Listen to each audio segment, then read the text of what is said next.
do I have to pray? Foolish of me to think that you might say I make my way out of this here my way. All reservations I have come to bear. It's clear that I'm not going anywhere. Foolish of me to think that you might say I make my way out of this here my way. All reservations I have come to bear. It's clear that I'm not going anywhere.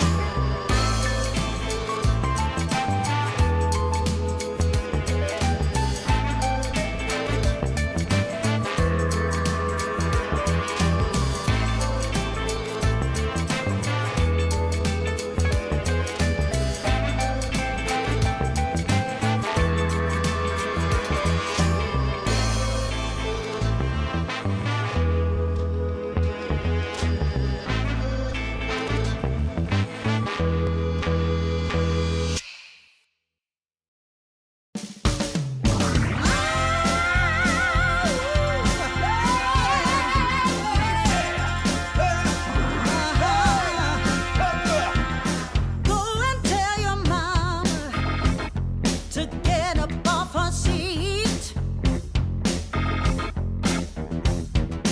Go and tell your mama to come out in the street. 'Cause it's all going on right here. We're gonna make it perfectly clear. When you hear our voices ringing in your ear. Yeah, yeah, yeah, yeah. Go and tell your mama she better come around.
and see your way through the dark. And sometimes you're deeply hurt by some innocent remark. Oh, well, I know that this too shall pass, though I don't know exactly how.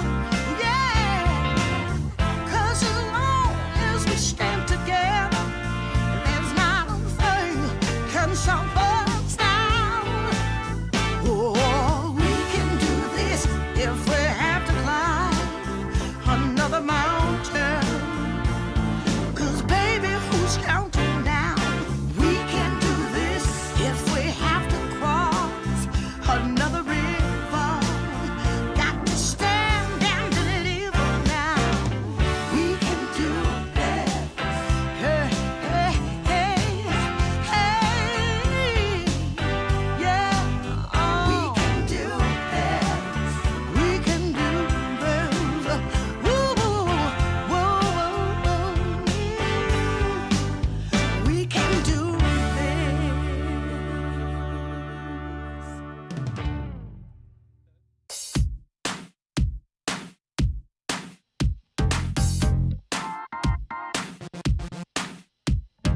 Girl, shake that body, shake it down to the ground. Whoa, girl, shake that body, show me how it's gonna go down. Don't be late to the party, don't be afraid to scream and shout. 'Cause when we dance to the music, you know that's what it's all about. Yeah, yeah. Hey, girl, shake that body, shake it to the left and to the right. Yeah, girl, shake that body. We're gonna shake it all night. We're going down.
She's driving me crazy, and I'm out of my mind. But you don't go messing around with a girl like that, a girl like that.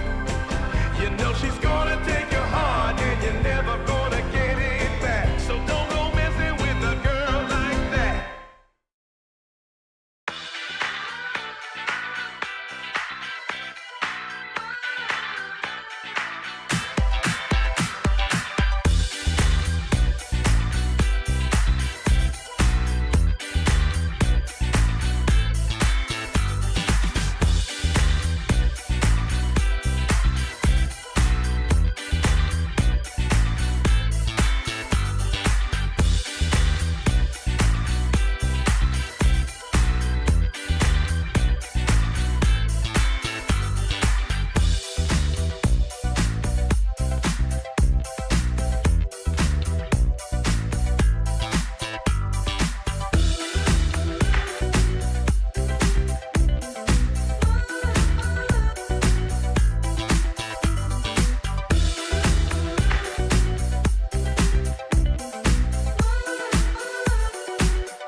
whose love is true.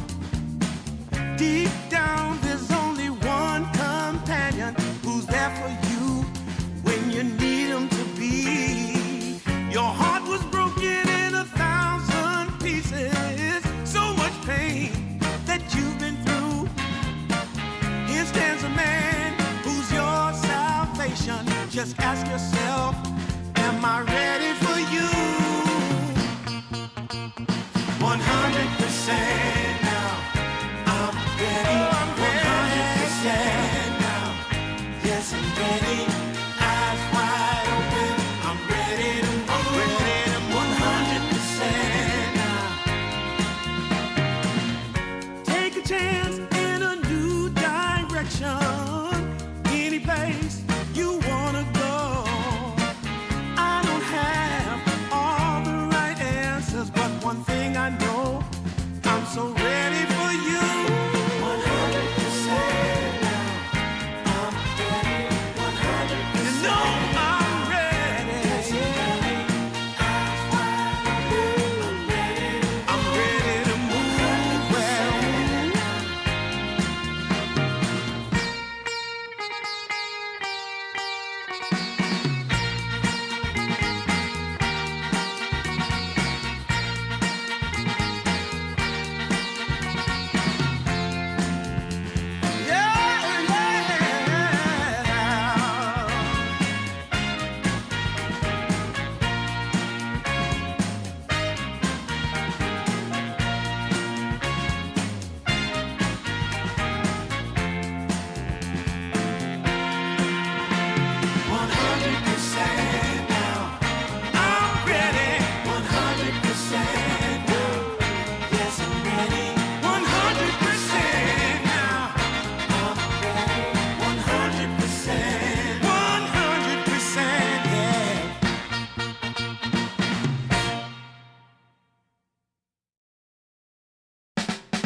All right, ladies and gentlemen, welcome back. We got another day of Dream League Division 2 action here for Season 1. You will see that it is just me. Unfortunately, we got no co-cast. It's okay, though. Do not stress, guys. It's just going to be about 15 minutes where you have to hear my voice only. So a bit of a solo cast. This is definitely taking me back to the good old days of starting my casting career. Those were some fun days, but let's get into it because we got a series, we got a game about to get underway here.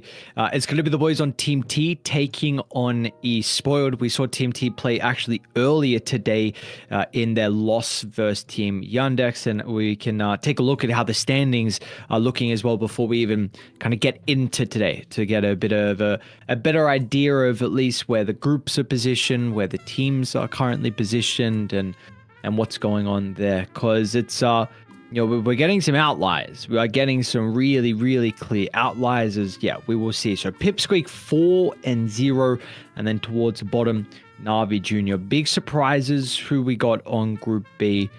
Maybe no real big surprises to be honest. I think honestly Team T, the fact they're 0-2, but one of their losses, like I said, was just versus Team Yandex, who are probably they're the team to beat, I'd say. They're like top 3 team.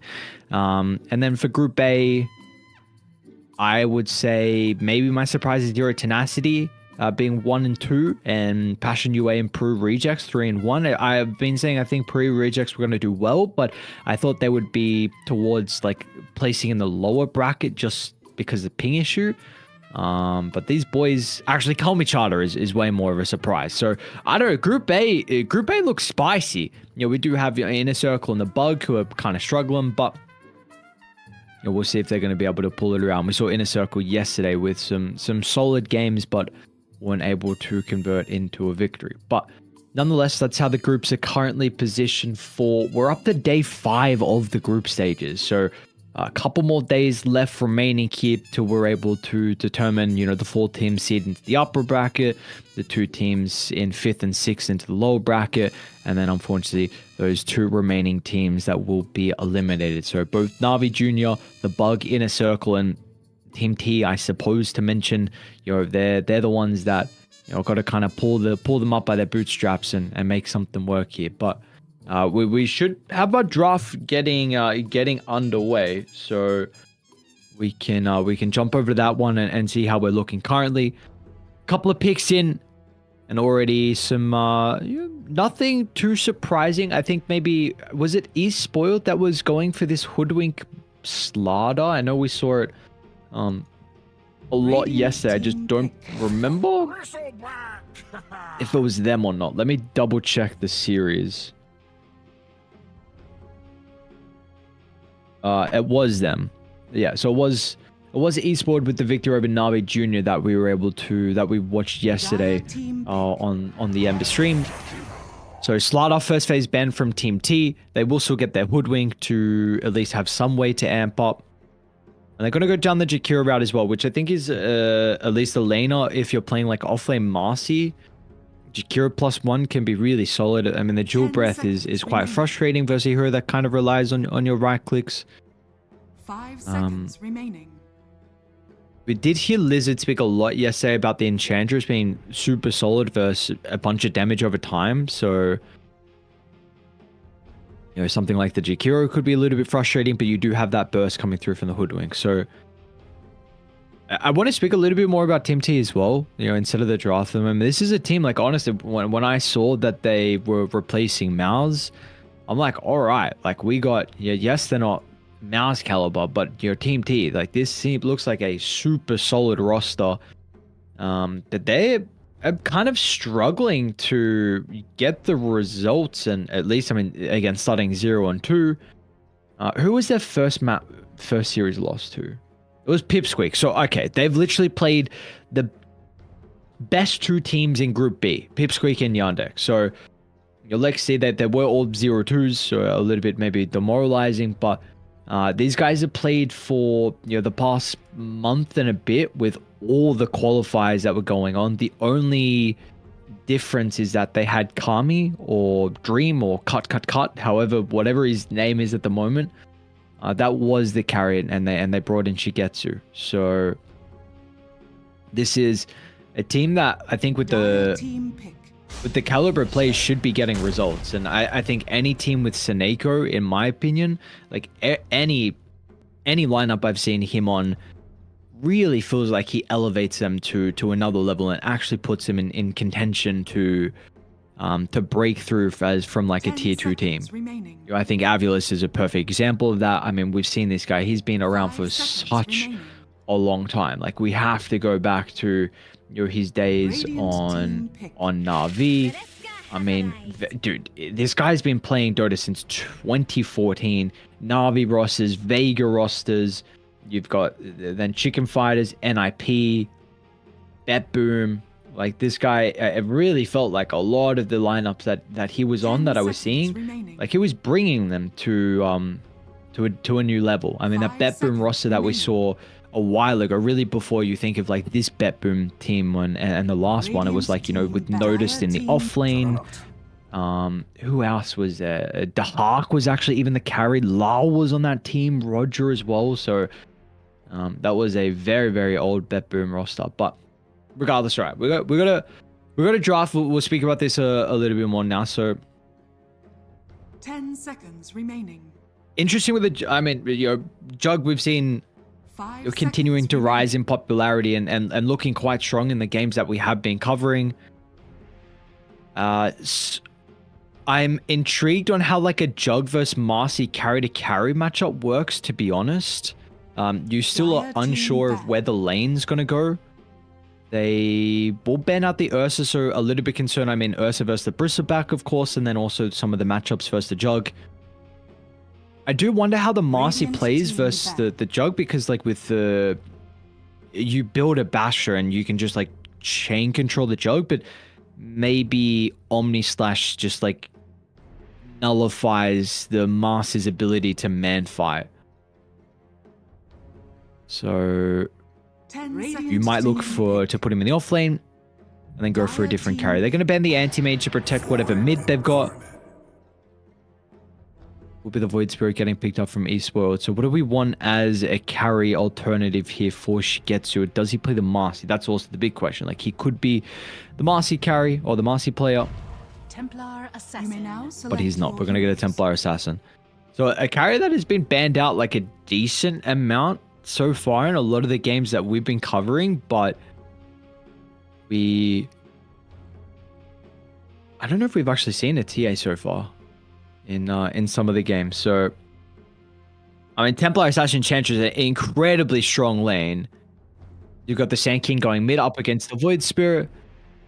Should be a pretty Sand King favored lane. I would say like 60-40 maybe is what I would at least expect with the Sand King playing to the Void Spirit. So we have seen like some so far also in the group stages, we've seen some games where there's been some interesting last mid heroes, but it feels like it was absolutely necessary. Like who initiates on Espoiled?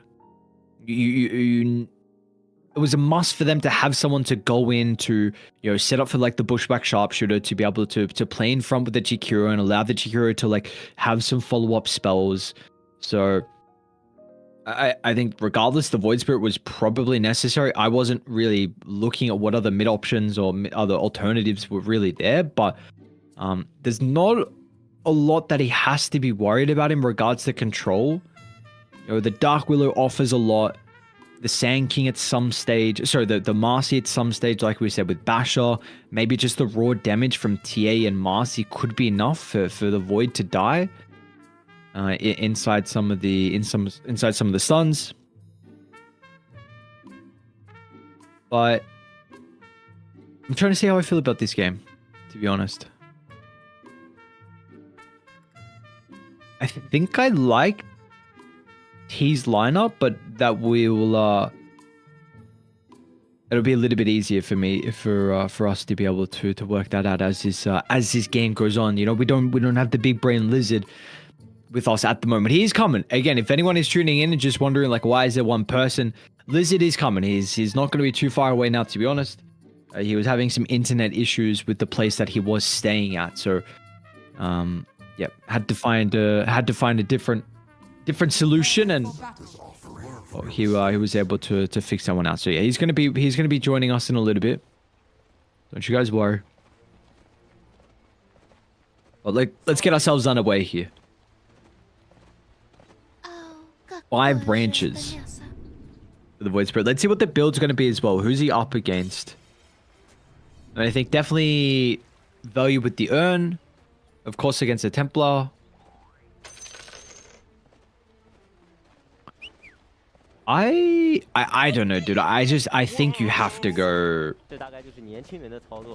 I think you have to go Urn on this hero. Liz and I were speaking about it yesterday, but I think the item build is so awkward if you don't go Urn. 30 seconds to battle. I think even Echo Saber is an option, but I think that's probably too expensive. Is maybe the big problem with Echo Saber for what you're wanting, as a more cost-effective like stats item that gives you sustain.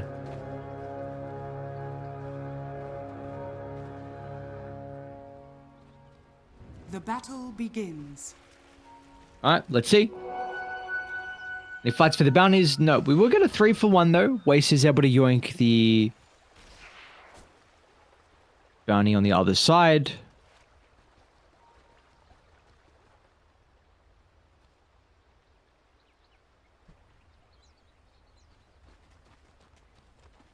I was just double checking how Urn works as well with the refraction, because I know they changed it. It's been a while now, but the damage over time, what needs to be a higher instance. Like I think it's over like 50 damage or something, right? Bottom lane, starting with a tri-lane onto Cloud, but we'll be able to get the rebound away. I don't know. Oh, is he actually still dead? No, he's okay. I mean, that's going to feel quite nice, the fact that you... I honestly don't know how important it is for the Marcy, the fact that you use your, like, whistle just for herself. But, I mean, Desire is getting absolutely manhandled, dude. Is this No blood grenade, unfortunately, from Aztekor. But, I mean, this Jakiro hero. Like, this is a formidable lane. We saw yesterday Jakiro just solo zoning, like, 2 heroes. And he's doing absolutely the same thing in this game. And you've got a Juggernaut as well, who is really showcasing his strength as a laning carry as well. We have seen these heroes, like, really have a solid showing in a lot of the lanes. So yeah, let's see. Honestly, I mean, and this lane, it doesn't get any easier for Desire to be able to play. At least for Team T, like, you know, how's their safe lane gonna look? You've got to, again, we brought up like Templar Assassin and Enchantress. Really feel like this is a pretty strong safe lane. Ench, one of the better laning supports. Templar Assassin in regards to the carry as well. But this is also no joke of an offlane too. From the boys on Radiant. Bottom lane, Cloud. Alright, first blood. Snow, there you go. Level 2. We already saw what Aztekor was able to do with the level 1, and as soon as he gets that dual breath up, this hero is doing a ridiculous amount of damage. I'm only seeing this Twin Terror facet as well.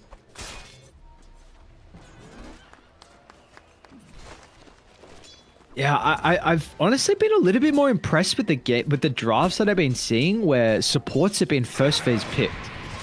It feels like there are some very good supports at the moment that you want to be prioritizing. Like Warlock is one, Nag is another. You know, Jakiro is something we're looking at now. Hoodwink could be an option. It really does depend on, like, you know, the game and the style that you're looking to play. But bro, look at that. A dual breath and liquid frost. It's so ridiculous.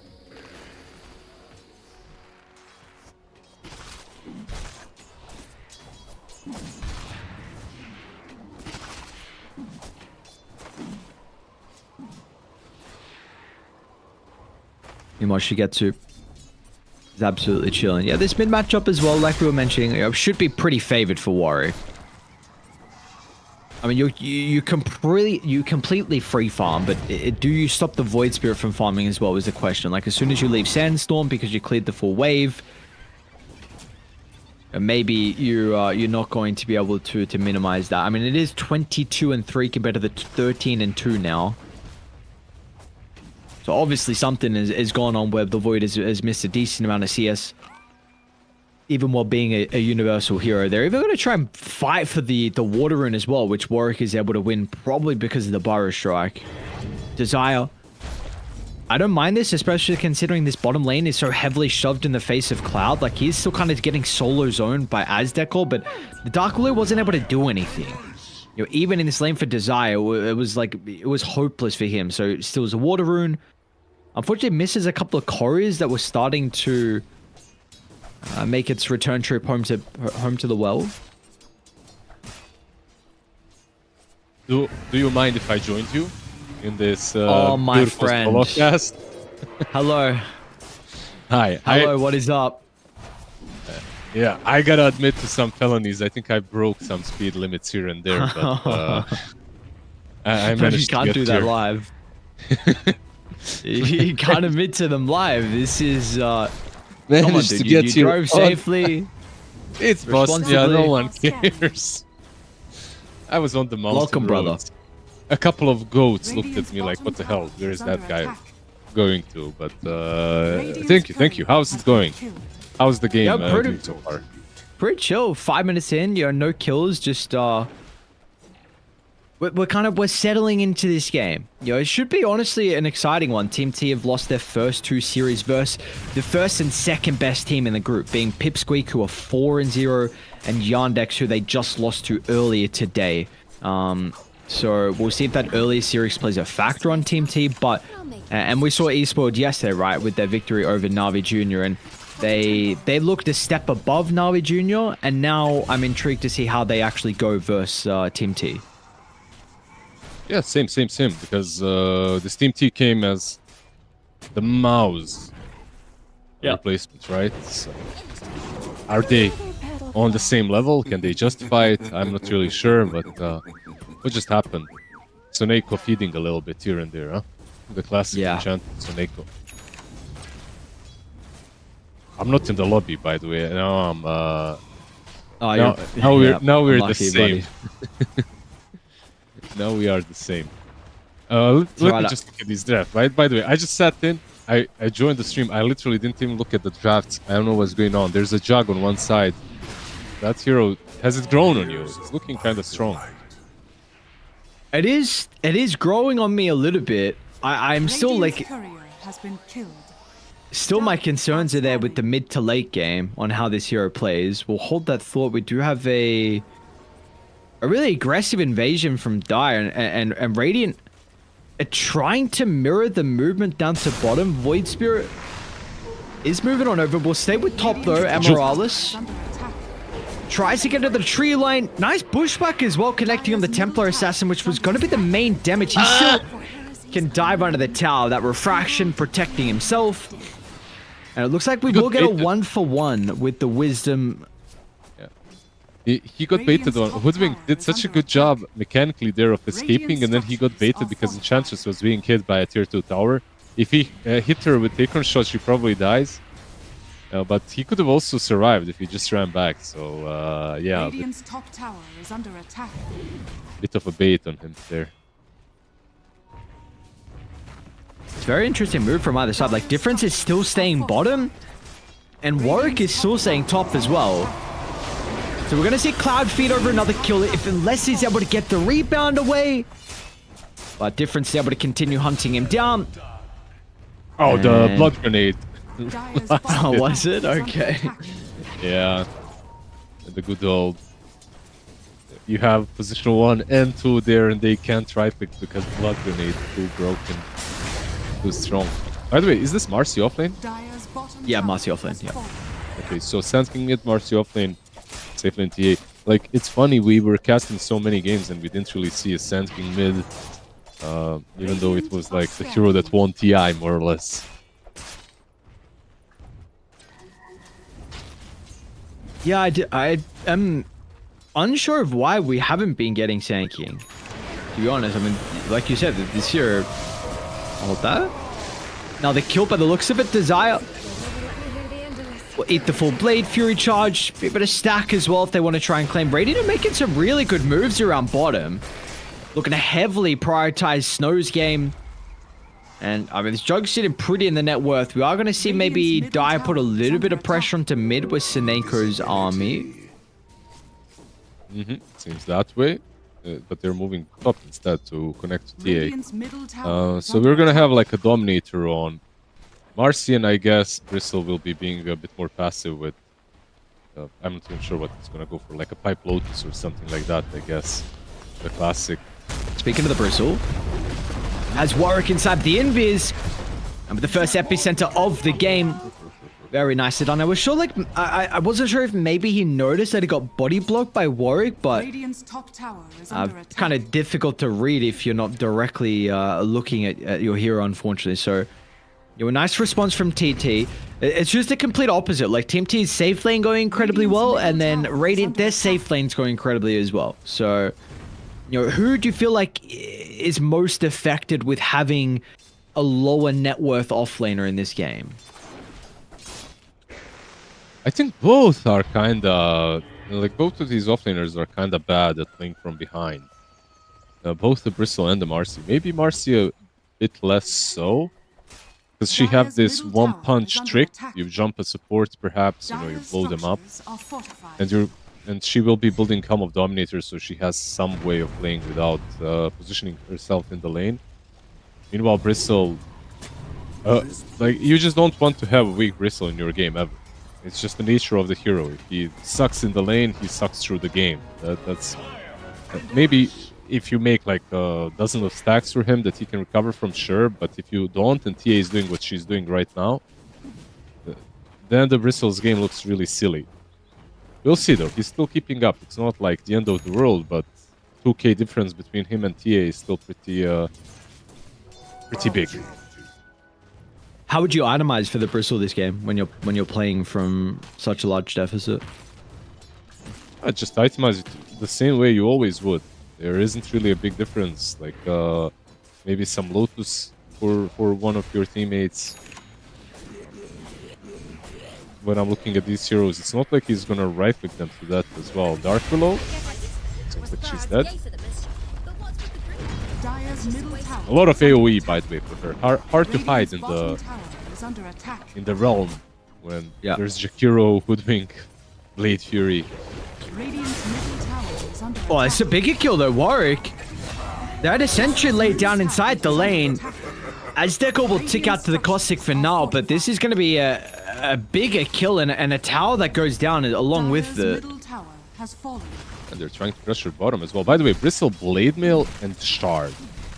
I mean, I guess there you have your answer. It's a little bit more of... I know I can't do a lot, so let's do something Radiant's bottom with tower what I've is got. under attack. Kind of a build. Now, there's a blink on Sand King now, so expect tea time to Radiant are make scanning. play. Going to be Radiant. That's actually looking to play a first in the mid lane. The burst between the two. Super solid. Warwick's going to try and jump in, but... Oh. Alright, so kind of back-to-back moves looking a little bit awkward from Warwick's. You know, sitting around the mid lane, feeding that kill over, and then the jump in early before anyone else was really there as well to follow up with that attempt. They're quick. Their execution is really quick. Tea-Time can do the same, but they need the Dark Willow +1, I feel like. She's the one that brings the oomph Radiant's middle to tower these is under attack. skirmishes right now. So Sand King Stun plus Dark Willow with her Battle like that can net them a kill on almost on anyone. It looks like they might smoke the way they're moving in the triangle. Yep. Well, they need level 6 on Desire, which is a bit of a problem right now. So we'll see if the damage... It's going to be a question of who they go on. They're eyeing up Maybe the Bristle inside the lane. They might have to go for Aztecor instead, and... So, not able to get the more important kill, but it will be a kill nonetheless. And Acro is going to yoink that, so... So what item he also wants to go for too in a game like this, if he wants utility, considering your offlaner is you're quite greedy. I don't want to say quite greedy, but you're not team orientated. Dire's middle tower is under attack. I truly think that Jakiro...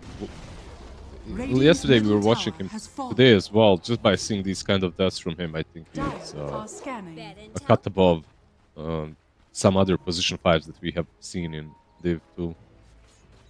Like, just farming there, you know, being there where he was. I think that was really good. Making sure that he can die to a smoke that was coming Bristle's way.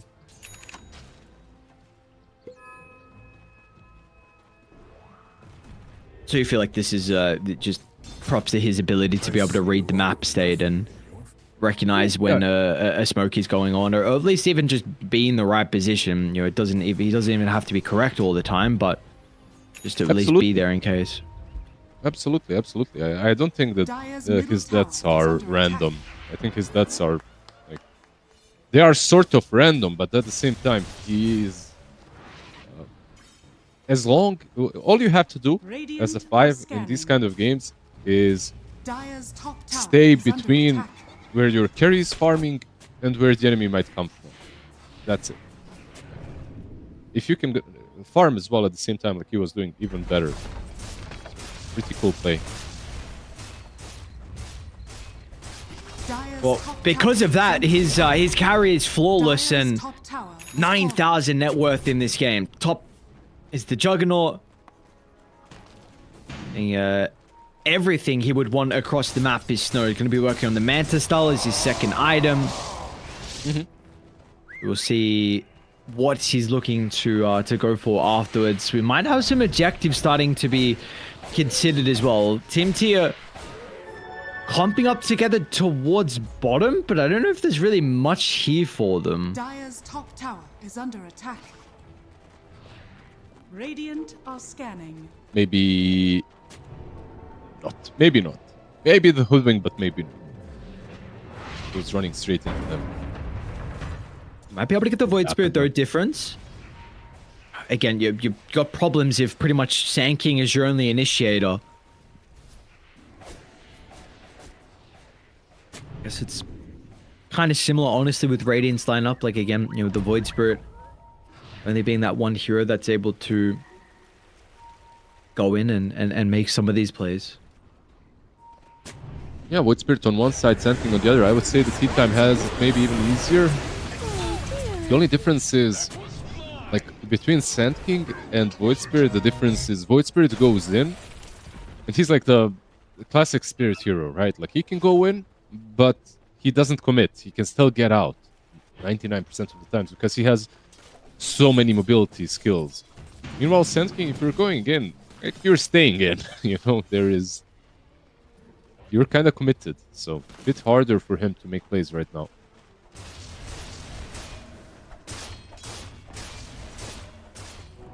Bounty. Yeah, the smoke is broken, they know. Cloud. They do. They're going to be able to get the initiation onto the Marcy. And no one else is nearby. I mean, they're trying to attempt the smoke on Team T, but just a couple of seconds too late. So Marcy potentially trying to set up a bait for the Sand King to jump in. He's still going to think about charging up the Epi, but it has to be perfect with all their spells if they want to get the kill onto the Void Spirit. They're going to look over towards the triangle Radiant's instead. courier has been killed. 2 couriers or 1? Dire's Get rid of top the tower Manta. is under attack. I suppose is something. Let's see if they're also going to be able to get out. They will.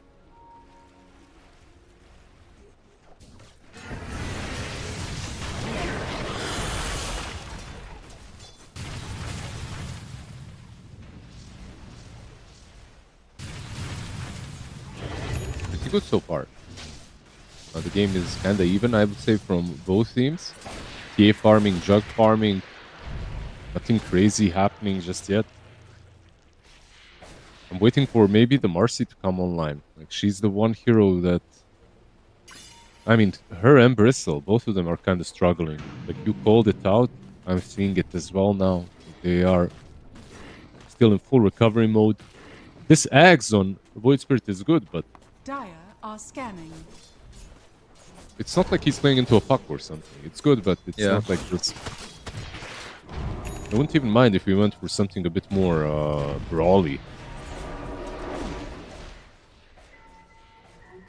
Well, speaking of brawls, I get one of those fights. I got a really good board on the high ground, and they look to utilize the vision, and Radiant just, they call it there.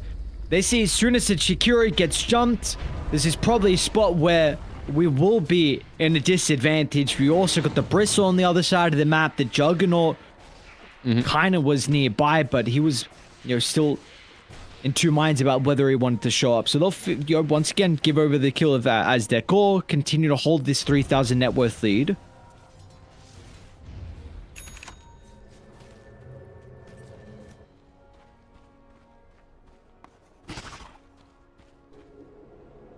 And we were speaking about earlier about like offlaners and who's maybe going to feel a little bit better playing with a deficit, but we're seeing the net worth, it's not continuing to be picked up here from the Marcy, where you compare it to the Bristle, he is now starting to really at least get more of a separation between them. I mean, it's about 1,700 now if you compare the offlaners, and you would probably expect that considering how fast the Bristle is able to farm. It's kind of funny, like how these two drafts work. Like, both drafts have zero utility. You know, like, I'm talking about the Bristle, checking his items, and then checking the items of Marcy. It's all very all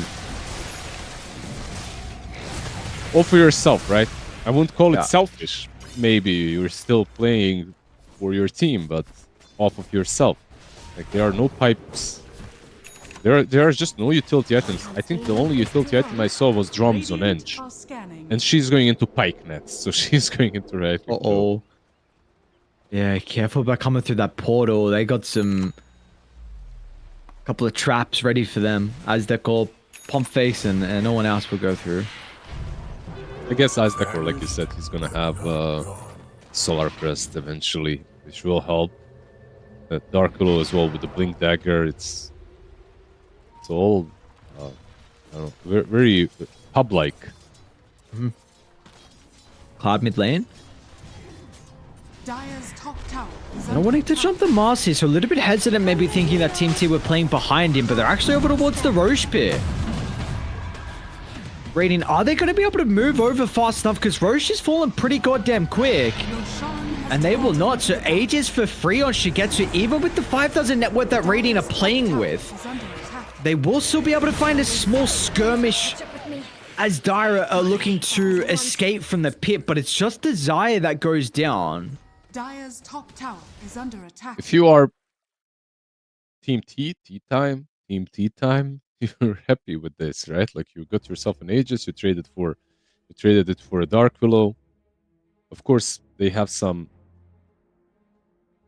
insane damage on a single target, especially like Roche. You have Dezo on TA, you have Ench to tank it, to heal it. Then you have Marcy as well with Herald. So there's a lot of damage. I just want to see how this matchup of Jug into TA can go, and will go this game. Like as Jug, you should be able to blow her up very quickly. Like you have so many instances of damage, of right click, of magic damage, but not magic necessarily. But you catch my point. Like you can hit fast and you can hit hard, but she's very elusive.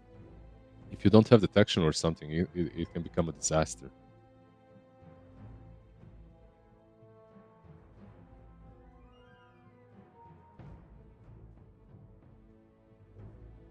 Well, we'll see. We'll see how that matchup continues to play as we get to the later stages. Are we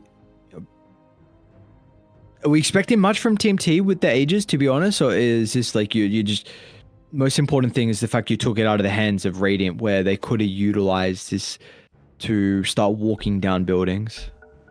I'm not sure either one of these teams feels like there's an advantage on one side or the other right now. You know, like I don't think anyone feels that there's an advantage. I think they are playing a very even game in their minds. 6Ks, it's like not unsurmountable at this point. If you want to use the Aegis that you got, you're probably gonna wait for this guy. And you see his quick buy. He has this BKB queued up. It's not very far away. I think if you want to go for a fight, you probably want to get that. The trick is like, how do you get to a stage of the game in which you can blow up Jug if you find him? And right now, Team T, they have a blink on Dark Willow. Maybe they can even do it between the Dark Willow and Sand, but it's not easy. It would be far easier, unfortunately, if you had a more farmed Marcy. This is something that I wasn't sure about in the draft, like how the Marcy Jug matchup actually worked, because there was, until the very last pick, there was even a potential for the Marcy to be put as a carry. And I was saying, like, you know, Unleash, I've also been super impressed with Marcy carry with, like, Daedalus. I feel like there's not many matchups where you actually lose, but maybe the Jug is a bit of a different one because you can just Omni Slash and you can't get right-click inside. So we didn't get the carry Marcy, but yeah, regardless, unfortunately, not playing with a lot of net worth is going to make it pretty difficult for you to be able to manfight, considering the Jug is almost doubling your farm. I was thinking, what went wrong in that lane? Because I didn't see it, but they've tri-laned, and he leveled a rebound level 1. I don't know. I'm honestly not sure if that's a problem on Marcy or not. And then you had to use, which I was also mentioning, you had to use the whistle straight away to bring out a Salve. I also don't know how big of a problem that is. I'm not a Marcy player, and I could just be overlooking. But like, I don't know. I don't know. But dude, it was just Jakiro. It's literally just Jakiro thing. Jakiro zoned 1v2. Like it was purely that. So he couldn't get like Helm of Iron Will on time, and because I'm thinking like rebound should be pretty good versus Jug. Like he spins your rebound away as long as you don't go aggressive on top of him.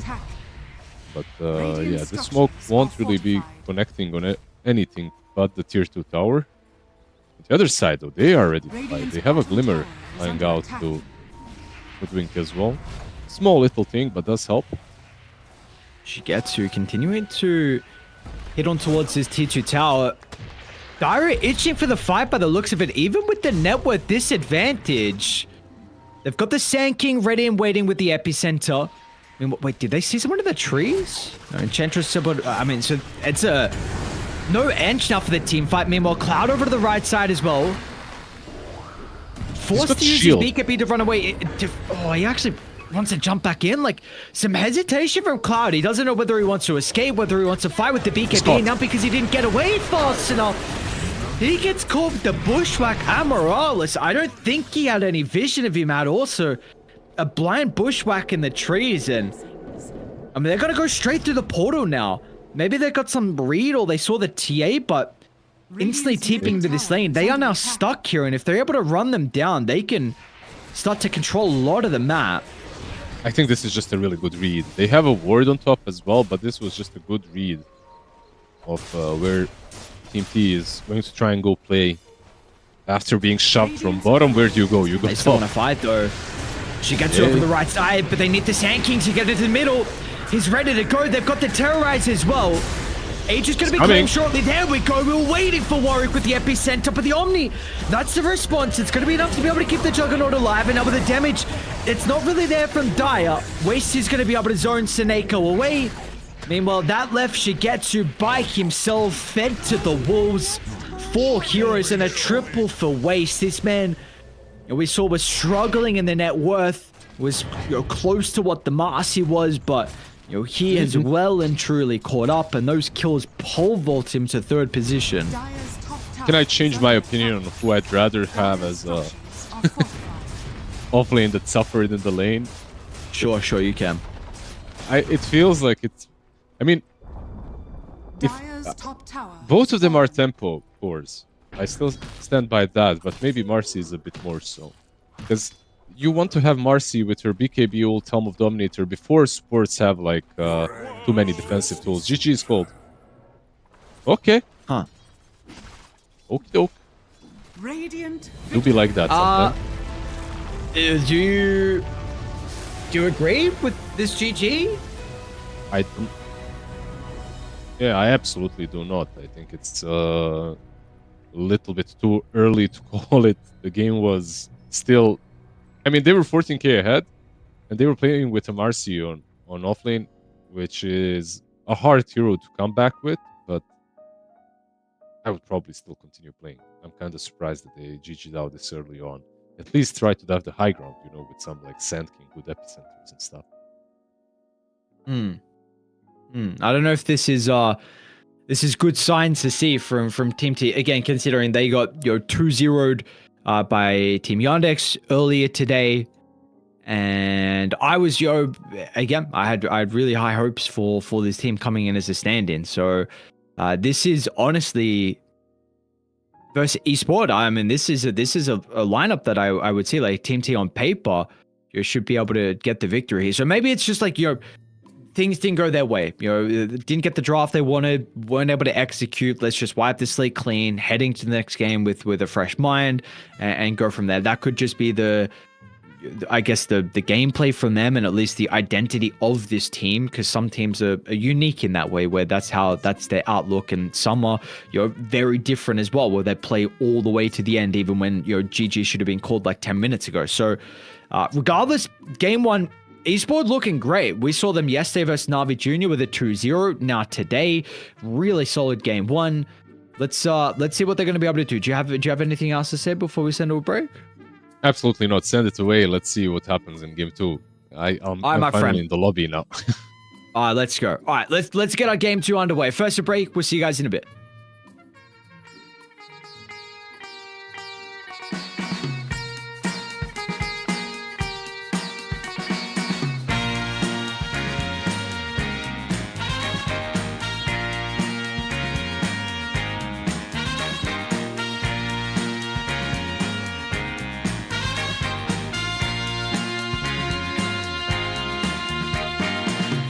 What you need is love and understanding. Find a heart whose love is true. Deep down, there's only one companion who's there for you when you need him to be. Your heart was broken in 1,000 pieces. So much pain that you've been through. Here stands a man who's your salvation. Just ask yourself, am I ready for you? 100% now. I'm ready.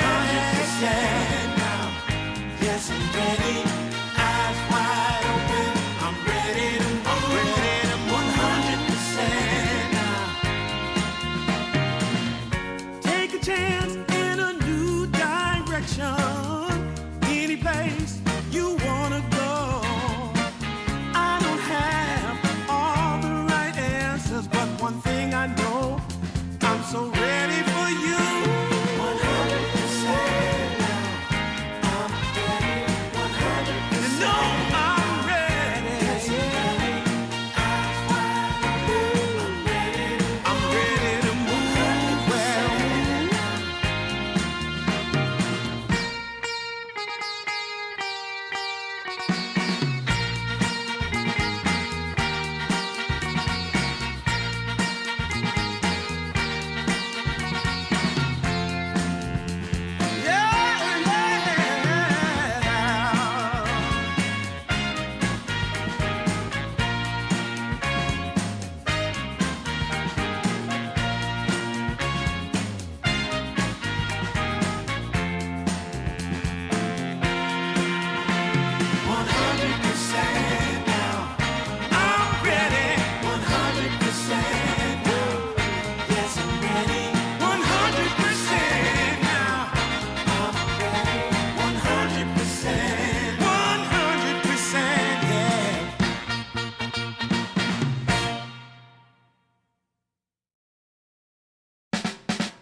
How I used to be was so good for me. In my mind all the time, no one I could turn to. Now that I can see your love has set me free. You came along, made me strong. I've waited such a long time,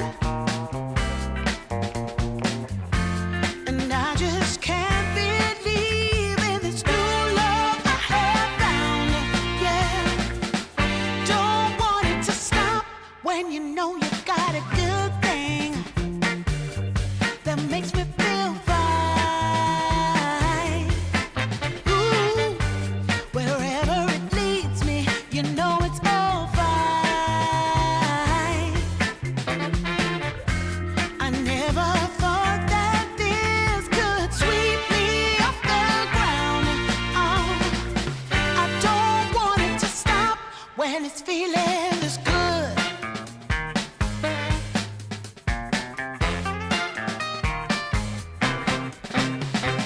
Whenever you're around, my heart begins to pound. Though I know you'll take it slow, no way to stop this feeling. For every single day, whenever you're away, in this place there's a space where I'll be waiting for you.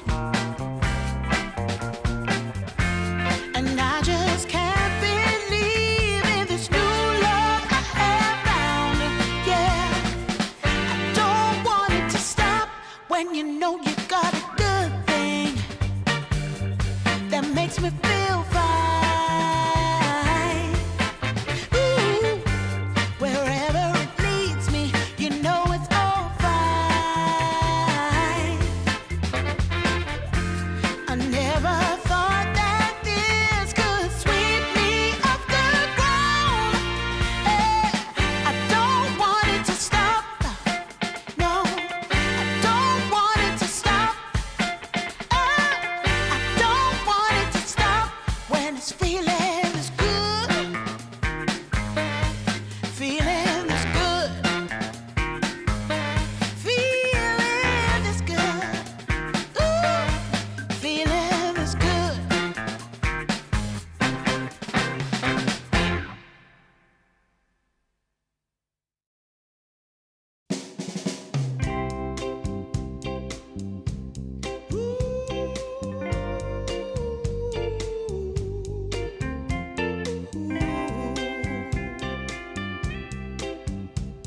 Yeah, yeah. I've been waiting a long time, just longing for a glance from you. Yeah, a chance to look in those big brown eyes. No telling overdue. Hey, when we met, I sure knew it felt as good as it could be. In that moment, though it felt so good, I wondered why you noticed me. If you gave me just a little time, it would sure ease my troubled mind. Don't tell me that you don't feel the same inside. Don't tell me who. These are feelings that I ought to hide. I don't care where you came from, just tell me where you wanna go. If there's a chance to be together, that's all I really need to know. Is it real or make believe that keeps me thinking of you? If you've got time to walk with me, I'll show you how my heart is true. And here I stand waiting for you. Tell me, baby, what I gotta do. Don't tell me that you don't feel the same inside. Don't tell me who. These are feelings that I ought to hide. Don't tell me. Esports with a great way to start our day here in Dream League Division 2. A beatdown over the boys on Team T. Lizard, I don't know, this roster heading into it, like one that I was expecting to look pretty solid. When you see these players and these names, where do you honestly put them in a power ranking? Like I guess with all the other teams in here as well. And did you also have like kind of high hopes that this could be a team that can slowly, work together, grind these tier 2, tier 3 tournaments, and then slowly be able to push for some of those qualifications? Team T or Team Espoiled? Which one? Team T, sorry. TMT. TMT. They're good. Looking at Soneko, he always finds a way back into the scene. I feel like he's a cat with 9 million lives at this point. He forms a stack, gets TI, dissolves the stack. I feel like 10 seconds remaining. just looking at the names, they do have some strong players. They 5 just have to find the right gel, the right mix, the right drafts, the right idea of how the game should be played. But in general, yeah, I think just looking at the names, you'd expect them to maybe be one of those teams that wins some qualifiers, right? But at the same time, like looking at the qualifiers for different tournaments, there's a lot of, I would argue, tier 1 teams in the qualifiers, even. And on top of that, there's a lot of newcomers, like new teams that are looking pretty strong with some unknown players that are top of the ranks at the moment and that are bringing some fresh thirst, some fresh blood into the scene. Yeah, it's it's very exciting to see with how the qualifiers are looking, right? It's a massive shake-up, and there's even more uncertainty with, I don't know if you saw, but Yandex just announced that Saxa is going to stand in for a position 4. I don't know, like, if this is a more long-term thing or whatnot, because I don't even know if he can speak any Russian. I have no idea, but he wants the game with Watson and Chiro Jr., Notice and Melody, and that's a crazy team right there. So we've already seen like Maus qualify, Navi qualify. Abulus, I think, have they qualified to some events? There's just been so many that are going on that it's really hard to keep up with all the qualifiers. But yeah, so regardless, like it's whether it was like last year or the year before in Western Europe or Europe as a whole, like still this region and qualifiers just continues to be even more exciting. Absolutely. Just too many good players, too much talent concentrated in one area. Especially now with a lot of teams even moving, right, and playing in it. But how crazy is Eastern Europe when they send their teams to Europe to compete because 10 Eastern Europe is seconds too strong? remaining. True, Like, true. how strong are they? 5 seconds remaining. Like Yeah, I used to moan a little bit and bitch Radiant about team me pick. and like the stage in which I was trying to qualify for tournaments because they were like Secret Prime, Liquid Prime, Nigma Prime. You know, back in the day when you'd play qualifiers versus Puppy. Like he's 10 the seconds gatekeeper. remaining. It's Puppy or it's Kuro, and good luck. You know, good luck 5 with your seconds remaining. tier 2 stack. But I don't know. I don't know if I would trade it for the current state because it looks just as hard. The only difference is maybe there are more tournaments. Mhm. That's how it feels. Yeah. All right, let's look at this draw. So we got the opener from TT into the Naga Siren. The response from Eastwood with the Leshrac. This is a hero that 10 you've been kind of seconds remaining. asking for, but it hasn't been 5 in regards to like seconds first remaining. pick, and it's been like in different situations as well. My question with it being first pick, is there like any potential at all that it can be flexed, or is this like only mid hero at the moment? Perhaps if it's picked this early, it can be flexed. Maybe they have some. From all the positions, he can be played. He can be played on any lane basically. But I feel like position 4 and 2 are probably the easiest ones to play Lesh in at the moment. I feel like they are the most natural. If you're playing forward, like you have Misanthropy, you can run people down. Dire You team can pick. get very In the interesting, and if you're spirit. playing mid as well, you can have a lot of impact. Ember is a good counter already, like a good laner into him. Radiant team pick. Pudge. And the Pudga, Ooh, Pudga. there we have it.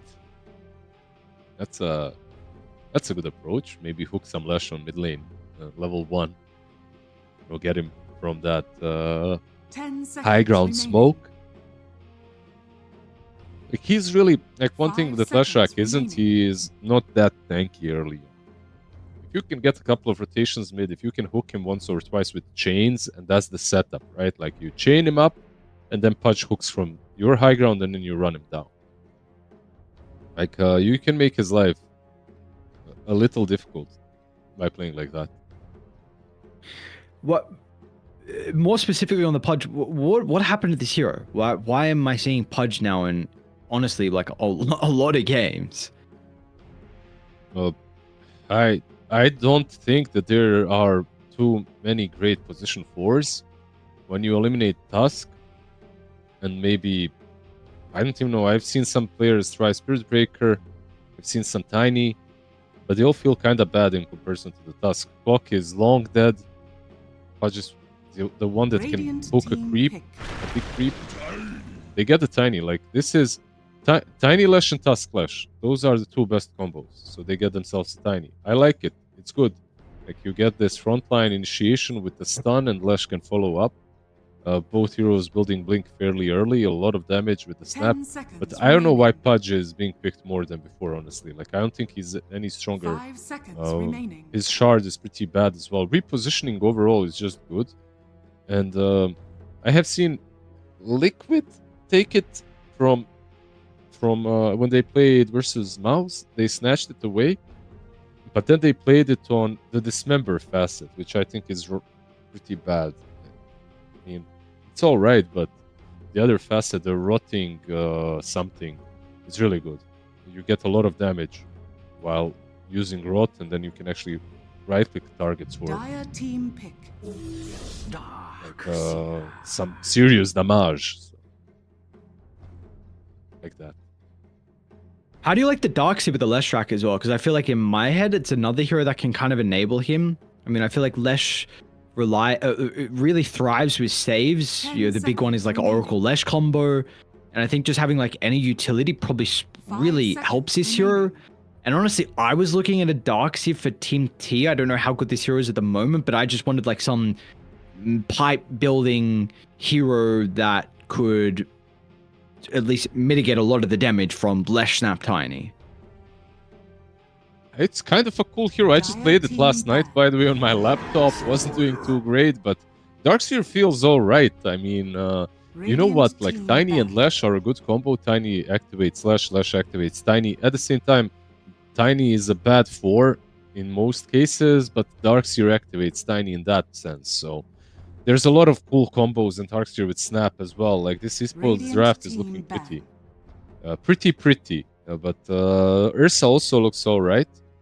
Although it's like Ursa plus Naga into the Darkseer, once they get level 3 on Iron, like level 2 Iron Shell plus Tiny, they have more than enough burst to take down Naga or Ursa, so it's not even like... It's a lane where Team T, they have to, I feel like, constantly pressure Despoiled in order to make the Ursa actually work. But overall, I like Esports draft so far. Darkseer into 4 melee heroes 10 feels good, man. seconds remaining. Lash as well. 5 What seconds what remaining. style of offlaner do you feel like you need now for Cloud? You don't have your ultimate last pick, so you don't even know what carry you're playing against. So I guess you're just picking something. Mars is banned, Centaur is banned, Pango is banned. Those are like your classic. If they ban Monkey, they can maybe go for like something like an Underlord. Like some Dire team utility. pick. They banned the Medusa, right? Radiant team pick. Oh, Timber is in the pool. Monkey is still an option, I would say, though, right? For Respoiled?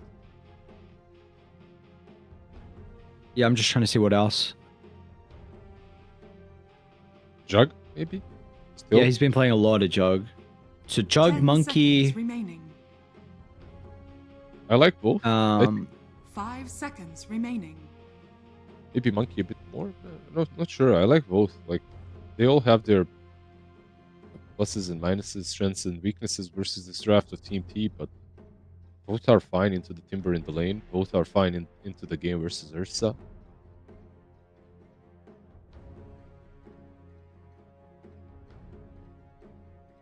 There's something else. I mean, something like a Sven doesn't feel that amazing, I think. Troll is banned out, so can't go for that. TB doesn't feel amazing. Jerry is actually good. I forgot about this guy. Yeah, this is also a lot of mixed damage. I think that maybe I would like their scaling a bit better if they went for a Jug or Monkey, but Jar also does amazingly well. They have a pretty good team fight on Espoiled, like almost incredible team fight in comparison to Team T, who are more or less just pick-off oriented and oriented to chain hook or Naga, Siren, and Snare hook, you know, things like that. Well, overall, I don't know. I feel like Team T, to win this one, they have to be creative in the laning stage, get a couple of extra kills, maybe get a small advantage off of which they can play. Because if Ursa has an advantage on Lash, he's actually kind of scary. Like, the moment he has Blink and Dasher after Battle Fury, he is the one initiating on Lash. Like, he just jumps him, and you can break Lash apart. Plus, Ember can just poke. He can go in and out. I think this Ember is maybe the best thing that Team T have drafted, and he's the one that I'm looking to make the most impact on Team T. Like, it's on Warwick, I feel like. Okay, well, knowing that, then how do you play around Warwick? And is that something you want to do? Like, do you have supports rotate to pick up the water runes, constantly secure power runes, play around the Ember because you feel like he's the person that can get them over the finish line, or do you need to have a bit of a different strategy? No, absolutely. I think they have to rotate around him. I think that's the trick, right? Like, the Pudge should be chilling mid quite a lot. Just on every rune, I feel like Pudge should probably be connecting because you have a Timber anyway. A creep skip, go mid. Try to hook with the chains. If you manage to hook Lash, he's probably dead. He's pretty squishy early on, so I'd like to see that Team T emphasizes their mid lane quite a lot.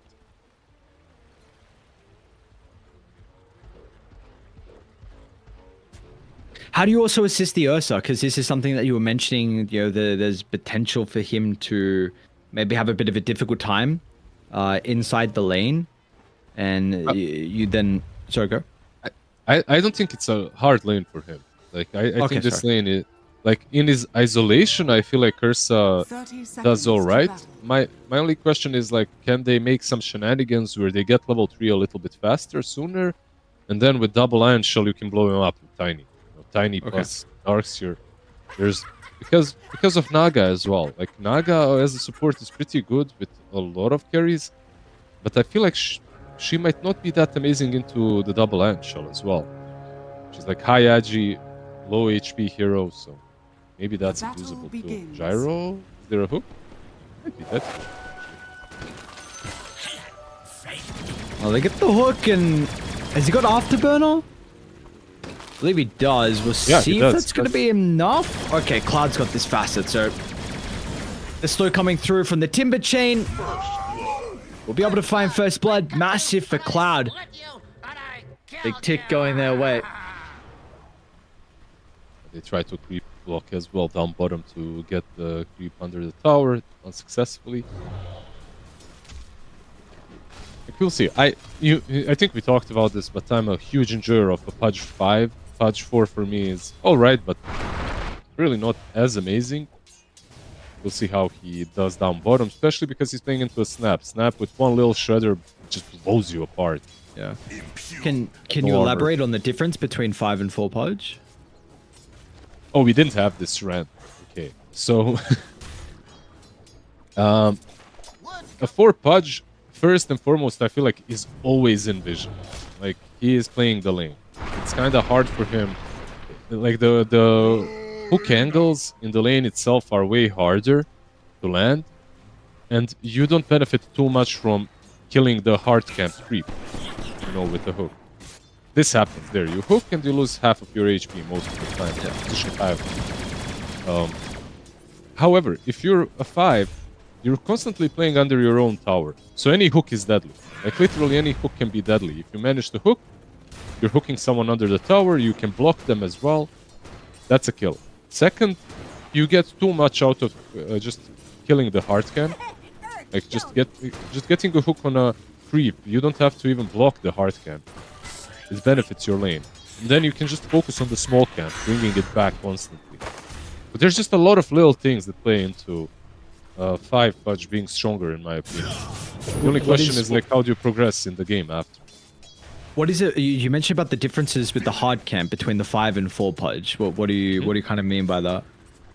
Well, when you're a 4, you want to be pulling the hard camp, right? Sure. And when you're a 5, you want to stop it from being pulled. So if you're a 4, you need to pull it. If you're a 5, you just need to hook the big creep, and that's it.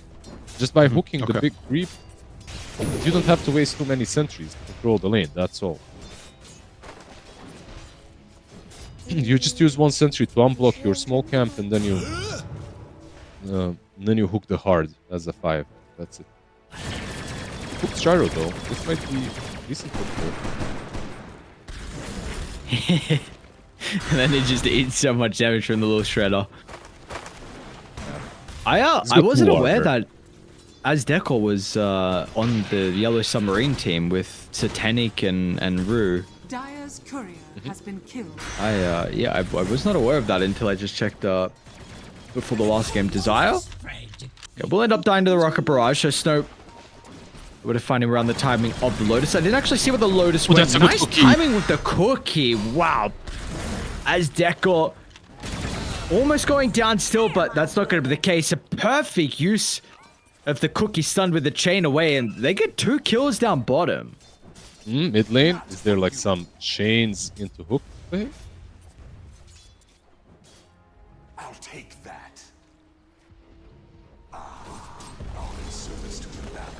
Not by the looks of it. So we've had a lot of action down bottom. Been speaking a lot about the Pudge as well. How is our other side lane looking?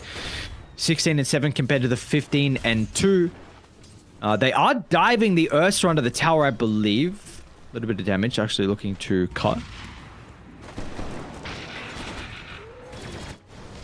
Yeah, so far, Espoiled are having some pretty good lanes, I have to admit. both top and bottom doing pretty damn well. Ursa taking a lot of damage, like you said. The dive is still ongoing. Tiny has taken too much damage here, but he Radiant might fall. structures are fortified. Search. Dire's courier has been killed.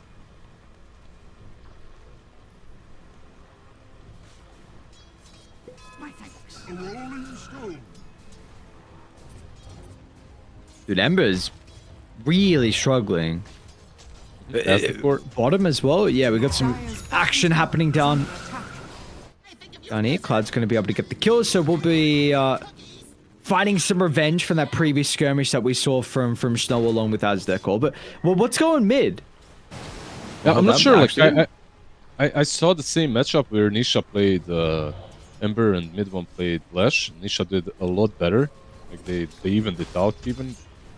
Maybe a small plus for Ember even in the laning stage, but he's rotating top now. This rotation has to work for Warwick, considering you are getting shut down in the mid lane, and they have the ensnare dragged back, and alright, they will at least find something out of this. So Warwick is going to try and help secure the Ursa, but I mean, this is something you were mentioning, right? You felt like Warwick was really pivotal to Dire's at least recipe for success, and the fact that he's 16-1 and unfortunately didn't get the kill, and he's actually going to be zoned away. Nice scan from Dire though. You know, Warwick had a really solid read. The fact that the Lesh was trying to intercept him from re-entering the lane. Pudge gonna get tossed on Lash. This is one very dead Pudge. I think he was setting up for a hook maybe to get the Lash, but unfortunately it doesn't work out that way, and Lash gonna get the region rune as well for his troubles. So yeah, I stand behind my words. I think that they needed to secure Ember a bit more. First, I think that he could have done a bit better on his own, and then maybe some rotations from Pudge could have happened.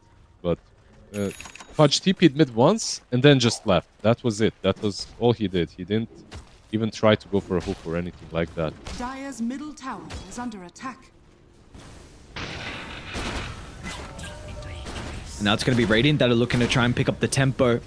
We saw a previous game that both sides actually invaded to contest the Wisdom Room. So Radiant are already with the wraparound on these two heroes. Meanwhile, they actually TP'd the Snapfire in front of them as well. So maybe forcing Dire to back away into where they'll have the massive damage coming through from Difference. Desire is gone in an instant.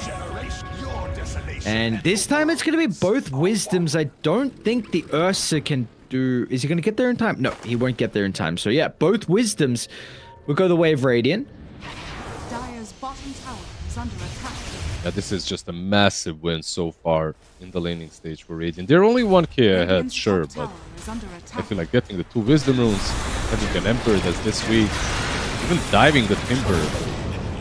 Oh, this needs to be perfect. They got him. Nicely done. The spell casting was on point for them, and now Warwick's looking to try and get up to Snow, but the Afterburner, Oh, no so way. speedy. Snow's going to be able to get away as Deco will move over towards the triangle. Amaryllis will be caught out, but if that's the price to pay, you are more than happy. Absolutely. Can they find Aztec, or I think he's gonna run into Pudge? Yeah. Well, maybe a deny. Oh. So in general, that wasn't too bad, I would say, for Team T, right? Like his Emperor just got a lot out of that. He was struggling. He's still struggling, but only 1k behind the Lash. Lash that is very close to the Blink, by the way. All of this gold right now that is in Lash isn't really used. It's just on standby, waiting for that Blink dagger to be completed.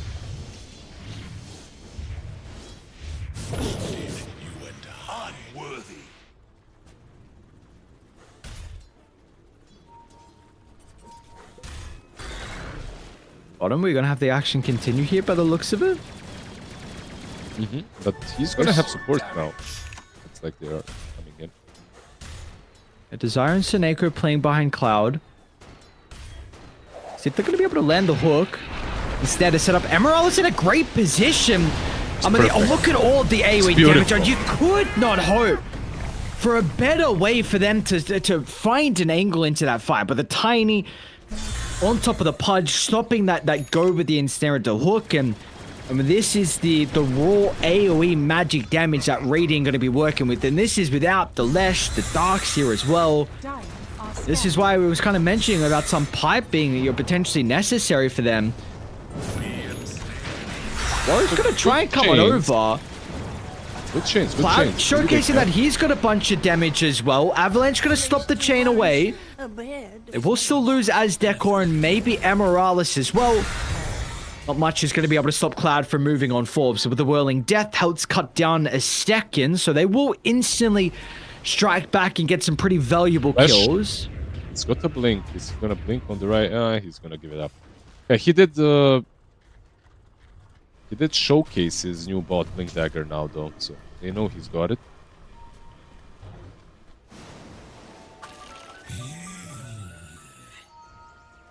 Dire's middle tower is under attack. Dire doing a pretty good job though. Especially with how some of the cores lanes were looking. A little bit concerned, but I love how they're playing around Cloud, who's just dealing so much damage in the early game.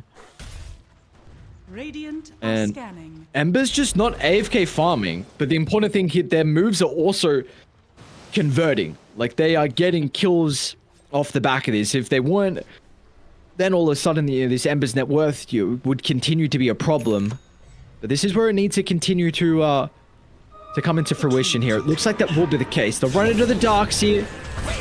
Who drops them all, but the TPs are coming up, but the Darkseer is just going to go down. Difference will try and make amends. Cleans up one.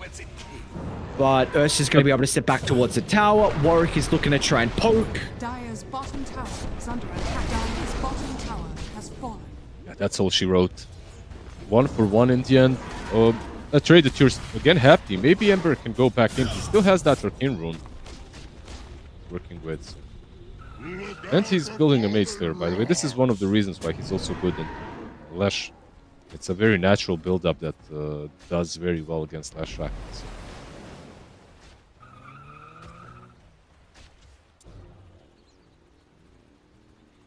By the way, do you remember yesterday when we were casting, I was literally asking, why the hell is Darkseer not picked?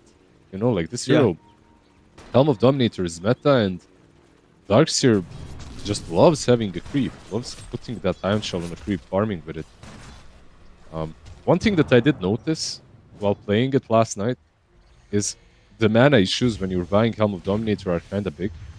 So you have to buy Arcanes. Sometimes you can live off of just a null tally going into straight utility. But he has the Arcanes, he has the Dome. Now let's see what he builds. That's one question mark from our Espoiled gamers on Radiant. I'm not sure what Darkseer goes for this game. There's a lot of options. Yeah. Like, what are you running through? Because it's not the best pipe game. It's not the best Crimson Radiant's game. bottom tower is under attack. Are scanning. I don't know. What are you thinking? There was a guy in pubs who spent Darkseer, and his build was, he's like rank 1000, so not too high for the rank, but he was spamming a lot of Darkseer like maybe half a year ago, and he was going actually Helm of Overlord into Glide, Dire into are Shields. scanning. That build was, you know, for pubs at least. On paper it sounds kind of silly, but he'd always get the vacuum cooldown talent as well. He'd constantly be fighting. I like actually he's queuing up heals. That was my next idea. You're playing into Ursa, into Ember. It's pretty good. It's like not really a Darkseer item, but it's solid this game.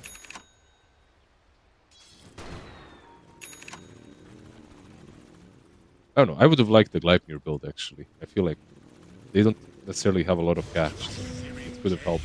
你是认真的吗？ It feels like another way to potentially enable the lashes too. But I don't know. I have not seen that build, so I'd kind of be down to see how it would play out. Shield on Ember. I don't think Lane? they have the damage killing. Do they? No, they.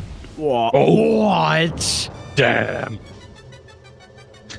That's even Radiant's with the bottom shield tower is rune, under attack. and he still almost died. What?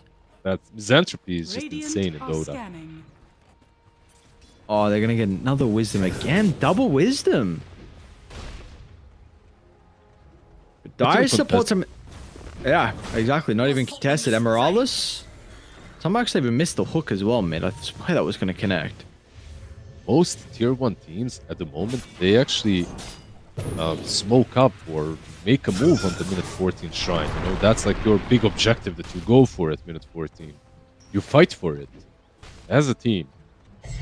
The time they've been losing all their experience this way.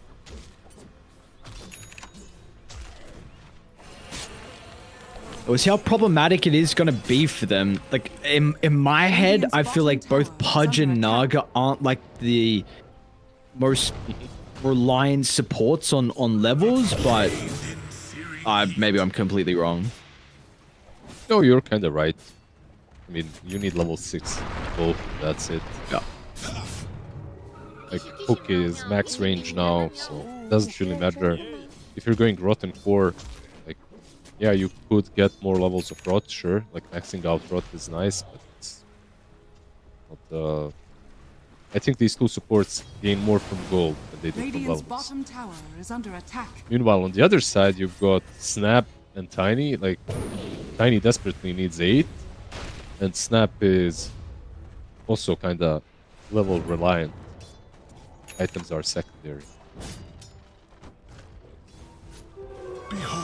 Radiant's bottom tower is under attack.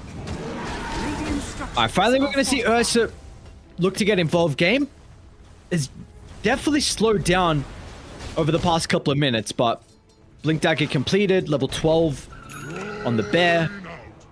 We're going to finally start to move and play inside Cloud's lane. So T1 Tower, their first of the game. Honestly, what mid? Okay. Desire killed off quickly with the magic damage. Warwick stuns is going to be the thing that's not there available for them to catch up to the Ember at the moment, especially with Cloud putting himself in the front as well. It's going to be difficult to get past the Timber.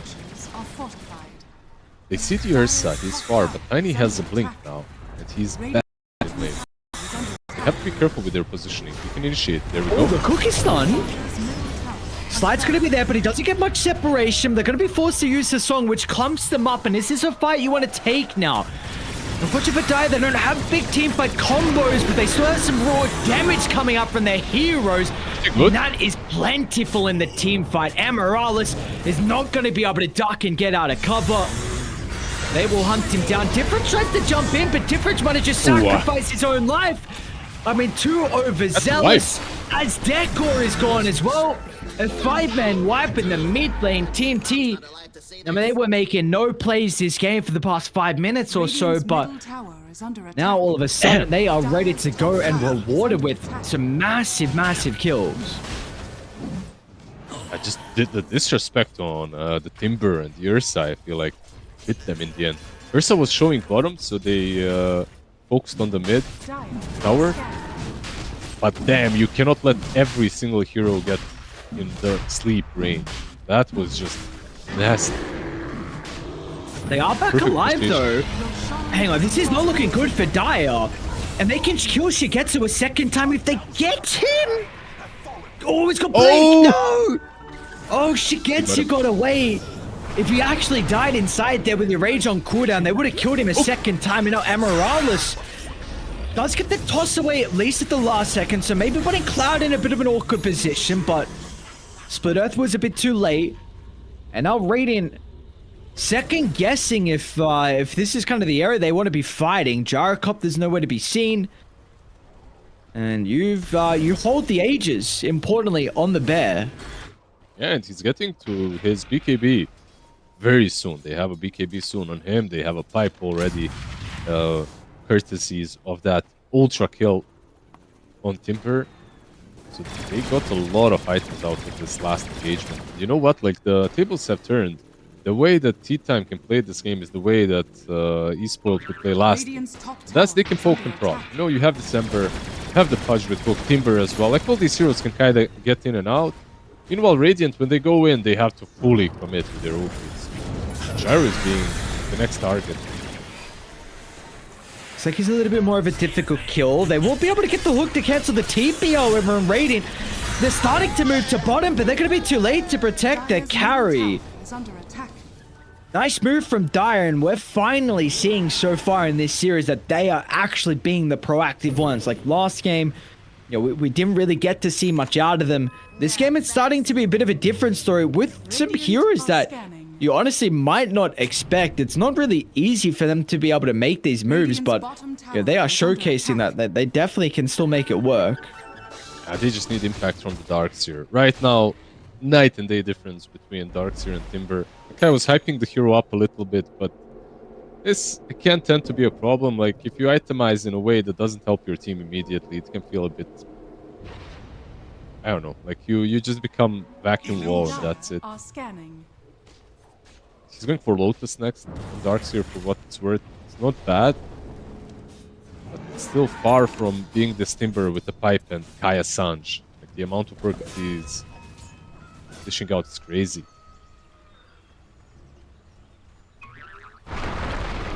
Morales. Okay, nicely done. Radiant's Going top to the tower is arcane. under attack. And we do have a bigger objective that is claimed. Nice try from Asdiford. While Ursa was taking the Tormy, he used Mortimer's Kisses to try and snatch it or maybe even kill the Ursa. Mid lane, Morales. Okay. Jump him. They got the Puja playing behind Cloud. Radiant's Blink top Pudge, tower is Blink under Naga. attack. Actually, no Blink on Naga, I was crazy. Blink Pudge, Blink on Ursa. Those are the two Blinks.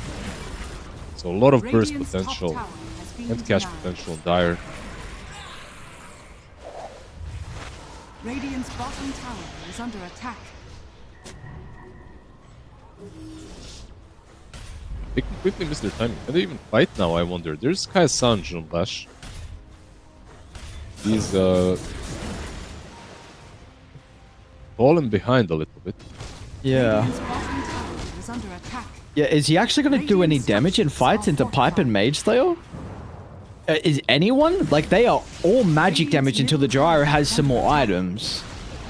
He needs this butterfly. That's it. Like, they need to get at least to the butterfly of Gyro. Radiant's middle tower is under attack. It's looking like this Ursa might be a bit of a problem, though. Speaking of Ursa, I think got a glimpse of the Lash. Morales does his best to protect the mid laner, but Warwick will still be able to remnant over the top, and they'll find him in the end. Difference is game continues to fall down the drain, Middle tower is under attack. and I mean this is up to a 5,000 net worth lead now, and Shigetsu is starting to become a massive problem. Absolutely. Nullifier next on him. Middle tower is under The attack. Yule Scepters, the Ghost Scepters, whatever you buy will not be that helpful into Radiant's the middle Nullifier tower on has Ursa. fallen. Even though right now it truly is just the Yules, right? On Darkseer, that's it. They don't have any other defensive ability item. They're gonna smoke up. Aegis is lost. They don't care, dude. Age is gone, though. All right, let's keep fighting. They feel incredibly strong right now. And they might even be able to find Snow as well. Morales will slide over the right side, tanks the hook and the gank. Pings out the ward up on the high ground. And importantly, gets Snow back to the safety of his base. Now let's see if Dire want to try and put some pressure onto the T2 tower. A little bit more difficult. They don't have the greatest lineup to take objectives. Ursa, he's in vision for a bit. So Lesh should be fine to make a getaway. But like you said, the objective taking isn't that great, but killing heroes is. Yeah. Indeed. So all they have to do is continue finding these Radiant small are little scattered. pops and playing around the Radiant base. Eventually, they'll be forced to get out.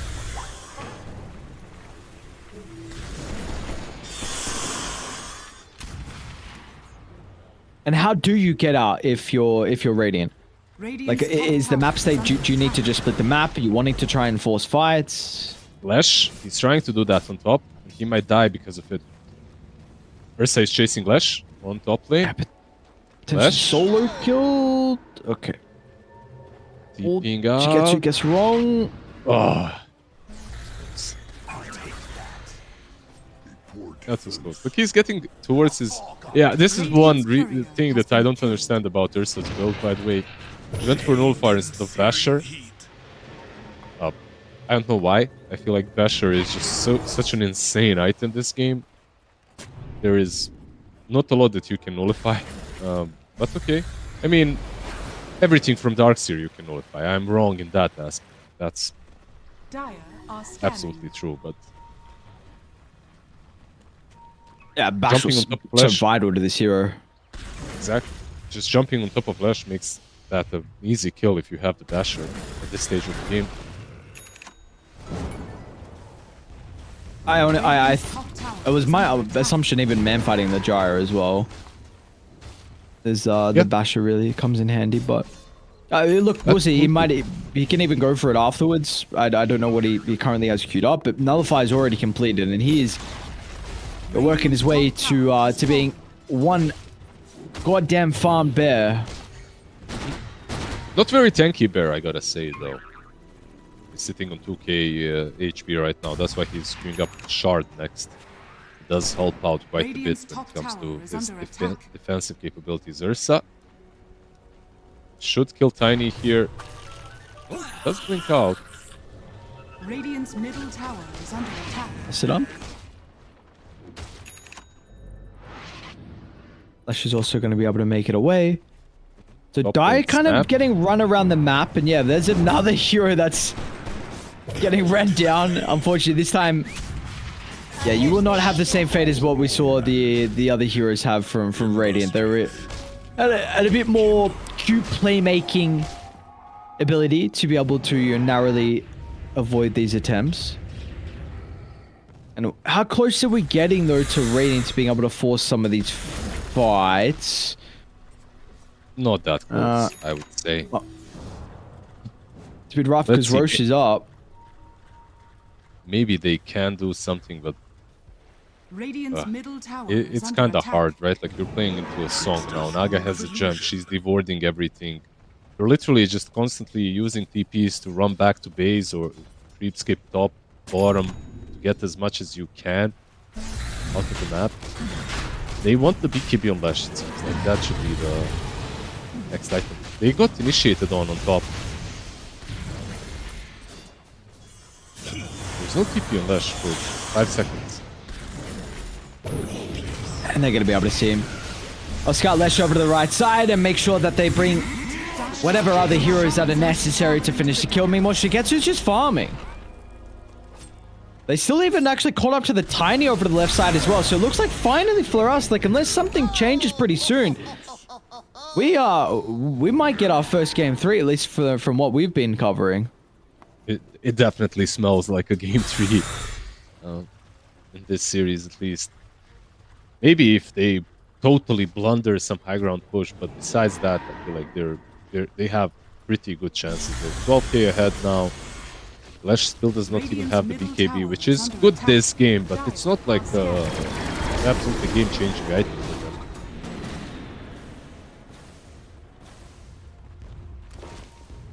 Radiant's middle tower is under attack.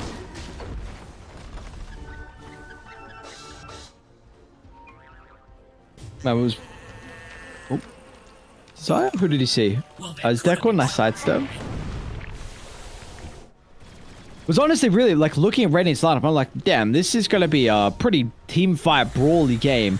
So much AoE damage, but I guess this is the problem when you just go all into one kind of damage type. Meanwhile, Tiny tries to run down the Ursa, doing their best to be frustrating, kiting him, but it has of course given time for Cloud along with Ember to get nearby. Stone's gonna be chased forward down to the south. Shigetsu's gonna be able to jump over the top. They are grouped up currently. But with Shigetsu's beat can be activated, he can stand in the middle and get all the Fury Swipes out onto the Gyro. And they're going to call it quits here in our second game. So a bit of a similar timing to what we saw Team T tap out in the previous one, I believe. Dire victory. Yeah, gotta give it to these two teams. They don't mess around. When they think it's over, they call it. You know, they just don't wanna prolong the inevitable. yeah, just a much better game from DMT. I feel like they have a lot of things going their way, but most importantly, it was that ultra kill on Timber. I feel like that kind of broke the game for Espoiled. They could have maybe won this game even. They were in a good position, a leading position, I would say. But that mid lane fight where Naga manages to sleep all 5 heroes, and then you can set up on whoever you want, whatever way you wanted to, that kind of ruined them. From that point onwards, they were just playing from behind. So what do we make of this? I mean, of course, you just mentioned that one fight, which is a little bit team fight execution. But do we have to also go to the fact like maybe you have some draft problems, considering just you could not play this game, the fact that you had a pipe on the Timber, like there was just nothing they could do inside some team fights, or is it way more than that? I would say it's maybe this Darkseer hero, honestly. Okay.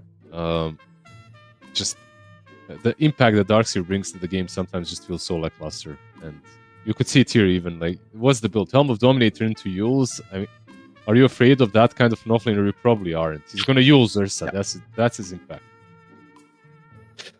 Unfortunately, not the Darkseer that a lot of people are worried about. We've seen solo carry games in the offlane. Not the case in this game, and for us, we get our first game 3. So that's going to be exciting to see. Maybe Team T able to get their first victory as well here in Division 2 for DreamLeague. But let's see what the adaptations are going to be from either side heading into our final game.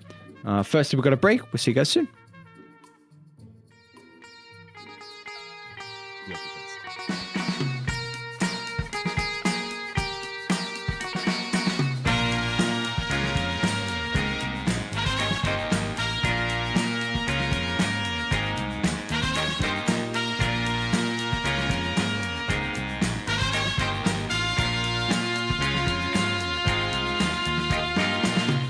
What you need is love and understanding.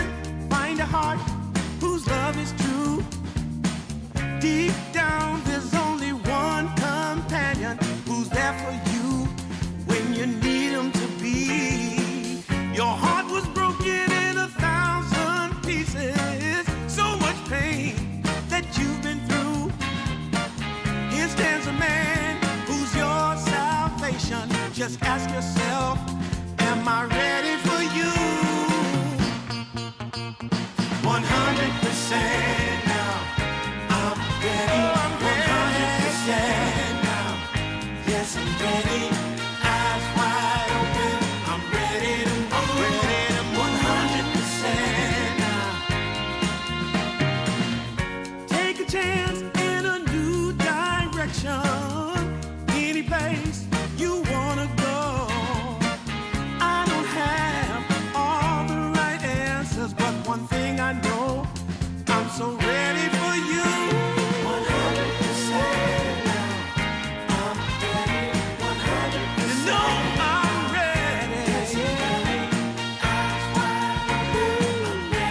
I'm ready to move. Well,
when it's feeling this good.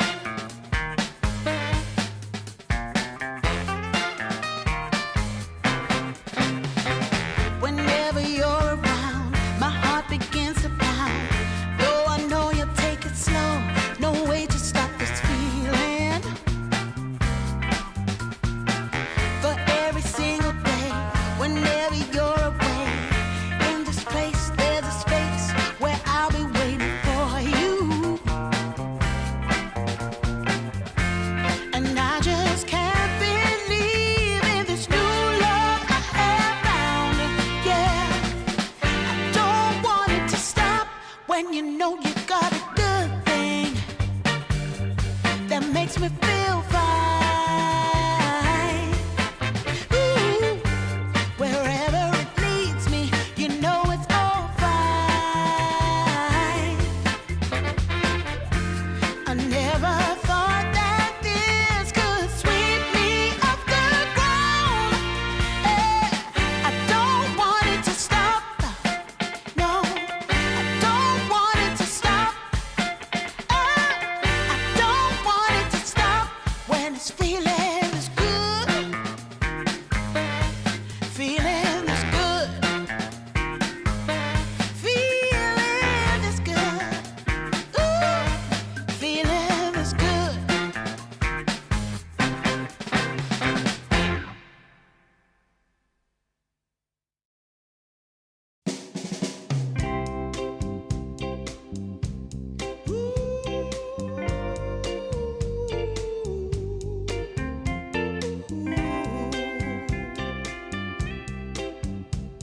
Yeah, yeah. I've been waiting a long time, just longing for a glance from you. Yeah, a chance to look in those big brown eyes. No telling what my heart would do. Hey, when we met, I sure knew it felt as good as it could be. In that moment, though it felt so good, I wondered why you noticed me. If you gave me just a little time, it would sure ease my troubled mind. Don't tell me that you don't feel the same inside. Don't tell me who. These are feelings that I ought to hide. I don't care where you came from, just tell me where you wanna go. If there's a chance to be together, that's all I really need to know. Is it real or make believe that keeps me thinking of you? If you've got time to walk with me, I'll show you how my heart is true. And here I stand waiting for you. Tell me, baby, what I gotta do. Don't tell me that you don't feel the same inside. Don't tell me who. These are feelings that I ought to hide. Don't tell me. The first game 3 for us here over in Division 2, and it requires our glasses to be on. We are laser focused, ready to go, about to nerd out, my friend, for this upcoming game. I'm ready for all the information. Is this are these new glasses? What's going on? Is this are these props? Are you... So I had a delivery today, right? And I ordered 3 pair of glasses.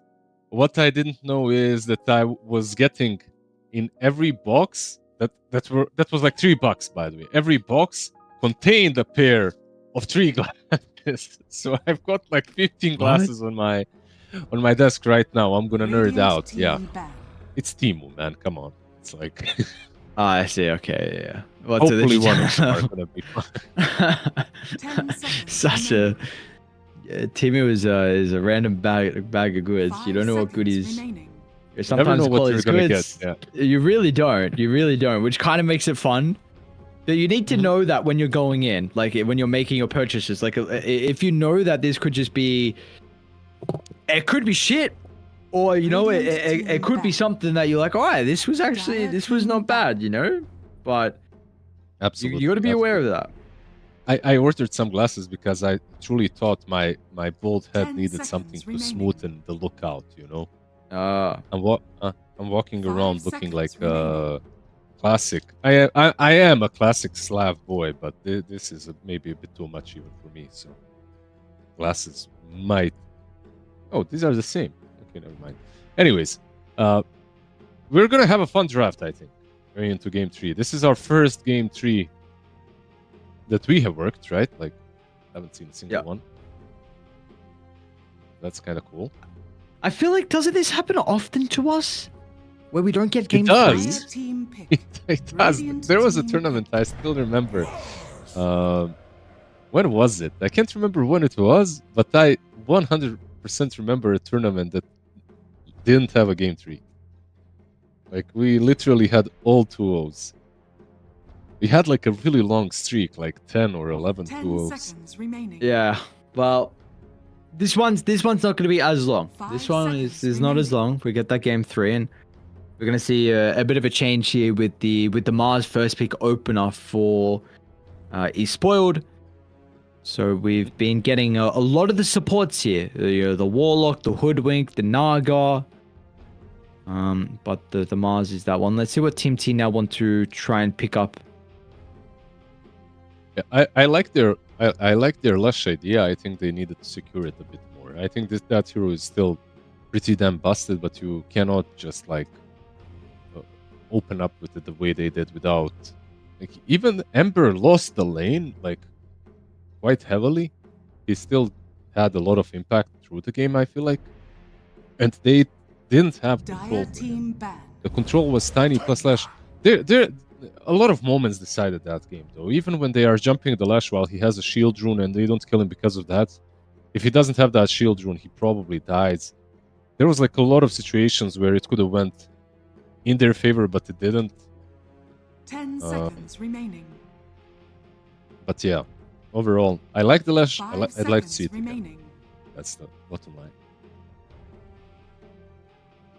So, I mean, I always am so intrigued, like, on teams' decision making with their first pick. Like, we see a Mars from Esports. Then what is the logic, like, with the Pugner? I guess maybe I look at it like too much in regards to counters, and I need to like remember that teams like are wanting to try and play their 10 own seconds strategy, play remaining. their own kind of game, and aren't always responding to what 5 the other team does. seconds remaining.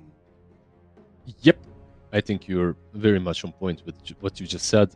It's also like a full comfort zone pick on this level of teams. That is, teams that generally play Division 2.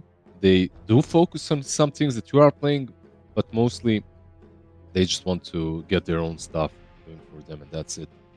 Because like when you're looking at Tier 1 Dota, even the first phase bans, like even those bans, there's a lot of effort put into what you ban, what you're letting through. You know exactly which way you want to go. And in this series, even like we have seen so many different openers, so many different picks, different bans early on, that it truly does feel a bit random at times. I know, like Team T, they ban out the Slardar because Radiant Esports can team play it on ban. mid and off lane, and they played it very well. Like, right? So they're mostly just banning out comfort zone and picking comfort zone on both sides. It's not like some grand scheme of things, at least in the first phase. Then in the second phase, it kind of all makes sense a bit more, but first phase is full comfort zone. 10 seconds remaining. To continue with your 5 at seconds least the point remaining. on the Slardar, I think Hoodwink very similar again with the Amplify. This is similar. Seems like it's been a strategy so far from Esports, but we saw yesterday, I think it was 2 games where they ran like Slardar, Hoodwink, and of course we just saw the Hoodwink before. So really putting a lot of emphasis on having heroes that can amp up some of the damage. But we'll see if they're going to be able to find it in a different way. Also, Radiant team kind of, we were both like, what kind of happened with the Darkseid pick in the last game? You just go for like a super stable Mars hero. Centaur ban is honestly a little bit interesting, considering you have the Mars. I wonder what the thought process is with that. Yeah, not sure. Centaur overall feels good. Not that great into Mars, like you said. Arena into Stampede usually doesn't work out that great. Like, usually you ban out the Pango instead. But okay, they banned out the Centaur. They let the Pango go through. As Team T, I think you're very satisfied by the fact that you just got Pango into Mars. As long as you can set him up for success. Now, some teams right now would be maybe giga-braining a Bloodseeker position 1. You know, like you have the Pango and Pugna into you, you pick up a Bloodseeker, suddenly, oh, it all makes sense. So you rated the Pango with the Mars, we just picked the Bloodseeker. But yeah, that hero is also played by just a few. And even those few that play don't play it very often. Like Crystallis, of course, and Mouse. Yeah, especially not right now. That hero is not in a very good position. So we're gonna have to see some other ways to deal with the Pango. I mean, Ember is not bad with the chains, can be quite frustrating, but I feel like this matchup can go back and forth. You know, Diffusal is also pretty annoying for the Ember. Rolling Thunder, any stun with +1 from the Pango. They will yoink the Pudge, yeah. So let's see if it's going to be a 5 or 4 Pudge. 10 seconds Kind of cool to see remaining. this much Pudge, honestly. 5 seconds Like, remaining. Most Yeah, of go the for it. games that we've been casting, like in other tournaments as well, Pudge is being played quite a lot. I feel like Yamich, he's the one that kind of brought it back, and now teams have started copying it. The hero is still good. I mean, you don't necessarily have that incredible impact that you used to with Hook, Dismember, say, with the Shard, but still good. Did you see any teams try and flex the Pudge? Because I know, of course, that was very popular for a while. I think I did. I think I saw a position 1 Pudge one game with like some Aghanim's. Yeah. There was a game where they had a position 1 Pudge and a position 4 Alchemist. Radiant They lost team horribly. pick. Can't remember which team it was, but they did try that. There's a team that plays position 4 Alchemist. I'm sure someone in the chat. It's No. Is it not Eki's team? It also could It's be. 10 seconds. I feel like it's not Eki? Eki. I think it's one of the Is it- Ruski 5 teams. seconds remaining. Is it Avulus? Was Janta doing it? Wait, let me see. Could be. Anyway, Team yeah. pick. They would like that game. He was playing an Alchemist with the Pudge safe lane, Beast off lane, and another hero mid lane that buys Aghanims, and everyone bought an Axe for themselves. Like all 3 cores bought the Axe, and you have an Alchemist 10 position 4. seconds remaining. It's just kinda, yeah. It looked a bit silly. But 5 speaking of seconds this draft, remaining. we have a Monkey Tusk. Nothing silly here. We did call for a Monkey last game. It wasn't picked. Now Team T picks it up. I wonder where it's gonna go. It should be on the safe lane, sure, versus the Mars, but not a bad matchup into the Ember as well. Like you can bully him a little bit. Wouldn't be that bad to put it on Warwick. Some task rotations as well together with the Monkey. That sounds kind of strong to me. Dire team ban.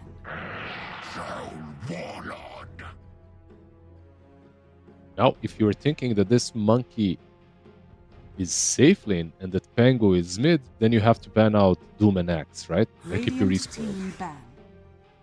They ban out the Batten instead. Okay. Radiant team ban. So they're actually expecting the Pango offlane and the Monkey mid. Abba as well can be offlane, of course. There's also that. But Abba into Troll offlane doesn't sound that amazing. As a position 1, it's definitely better. Let's see what they go for. I would 10 actually love if Team T remaining. just switch things up, get themselves an Axe, 5 put it on seconds offlane, remaining. creep skip a little bit with Tusk, make sure that Axe has a good time, which he probably should have. into troll, you just go like a couple of ring of protections into chainmail. You have too much armor, too much Dire strength as team well ban. with that facet one-man army. Let's see, Abaddon banned out. This ban is gonna tell. I feel like no matter what, you're letting Doom or Axe go through, and I feel like both picks are great for Team T. 10 seconds remaining. If you can flex the Penguin Monkey, that is. Okay. 5 seconds remaining. Like even if you can't, if you put let's say Pengo mid and Monkey mid and Pengo offlane, you can still pick Doom and put it safely. There is also that option. True. Let's see. Let's see if they're going to be able to get that Doom hero, or if it's another route with the axe like you're mentioning. Also trying to work out what esports hero is going to be. They banned live still. Okay. Yeah, they So yeah, I mean a matchup versus the live still is very interesting. Yeah, what do you go for as the core here? He's been playing some Snap, some Jakiro. They get themselves a Phoenix. I like the Phoenix pick. You may now select your Insta heroes. Weaver. Okay, a carry Weaver as well. I mean, okay, you got the double hit versus the egg, which is nice. They don't have too much catch, but they have the arena and Pudge with Blink Dismember. That's more than enough to kill a Weaver usually. Tusk with tag team and Weaver is pretty strong if they lane it together. It's like, you know, the double hit on tag team is always nice. But overall, I feel like they might have had better options than the Weaver. Maybe they... Yeah, but in any case, maybe this is just what they like. They like the Weaver. Their draft is still solid. They have a lot of kill potential. Scaling is good. Not too bad, gotta say. I don't see Weaver too often, so I'm kind of happy to see it as position 1, sure. Yeah, it's going to be fun.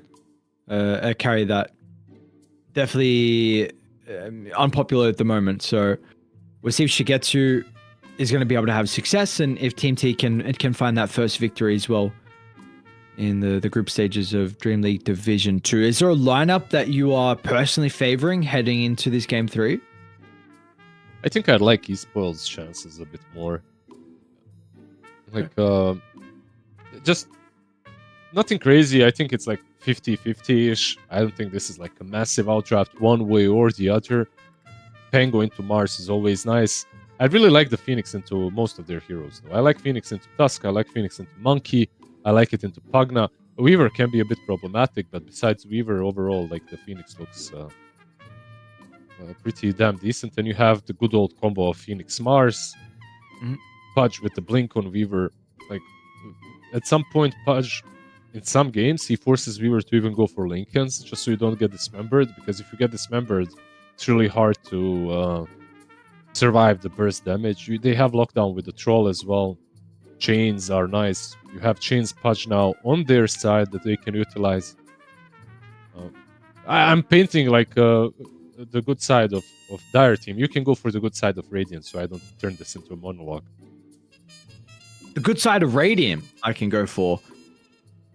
Oh man, I feel like this is your job though. I'm supposed to ask you like your opinions of either side. You're the one that does the monologuing. I just talk through fights. I'm sure that you have some pros and cons for Radiant. Dota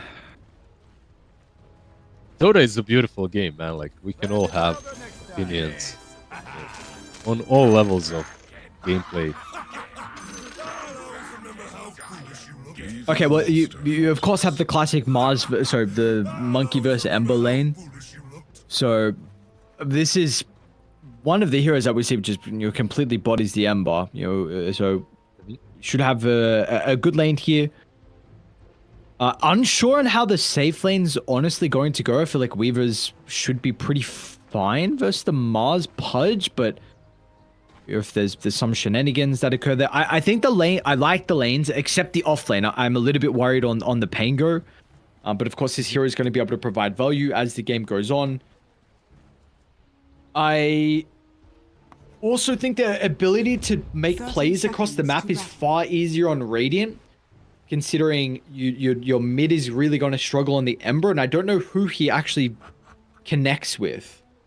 Like Ember Pudge, I suppose, chains into Hook. Maybe Phoenix. I mean, Phoenix as well can also do a lot of damage. I just feel like Radiant's ability to make plays like without ultimates is a little bit easier. So, but I also have zero idea of this Weaver here, and he's Grandmaster, but I don't know like if it's good or bad. Oh, he asked for it, right? So it better be good. I gotta say though, we were caught. Couple of heroes caught, even mid lane. Aztekor might give up first blood. Gets the fire spirits, but doesn't connect onto Seneko. Did Weaver make it out? He did make it out, okay. He did. He's gonna have to go base though. This is like a fountain play from him for sure. One thing though, if Ember struggles, I don't think you play around Ember. I think you play around Mars. Like, this is a really good Yules Mars game. Like you just start off with Yules, like, double bracer phases Yules. You can catch the Weaver with it. Like, overall, I think he should be the. If Ember truly struggles hard, this should be the main playmaker. And then Ember recovers a bit after. No, completely agree, actually. Makes a lot of sense.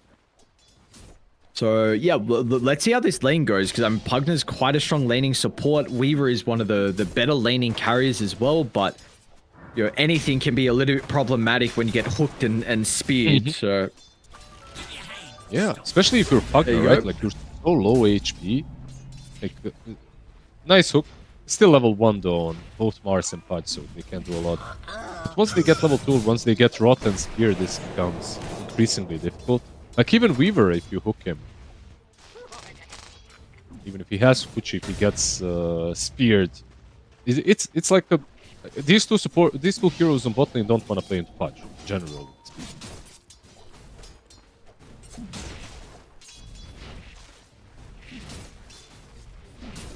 Emperor doing fine so far, by the way. He's 7-2. Not too terrible. Let's see how this kind of changes once maybe Boots is picked up from Warwick, and you know, now you have the creep wave in a far better position. It's up on the Monkey King's high ground, so a little bit more difficult for difference. I wonder what the skill build is going to be as well. I'm not sure if there's like in my head, I thought when you have tough lane matchups, you put more points in Flame Guard. But sometimes, you know, we see Slight just even secure a little bit of CS with it. I don't know. No Ember Specialist here. No reason to get the Flame Guard into Monkey, right? Like you just go play around the chains and Sleight of Fist. You wait for the Pudge rotation as well. Make sure that you have those chains available for him to hook him under the tower, perhaps. One problem is sometimes you... Like, Lash, if you hook him under the tower, you're probably killing him. He's way too low armor. He dies to the tower hits. Monkey, like, you hook him under the tower, he has 8 armor. He turns and he kills you. And he doesn't die, probably. Hook on the Pugna down bottom and the spear. Yeah, but Amaralis might die to the Weaver. And Seneko is actually okay as well. Turns with the blast, and meanwhile, Waste is actually going to eat a bunch of damage. So they were the ones that you felt like they could put the pressure on to Team T. It's just beautiful blocks as well from Weaver. They hooked the Pugna, but no damage was truly dealt. And now with the Pudge being mid, can't hook a banana.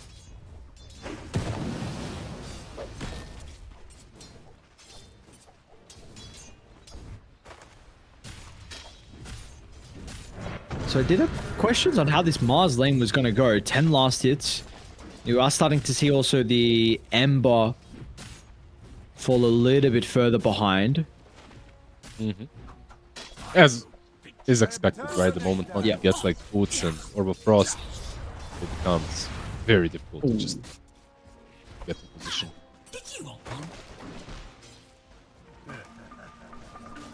I guess this is one problem with your bottom. They've had the lane pushed out quite far for quite some time. So I haven't really been able to utilize the ability of the Weaver mid lane difference. Ginku's got to be found. Does I just run straight past difference as soon as he sees the TP? He's like, alright, well, this play's not working. So they get a rotation out as their core. The water rune will Bruno. also be picked up. Do they still continue to chase him? Looks like they're going to try and get in range for the snowball. Shards is there as well, which blocks him off. Does force difference to run to the other side. It wasn't the best shard, but it probably isn't going to matter in the end. Blood grade boundless doesn't matter in the end. Difference actually lives. Slither health walks it off. Damn, the presence of mind that he had to save the chains just until high ground. Now he's gonna get getting rewarded a with kill? dust kill maybe.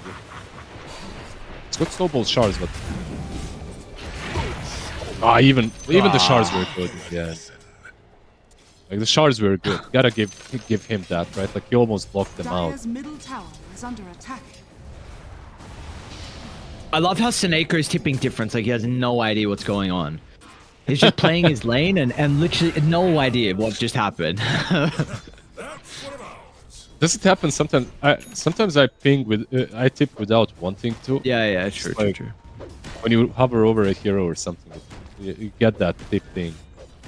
But yeah, Tusk is bottom now. The hook bottom. not connecting insta go, right? You have shards as well. Is Waste also maybe in trouble? No, he's fine. Okay.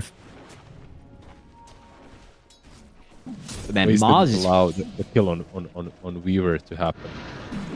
He speared the Weaver so he doesn't get the last hit. How do you look to play the map with the wisdom coming up in a minute? Oh, that difference? Actually, level 6 before Warwick. Radiant's middle tower is under attack. Change to be able to set up for the hook under the tower? Warwick's actually going to be able to give up a kill here. Difference nicely done. And that was the Tusk feeding his life to the Ember. You had the level 6 to be able to use the remnant for the chains, set up for the hook, and you know, these little things start to snowball in matchups where this should not be happening. I mean, the Ember has a 400 net worth lead over the Monkey King. Just beautiful. Beautiful mid lane plays. The fact that they rotated the Pudge multiple times to save the Ember or help him. Radiant's middle You asked about the tower Wisdom is under Shrines. attack. I feel like Dire are Dire scanning. kinda needs to at least protect their own, and they're moving into it. Yeah, they're Weaver and Pugna, they won't even them. Because at least give it to Mars. He's so low level. Level 4 right now. He's probably... Yeah, the Weaver pick definitely worked out in the lane. Mars is not having a good time. Dire's Due to middle Pudge tower as well, I is have under to say. attack. Sometimes it will be like that, you know, you miss a couple of hooks, or the ones that you hook don't work out, and then your offlaner is wishing he had a different position for. Yeah, I was trying to come up with another 4 for them if they could put the Pudge as a 5, but difference on the though. bottom. Are we able to get the first stomp? But there's literally just no damage for the Mars is still 4. I mean, they're out the threat of the arena to maybe... I don't even know if the Weaver would die inside it. Treads, Falcon Blade, Wand.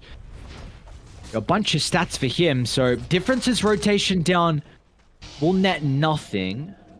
But wait, did Ember... I didn't see it. Ember blocked the hook, right? I think. Oh, I Or didn't see. Maybe. I think he blocked the hook, because they were setting up with the spear. Mars set up with the spear nicely on the Weaver, but then suddenly I see the hook on cooldown, but I don't see anyone hook. Tusk is hook. Kind of reveals just as that there's a ward nearby, and I don't even know if they're going to be able to get the kill on Desire. It will actually. Rot slow long enough for Amaryllis. He's now going to turn to Seneco next. Amaryllis is going to die, but at least you get a kill over towards Difference. Shigetsu will try and sweep on over as well, and will actually be enough to protect his captain. So, nice spear. Shigetsu, does he just go for the Mars instead? Hang on a second. Waste actually stepped back towards the tower, which meant Shigetsu could easily continue in pursuit. So, I mean, this Weaver's putting so much pressure on Difference. Wait, are they going to kill him? What's going on? What? It's just Difference going back in. Like, really good play from him. Like, he was going base because he didn't have HP, he didn't have mana. This is a kill on Soneko, maybe? The rot itself should be enough, yep. And they had this good ward plus sentry that was set up for the Wisdom Shrine defense, right? That ward and that sentry actually nets them the kill on Weaver, of course, scouting his aggressive move.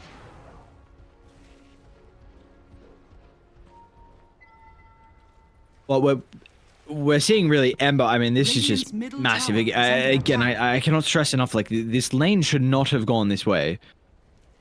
I wasn't even the lane, to be honest. The kill on the Tusk and then the death mid because he had the level 6 beforehand. This is not what the outcome you would be expecting, and because it was this way, we see him being able to manipulate bottom, and now you've kind of. I mean, Mars is still Radiant's really, middle really tower poor, is but at under least attack. he's about to have level 6, which can give them another opportunity to gank down bottom. You've also left Troll completely alone, so he's free farming.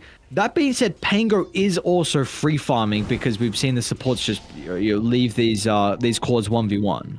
Dire's top tower is under attack. Yeah, absolutely. There's a lot of little things coming together for Dire. They have the egg and the arena, like you said, so maybe something that they can look to utilize on bottom lane.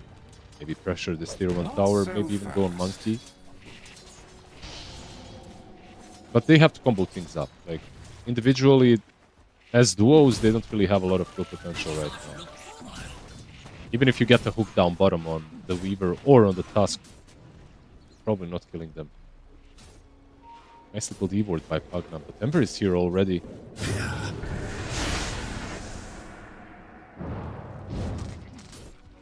Instant He time needed lapse. one creep. Radiant's middle tower He needed one is under creep on attack. Pudge, by the way, to get level 6.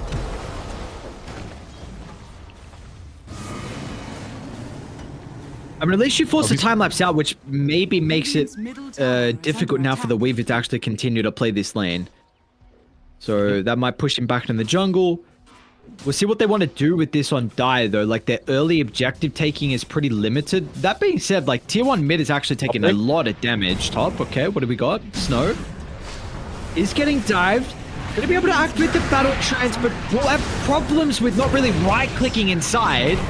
Supernova did a decent spot with the arena combination, means this team fight will actually go Dire's way, and Troll will live to tell the tale, and they may even be able to catch up to Cloud. I think everyone else is a little bit behind, but not if you have the long-range hook to drag them back. It was every single member that was brought to protect their carry, but what an important move to give them a minor lead now in this third game. Dire's middle tower That's is just a good under attack. response, truly.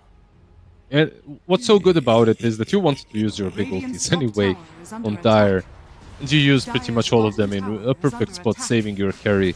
If you're going on Troll, I feel like you have to either bring a Vessel, or you have to control him before he uses ult. If you don't manage to do one or the other, you're probably going to die, especially if you're doing that under a tier 1 tower. Dire's top tower is under attack. As long as he has that ult. They have full vision on him now, Radiant's so middle maybe tower is under some play is attack. possible on top. Radiant's middle tower Sticks has around. fallen. Dire's structures are fortified. Looks like he won't, though. He's going to continue Dire's By the farming way- backwards. is under attack. I see this Radiant's bottom hotspot tower is facet under a lot attack. on Phoenix. Dire's top A tower lot of has teams since fallen. DI have started building it, doing the hotspot. I want to see Aetherlands as well with it. I know the item is kind of dead, and you want to get some utility on Phoenix. But like, it's a lot of damage actually on Sunray, and it does benefit from lengthened Sunray. Dire are scanning. I see a big long sun ray bottom.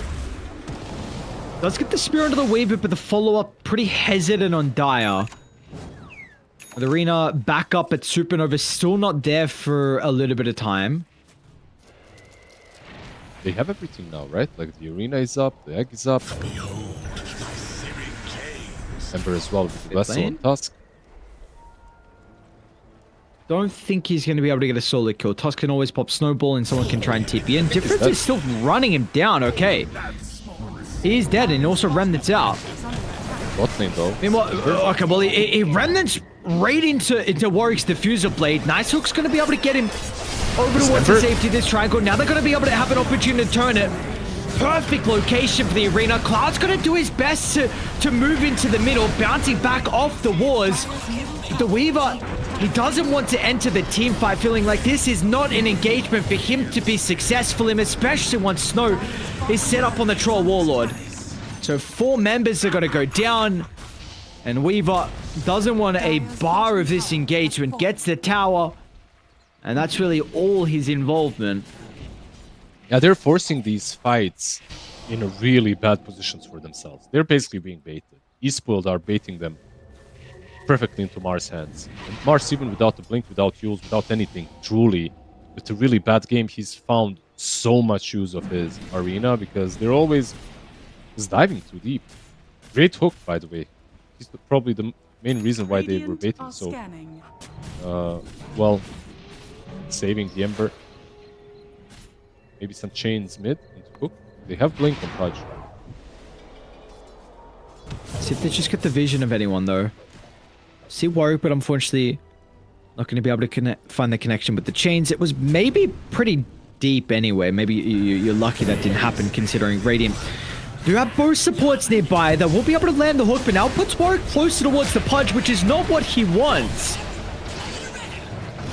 Ember? He has to get away. Fusel is going to burn all his mana. Oh, he's got regen, luckily, but Remnants are completely out. Yeah, and the regen's not going to matter. All right, well, Dire have some good past couple of skirmishes, and all of a sudden, just a big blunder in the mid lane from their mid and their 4. Yeah, it's just these two diffusals working overtime. Tango and Monkey King. Radiant structures Gotta are say, fortified. that die was... Dire's middle tower If you find has one fallen. hero with chains and hook, maybe, but you see the Tusk is right there. You see that Monkey. It's such a hard play to make. At least they're playing on the enemy side of the map. They're forcing some rotations.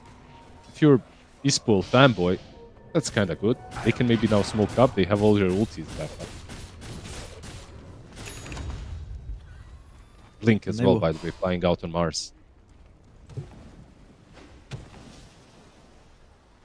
Mars will be connecting with the team inside the smoke. Troll's going to show himself inside the lane, so hoping for a kill into an objective, and they might actually run into Shigetsu. Radiant's bottom See if tower he's going to be able to is read under this attack. accordingly. Radiant actually wanting to try and defend their tower, so 17 minutes into the game. Radiant's bottom tower Tower will be killed off. Different trying to do his best to scout out the backline. Instant blow for the Pudge, so an advantage for Dire, and now Cloud's going to try and roll in. Supernova over the left side. Shigetsu should be able to turn to deal with the egg with the last right Oh, he click. No, doesn't he kill it. doesn't actually bring it down. But they don't see the Weaver. Still feeling like there's an opportunity to move forward. Repairs some of the damage. The control is lacking onto Difference, but the Boundless, that will help them in the end. Difference Sun Raid up, and actually still going to be able to get the kill of the Wukongs. It's not enough. Difference will live. Once again, somehow surviving on minimal health, and Snow as well. He's going to be able to lock onto Warwick, and what was really a dicey fight. It felt like it could have gone either way. Weaver? He's just itching to get these kills. They're so low. He's thinking about it, but just can't go in. Doesn't have Dezo. Like you said, this was a Radiant fight, I feel like, to an extent. They set up well under their own tower, but they got... Both supports get caught in the arena. They get eliminated way too quickly. I feel like without Tusk managing to use anything. Now he might die as well. Oh, hook misses. Oh, shit. Oopsie. Look at that Sunray versus Pug now.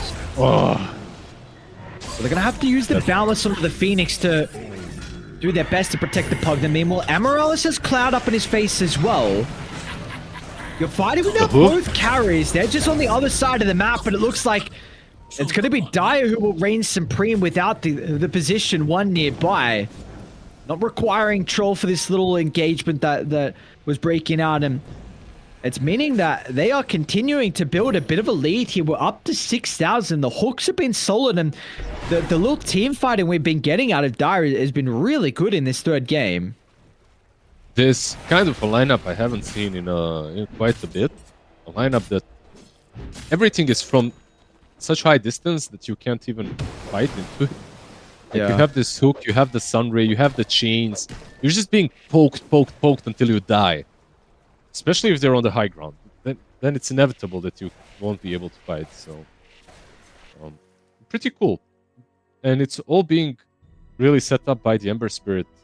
Like the chains helping out both supports, the Phoenix and the Pudge.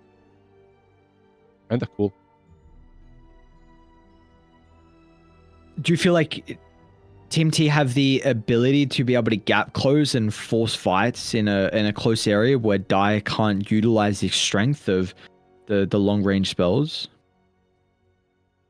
I mean, if the Pango gets in a good position, if you get some good shards maybe from the Tusk, then perhaps you can, but I feel like it's hard. It truly is difficult. Like, the gap close isn't that terrible when you think about Team T. Like, Monkey King jumping around the trees, Weaver as well, considered as one of the best heroes when it comes to gap close, and unfortunately for him, Gleipnir is no longer a build on Weaver. Like, if that was still a build, it would make things a lot easier. I feel like another item that he's not building, and most Weavers aren't, that isn't that terrible this game, is like a Bloodthorn, Orchid Bloodthorn. Help out a bit, but it's probably trash considering he needs to carry the game. Be like this ultimate right-click damage dealer. And well, something that's going to be problematic for him is the troll being 3,000 net worth above.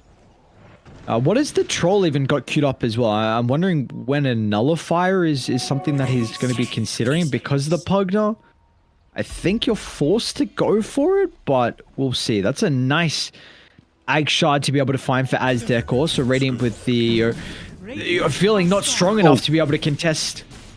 He is going for Aetherlands, by the way, on Phoenix. I love this. Yeah. I love this. I think you can have a lot of impact. It doesn't, like, you don't have to play around Yegg if you're Phoenix this game. Of course, with the shard you can, but as long as you're pumping out Sunray 24/7 in teamfights, I think that's the way you play this kind of Phoenix with Hotspot. What talent did he go for on the Phoenix? It's Hotspot. Level It's 10. Hotspot. It's the the talent. No, he the didn't talent. get it. He didn't get the talent.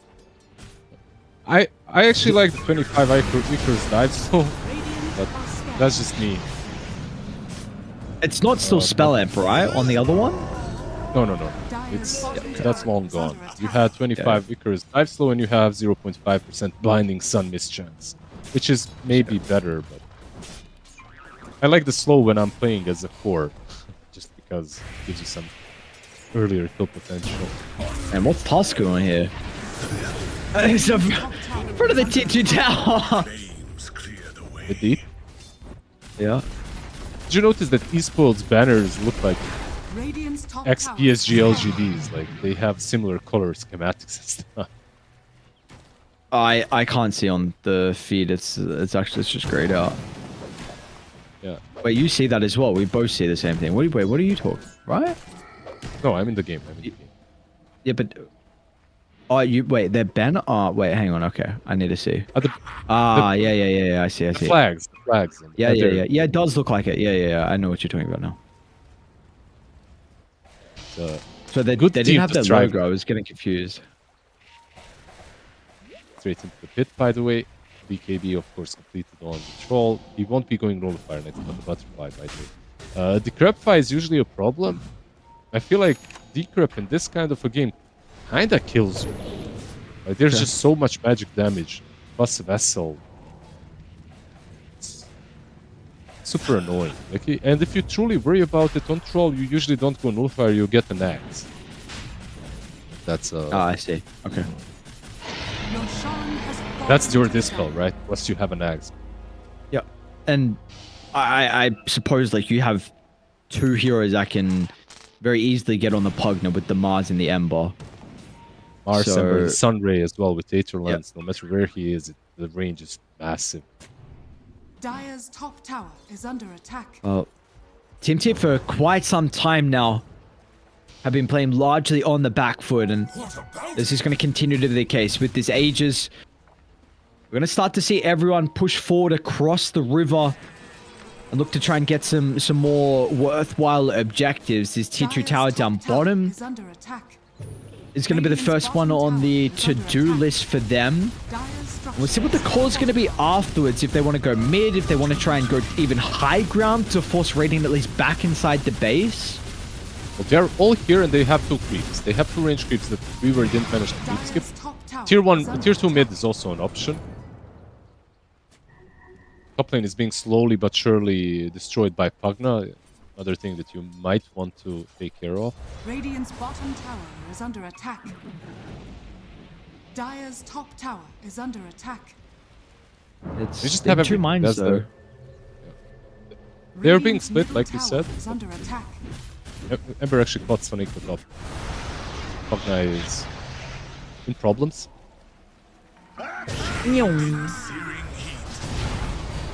Radiant's middle Penguin. tower has fallen. Yeah, they're actually thinking about going in. Seneca's Bring not it gonna inside. die insane. Radiant's middle tower is under attack. There's no TP on Pogna. Like, he has no way of going base. Like, he cannot defend. Like, he literally has to run all the way from top. Dire's top tower has fallen. Radiant's middle Reaver tower might is just try under to go attack. and trade. Radiant's middle tower has fallen. Oh, so risky to trade though. If Mars TP's back, using a spear and another +1. Barracks has fallen. So he's not going to Yeah. show in the lane. He's going to keep farming, and no Radiant's one's actually middle going to even barracks are under attack. pop back in for the defense. A couple of heroes will sit inside the fountain, and it will be a completely free set of barracks. Unfortunately, BKB was completed a little bit too late for Shigetsu. They will try and smoke, but we're about to see Dire go back to their half of the map. Mm-hmm. And they're hunting with the BKB. Like, they got the BKB on him and on Monkey King. They want to make things happen. Radiant are scanning. How strong are they with these BKBs? Radiant's courier Much has stronger been than killed. without. But I don't know if they're strong enough to actually take this team fight comfortably. There's still this member that goes through BKB and they need to be worried about.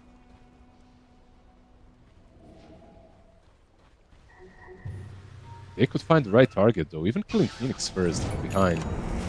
Oh, difference? That's- Remnant's directly Hunter. on top of them. Now, the chain control needs to be perfect, and it is. That's one way to Unlucky kill from someone. difference. Yeah. Radiant's top tower is under attack. They're still pushing I'm top. s- This is okay. They Another re smoke up by on them. the smoke. Well, Seneca's still got 2 in the backpack, so Radiant's haven't been making structures plays are for quite some fortified. time, but now they feel like they need to change the status quo. Radiant's top But the Monkey's going to find an angle to move all the way around, gets a glimpse of the Mars, which is a pretty important hero if you're going to be able to blow him up 4-0 before the arena. They're going to drop everything to try and get the kill. Waste will at least get the ultimate off at the last second, but it doesn't protect the egg. Snow will, however, be able to do so. With the battle trends out, egg survives, and Snow will look to clean up. Cloud, he's going to be able to get away as somehow, but you lost multiple other members in the end. Technically, it was a 5v5, right? Considering Troll had Aegis. But yeah, they managed to kill Mars. They don't manage to do a lot more than that. The team fight was just... The moment you use your BKBs, I feel like the fight is over. We were spot on Radiant's top. top barracks are under No way. What? Radiant's top Really? I was not expecting them to be able to get that kill with just the punch in the ember. has fallen. Could be game. He had no ult, by the way. He used it. It was still on cooldown. So the game continues for now. Aegis will be reclaimed in 20 seconds. They don't want to push it just yet.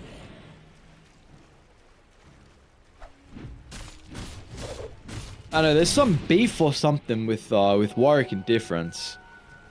Some random tips on the ember to the monkey. Yeah, the mid lane beef, the classic. It's also like, bro, he got you counterpicked my ember with a monkey, and this is the outcome for the entire game as well. Like we haven't really felt the monkey impact. I feel the monkey counter is a trap, actually. Like, Ember just feels like a better hero. He does more through the game. And very rarely do you just absolutely stomp someone with the monkey now. Usually people find ways of evening it out. Is this?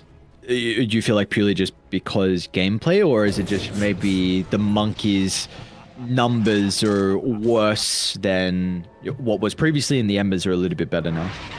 I just feel the way that Ember is played from the mid lane suits him way better than Monkey. Only. You're not ulti reliant. I mean, you are, but you always have it up. You kind of recover easier. You rotate easier as well.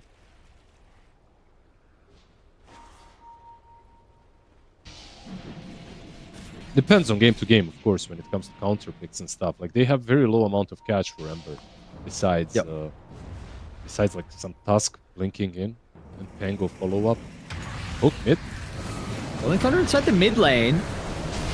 Targeting down Pudge at the moment.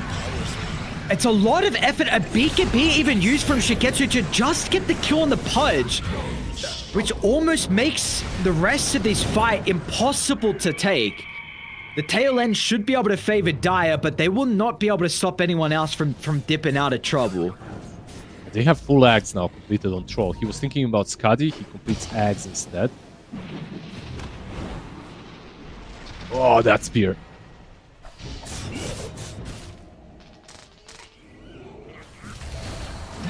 This is a jump. Last set of barracks. There's no Pudge. Here we go. And Tusk is up, so maybe better to wait for your Pudge, I think. Let's see what they do.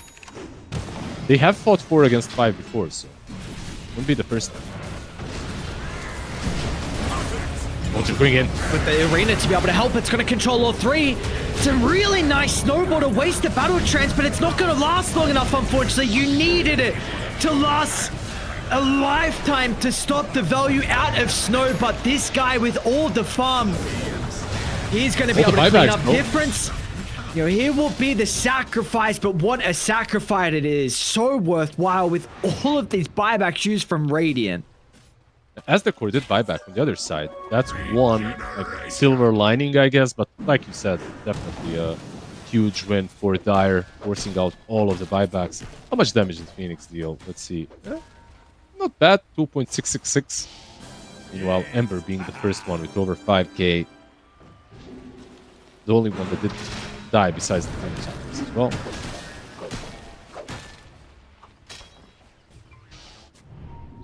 It's kind of telling that they're willing to just jump in on the high ground 4 against 5 without Pudge being there.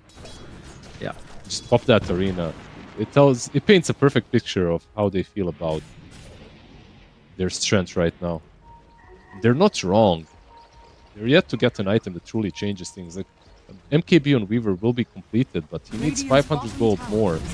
It's not there yet. Radiant structures are fortified. Can he get it before the Megas, I wonder? Oh, I don't know. Radiant's bottom tower has fallen. It's happening pretty quick. He's gonna have it. He's gonna have the MKB. Like, this kind of allows you to kill the troll. If you can control him before the ult. Oh. I like the discipline a lot from eSport. You know, there are potential, probably with this 17,000 net worth lead, like, you know, the ability for them to take a successful team fight's pretty high, but they're going to respect the fact that Roche is up and make sure they put themselves in a position to secure the area, take this last advantage, and book themselves a victory over Team T, but they want to prevent that. One fight, this has to go well. Pretty much the last fight of the game for Radiant. If they play a good fight, it might not be the last one. Nullifier on Monkey very soon as well. He needs 600 gold. They run down to the low ground. Smoke might pop inside the pit where only Phoenix currently is. They could kill that Phoenix. He doesn't have buyback. They're taking the outpost as well. I mean, this outpost for them is alright, but they don't have buybacks to connect to it if they do die. Dire's middle tower is under attack. So what do? They're gonna double smoke, but I mean, you Lions gotta are tap bottom. they're just they're gonna walk down bottom, but they are a little bit split on Dire. So if there's an opportunity where you catch some heroes, Control is showing inside the lane currently, which means this should be a good fight. Radiant's Control But is on high Radiant ground can't already. get the fight. And yeah, now they need to come back. Snow is forcing them inside the base. Last barrack standing before Megas. Oh, he's They'll got... get the Rolling Thunder out. They'll be able to bounce back off the crystal. Snow pops the BKB. They're going to do their best to hold him into place with the Warrior's Punch.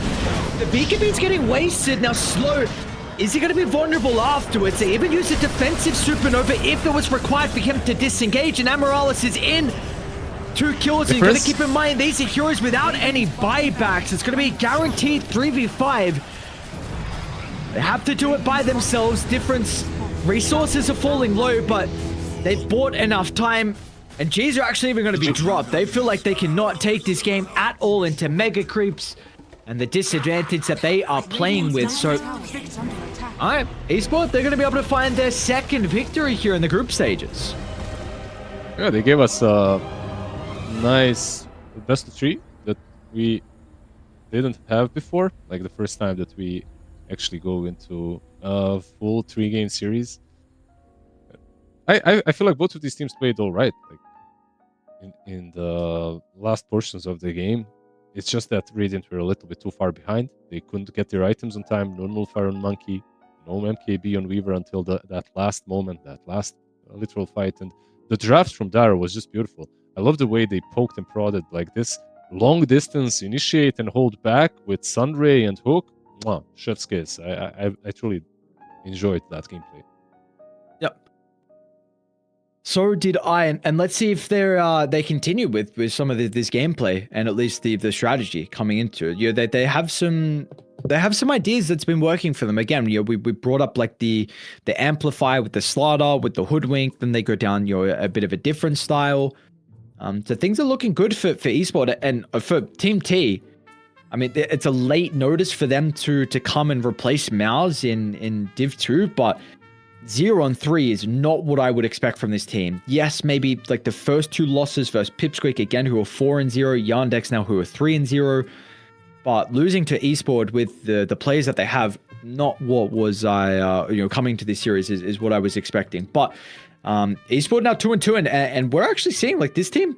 They're looking not bad. They can take some games off people, and you know this could be a lineup that we can see, you know, potentially heading into the playoffs be a bit frustrating for some of the higher ranked teams. So we'll have to see how their development continues so far. But for us on the Ember stream, we are done with our first series of the day. Next up, we're going to be moving over towards Group A, where we have OG taking on Zero Tenacity. I'm very excited about this. I've yet to really watch this new OG roster at all, and Zero Tenacity, I'm a big fan of the mid laner as well. So I think this should be a pretty close affair, honestly, between these two, and probably expecting another Game 3 blockbuster. So we're gonna have, it will be a bit of a long break though, unfortunately, guys. Not as long as what we were having on some of the other days with the quick 2-0s.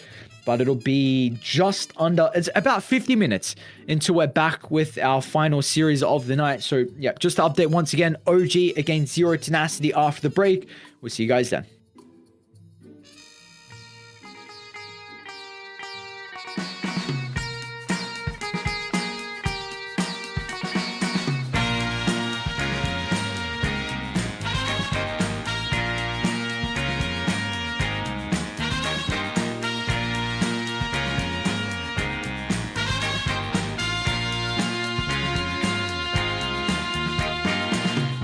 What you need is love and understanding.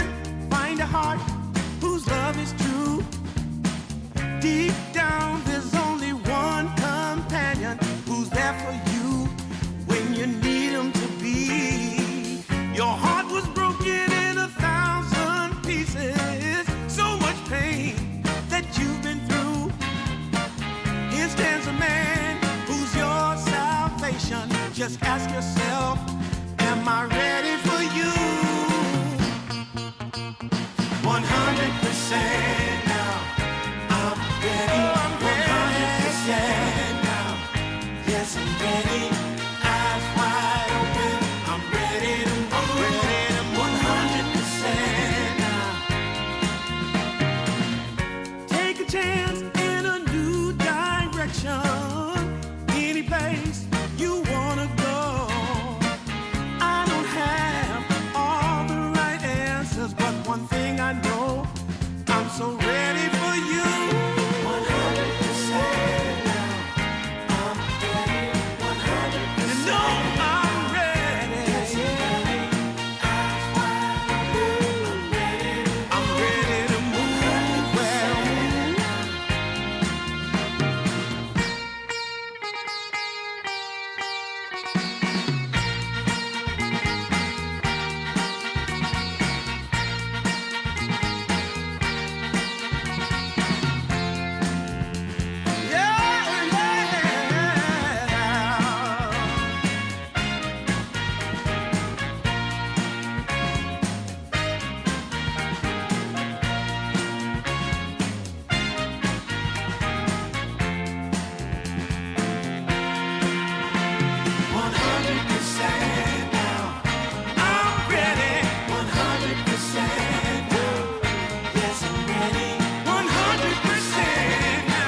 so good for me.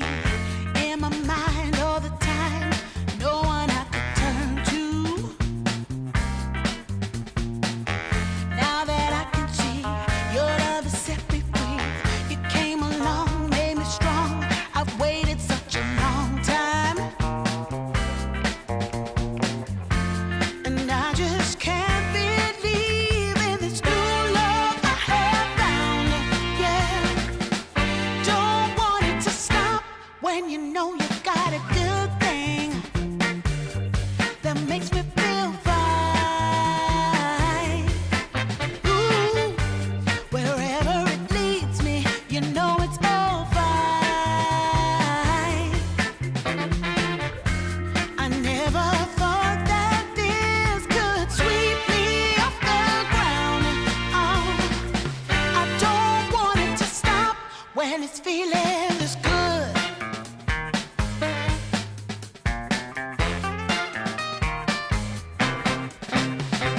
Whenever you're around, my heart begins to pound.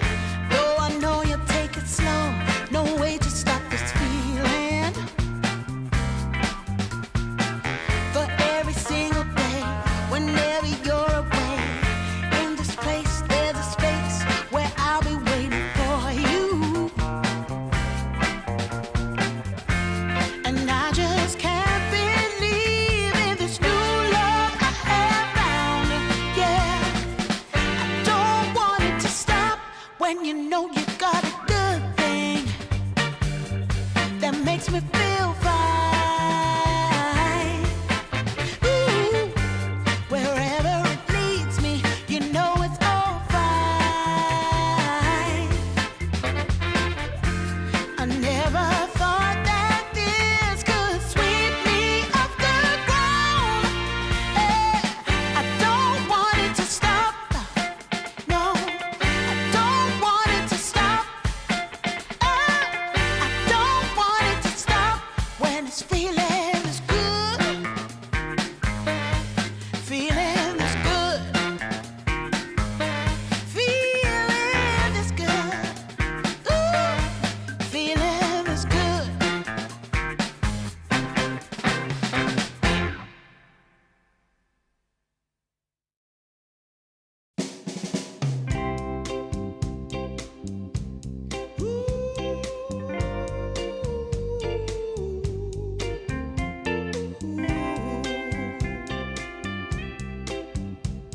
Yeah, yeah. I've been waiting a long time, just longing for a glance from you. Yeah, a chance to look in those big brown eyes. No telling what my heart would do. Hey, when we met, I sure knew it felt as good as it could be. In that moment, though it felt so good, I wondered why you noticed me. If you gave me just a little time, it would sure ease my troubled mind. Don't tell me that you don't feel the same inside. Don't tell me. These are feelings that I ought to hide. I don't care where you came from, just tell me where you wanna go. If there's a chance to be together, that's all I really need to know. Is it real or make believe that keeps me thinking of you? If you've got time to walk with me, I'll show you how my heart is true. And here I stand waiting for you. Tell me, baby, what I gotta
just longing for a glance from you.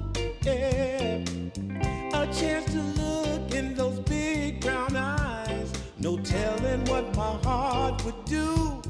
Hey, when we met, I sure knew it felt as good as it could be. In that moment, though it felt so good, I wondered why you noticed me. If you gave me just a little time, it would sure ease my troubled mind. Don't tell me that you don't feel the same inside. Don't tell me. These are feelings that I ought to hide. I don't care where you came from, just tell me where you wanna go. If there's a chance to be together, that's all I really need to know. Is it real or make believe that keeps me thinking of you? If you've got time to walk with me, I'll show you how my heart is true. And here I stand, waiting for you. Tell me, baby, what I gotta do. Don't tell me that you don't feel the same inside. Don't tell me. These are feelings that I ought to hide. Don't tell me that you don't feel the same inside. Don't tell me. These are feelings that I ought to hide.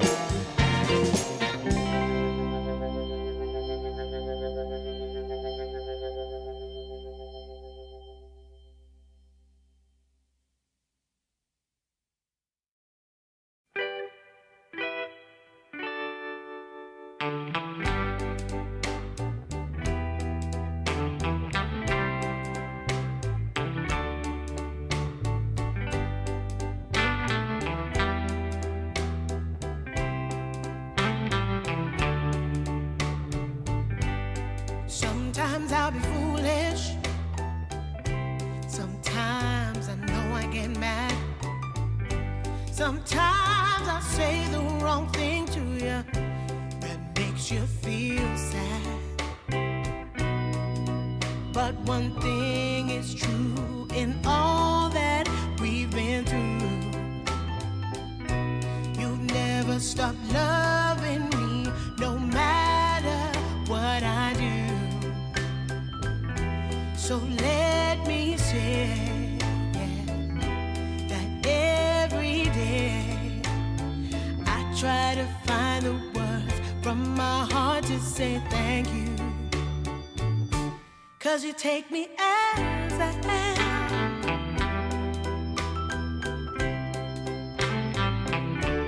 You take me as I am. Oh, baby. If you stop loving me, well, I would understand.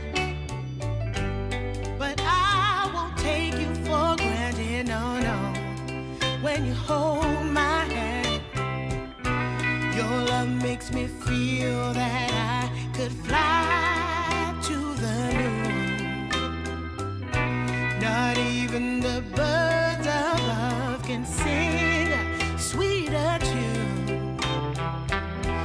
I needed to say that you find a way to make me feel anew. And I want to say thank you, 'cause you take me as I am. Oh, baby, take me as I am. Oh, Lord,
on me. Well, it's fine if all your previous guys that made you run away. You can bet you'd only have one regret, and that's if you didn't stay. Walk my way. 'Cause baby, no one can promise you tomorrow, but today you take away all of my sorrows. You know I'd beg and I'd borrow for you, so won't you take a chance on me? Right from the moment we met, I knew that I couldn't let my fear get the best of me. And every moment since then has proven time and again that we're exactly where we're supposed to be. Yeah. Oh, won't you take a chance on me? Ooh, oh, won't you take a chance on me?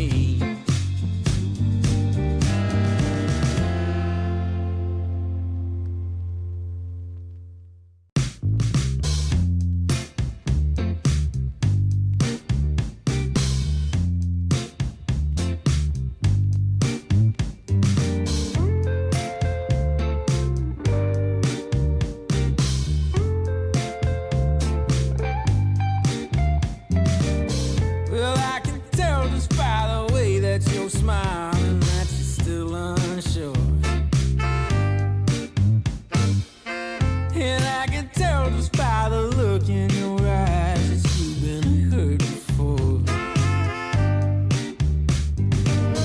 But baby, no one can promise you forever. Right now I only know that we should be together, because it's now or it's never, so won't you take a chance on me? Well, it's fine if all your previous guys that made you run away. You can bet you'd only have one regret, and that's if you didn't stay. Walk my way. 'Cause baby, no one can promise you tomorrow, but today you take away all of my sorrows. You know I'd beg and I'd borrow for you, so won't you take a chance on me? Right from the moment we met, I knew that I couldn't let my fear get the best of me. And every moment since then has proven time and again that we're exactly where we're supposed to be. Yeah. Oh, won't you take a chance on me? Ooh, oh, won't you take a chance on me?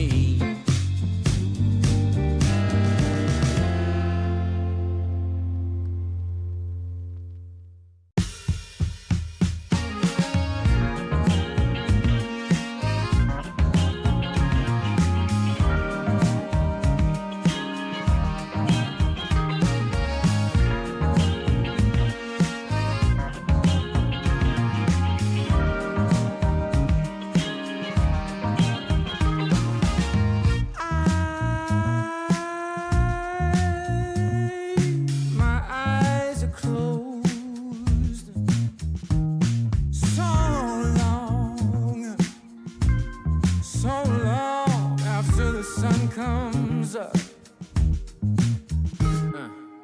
We do a dance in the dark, down the hall, pictures fall, even the neighbors call. But then you rip out my heart, every artery, a part of me. Ooh. It's obvious to me that you love to watch me bleed.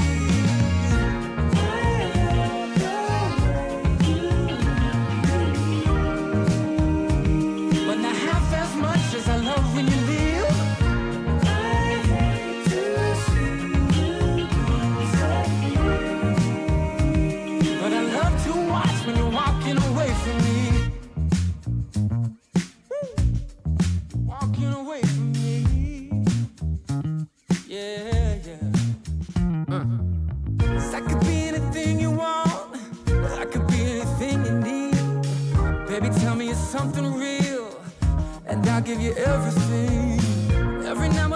smile. You know I can't help myself. They play around with me for a while, keep tearing me up until there's nothing left. Ooh, it's obvious to me. Yeah, you love to watch me bleed.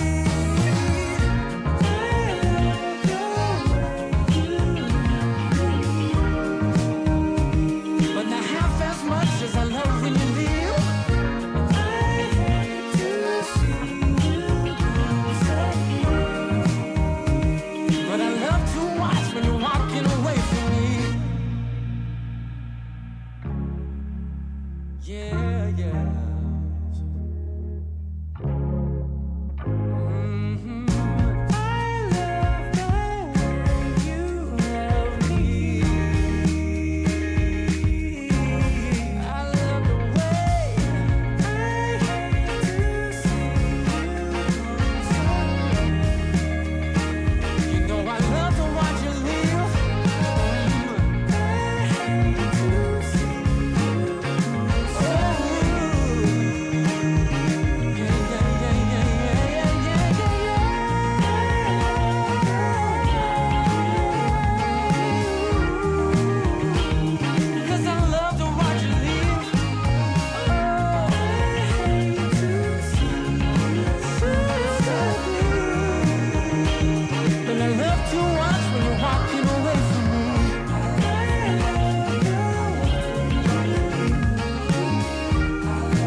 Took a walk down Pico, heard someone shout from a crowd of fed up people, getting told they should calm down. Didn't wanna fight, but the tears that fill their eyes are brought by the people sworn to preserve their rights. Oh,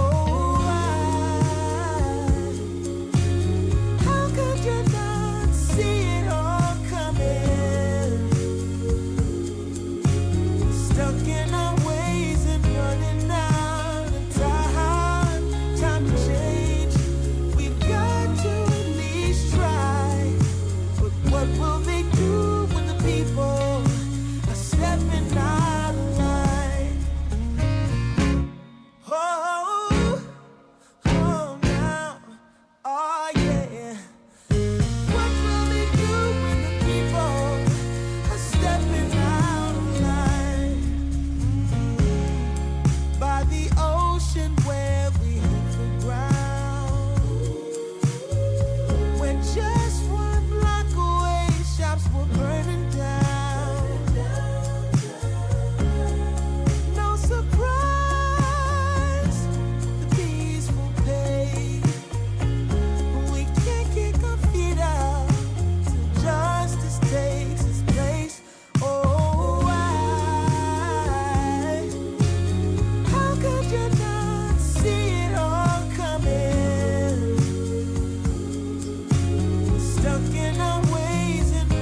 Turned on the dime when I saw you walking by. Something about you caught my eye, yeah. Ain't trying to waste my time, just standing in your line. Gotta take a shot for you pass me by. Ooh, so you wanna be alone for a minute? Well, come on, tell me what's on your mind. I wanna know what makes you happy. I wanna know, can I make you mine? Ooh, I wanna know if you know that I treat you right. I wanna know, can I spend the night? Well, I had my eyes on you for a little while now.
Coming out the gate with the heat.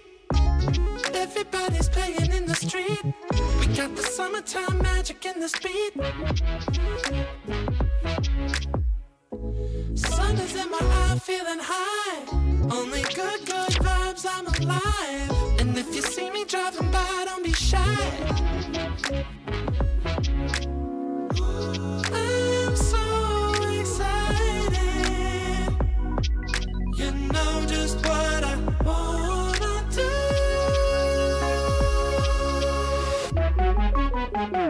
I'm glowing on up, I'm glowing on up, I'm glowing on up.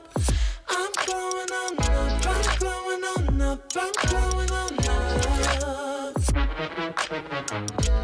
Don't it feel like summer?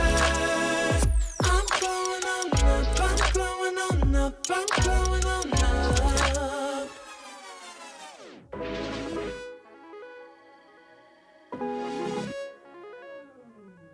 Blow up, show up, soak up aromas, float to Sonoma, roll up to Nola, trope up, blow up, slow up, show up, get real, choke up, you're flowing, you're glowing. Astral samosa, you're landing on Europa, your horns blowing, you're chosen, all the deep cuts you know it. I got the pre-glow and the post-glow, inspiration knows no boundaries where it flows. Your fingertips to the globes tilt to the universe on stilts, hold on and chill. I'm so excited. You know just what I wanna do.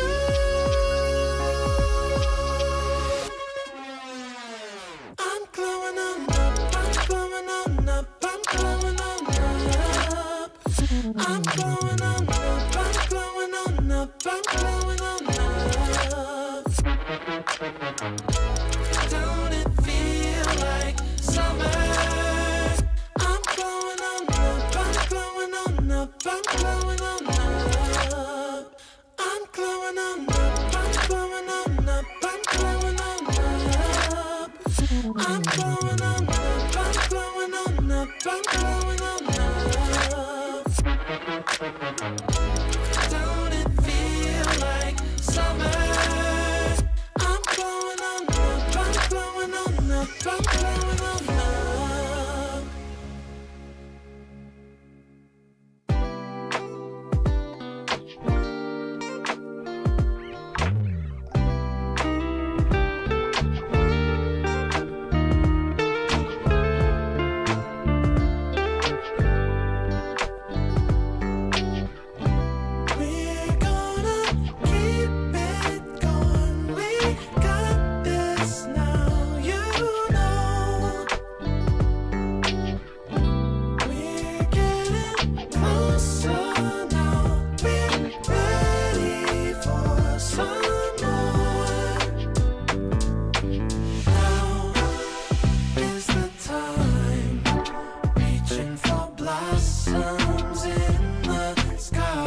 blossoms in the sky.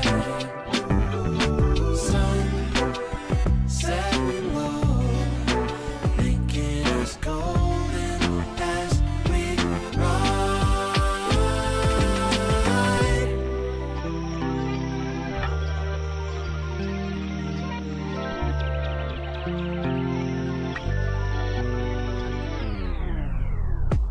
We've seen the magic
today's the first day. Wanna be closer to you. Closer to you, yeah.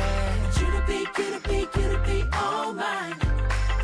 I got all these choices, but I so made up my mind, yeah. There's nobody better, gotta be you. A thousand voices, because it's so good to be alive, yeah. There's nobody better, so it's gotta be you. These myths are busted, the grass is greener on my side. It's done and dusted, I'm never getting off this ride. Life with you is golden, so how can I go back to silver love? I'll be holding on, can't get enough. Wanna be closer to you. Closer to you, yeah.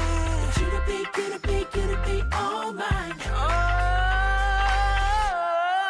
yeah. Got all these choices, yeah. But I so made up my mind. There's nobody better, gotta be you. Got to be you.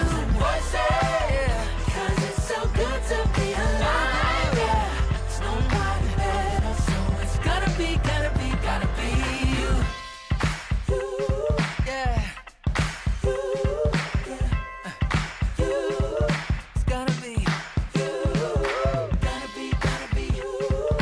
Gotta be you. Gotta be you. Yeah. Gotta be you.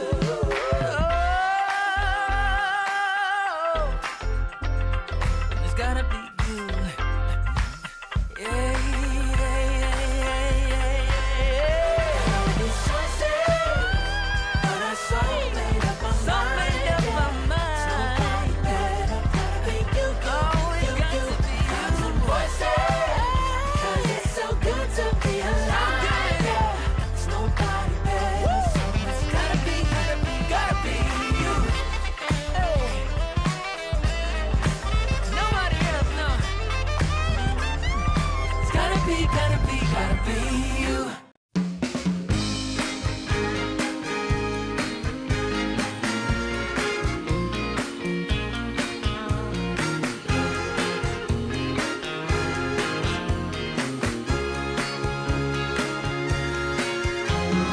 I want music, good music playing and dancing to the groove, and I want to sing at the top of my lungs. The evening has just begun. Hips are swinging, and feet are stomping. Happy people gather round. We will party all night long. This will be Magic. magic night to remember. A joyful celebration for a whole new generation. This will be magic night to have together. No more limitation. We united as one nation. I want Keep on moving. keep on moving. The sweat is dripping. I want Roll, shake it. shake it to the beat of the drum. No need for hesitation. Bass is pumping and everybody smiling. Happy people gather round. We will party all night long. This will be Magic. a magic night to remember. A joyful celebration for a whole new generation. This will be Magic. a magic night to have together. No more limitation. We united as one nation. This will be Magic.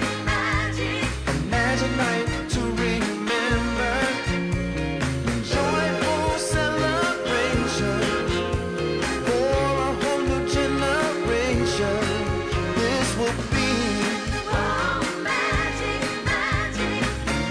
night to have together. No more limitation. We united as one nation.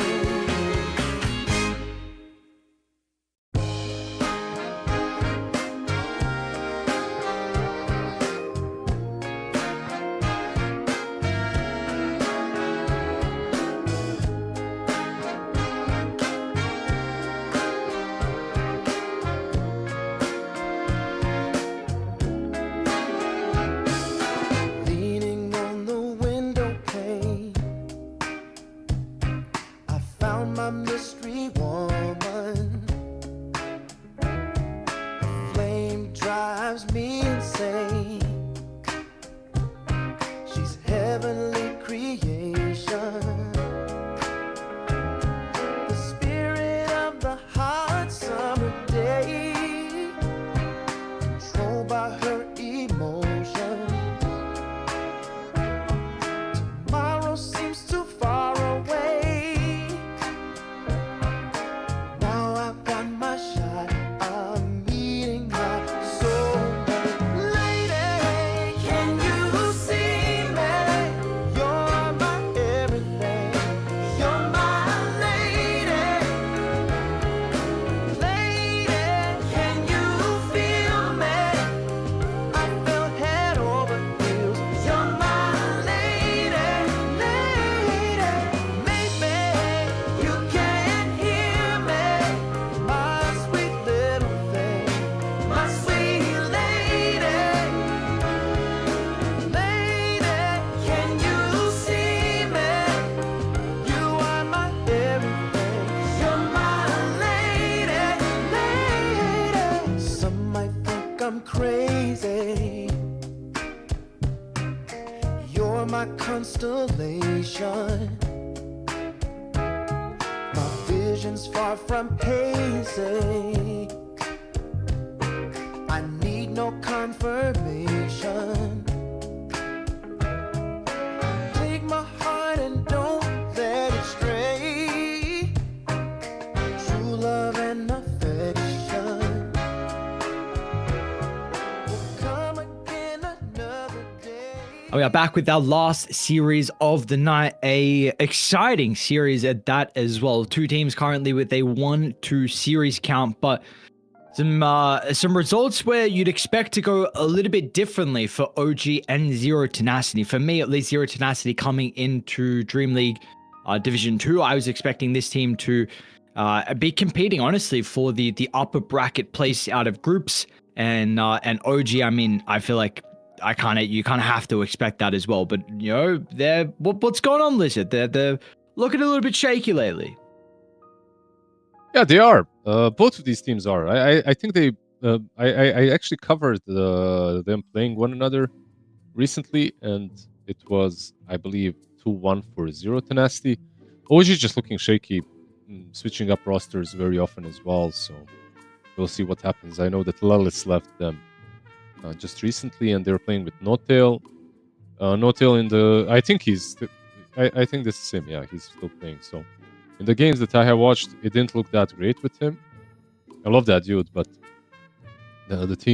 his team currently is not doing well, and him as a stand-in, I'm sure as a coach he can bring as much knowledge as any coach in the world, probably. But as a player, after not playing for a long time, it's difficult for anyone to get back into the game, especially if you haven't played for a long time. So. They're struggling. Zero Tenacity on the other side, I don't know. I think this is a team that is slowly building something for the future. I think they're in the right direction. They're in the right direction, but they're somewhere at maybe the middle of the road. They're not there yet. Like, there's a lot of building blocks still to combine there to make this full team look to their full potential. Yeah, it's gonna take some time. It's going to take some time. We'll see. Yeah, they've been grinding as a roster for a while. I mean, I think it was Mirage, Nefrit, and Ser has been together since like July. that I've seen so far. That roster that I just checked had Nande and Yarmich. And then so now I know really recently they had a different they had 4-2-3 as the carry. And then they bring Kemi in, known as Dream or known as Cut.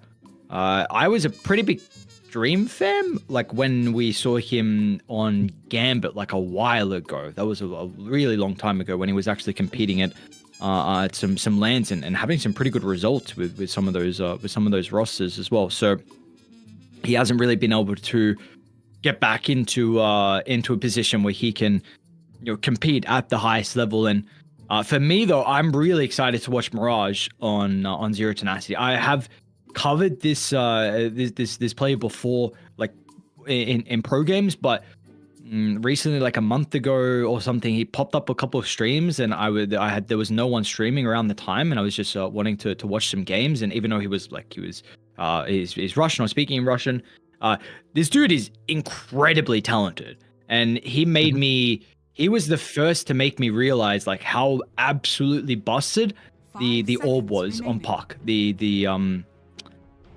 orb facet. I saw him playing pubs, and he was just absolutely destroying every single person. And then and then people started actually going for the facet. And then there were of course other heroes as well that he plays at a super high level. So I'm finally like excited to watch him now after seeing like a bunch of his streams and being like, holy shit, like this guy's actually super good. 5 seconds remaining. Yeah, he absolutely is. There's just a lot of potential, I would say, from the upcoming players. You can the problem is, like this thing that you're talking about, like the puck thing. I feel like back in the day, if you're a player that knows something that no one else knows, you can get further with it than you can right now. In a way that all the small little tips, tricks are picked up much faster by everyone. Maybe not as fast as it was, let's say, half of a year ago when, or a year ago when your Dota history and just all of your stats were still public, but still fast. Like if you figure out a new build or a new trick on a certain hero, like people catch up to it way too quickly. Like playing a puck with that orb facet, let's say 10 years ago, if that was a thing, would probably net you some pretty huge lands, maybe standing in for a tier 1 team, maybe just from exploiting a single thing. It happened with some heroes as well back in the day. But yeah, let's see what these two teams can come up with that's new going into the series for OG. Not gonna be easy once again with the stand-in. I feel like they just need to find the right way to play around the fact that their position 5 is no-tail. I think Horsen is no-tail, by the way. I think that's his nickname. Yeah, I think I even played against him in pubs, and if I played against him in pubs, that's not a good thing, because I'm currently pretty low. They ban out the Naga, they pick up the Chen on Zero Tenacity. Most teams aren't like happy to leave the Chen if they don't have the first phase, but okay, OG leave it. They get themselves a Dawn. Maybe you need to cover it with some like silencer ban or something similar, but in general, Dawnbreaker as an opener, not too shabby for them as well. I think both teams should be satisfied with the first phase. 10 seconds. You say they need to ban something like the silencer, but can you really run like a Chen silencer support duo? 5 seconds remaining. Yeah, you can. You can put silencer. You can? I Okay. mean, it's not great, by the way. Don't get me wrong. Like silencer and Chen, you'd probably have something else. But if you truly like the global into Dawn, if you think that's the way of dealing with her, then you can put silencer on 4 or Chen on 4 with silencer safely, and it's pretty bad. Like I agree with you, but if you think it's going to ruin the Dawn, then it's doable. Another thing that you can do is just play it really fast. I feel like 10 Chen brings that to you. Like you can just play the lanes fast, you can take control of the map, you can 5 come online and seconds pressure remaining. all the towers before Dawnbreaker even comes online. Because Dawn, no matter what she's playing into, like 3 against 3, I mean position 3 versus 3, Dawn is almost always the more passive one, like the hero that just chills, buys Zags. They love it though. By the way, Radiant fun team ban. fun thing, I don't play a lot of Dawn. I didn't have a lot of games. I pick it in one of my pubs, and Mixa is in the chat telling me what to do and what to buy with it. So looking at their Dawn, I can tell you he's gonna go phases, Soul Ring, and the Axe. 10 seconds Okay. remaining. That's the build he told me to go for. Maybe he lied. Maybe he's 5 got something seconds better in store, remaining. because I did lose that game, so maybe he was deceiving me. You never know. DK banned out by Zero Tenacity makes me think they want the puck as well. But they don't have the open of the phase pick.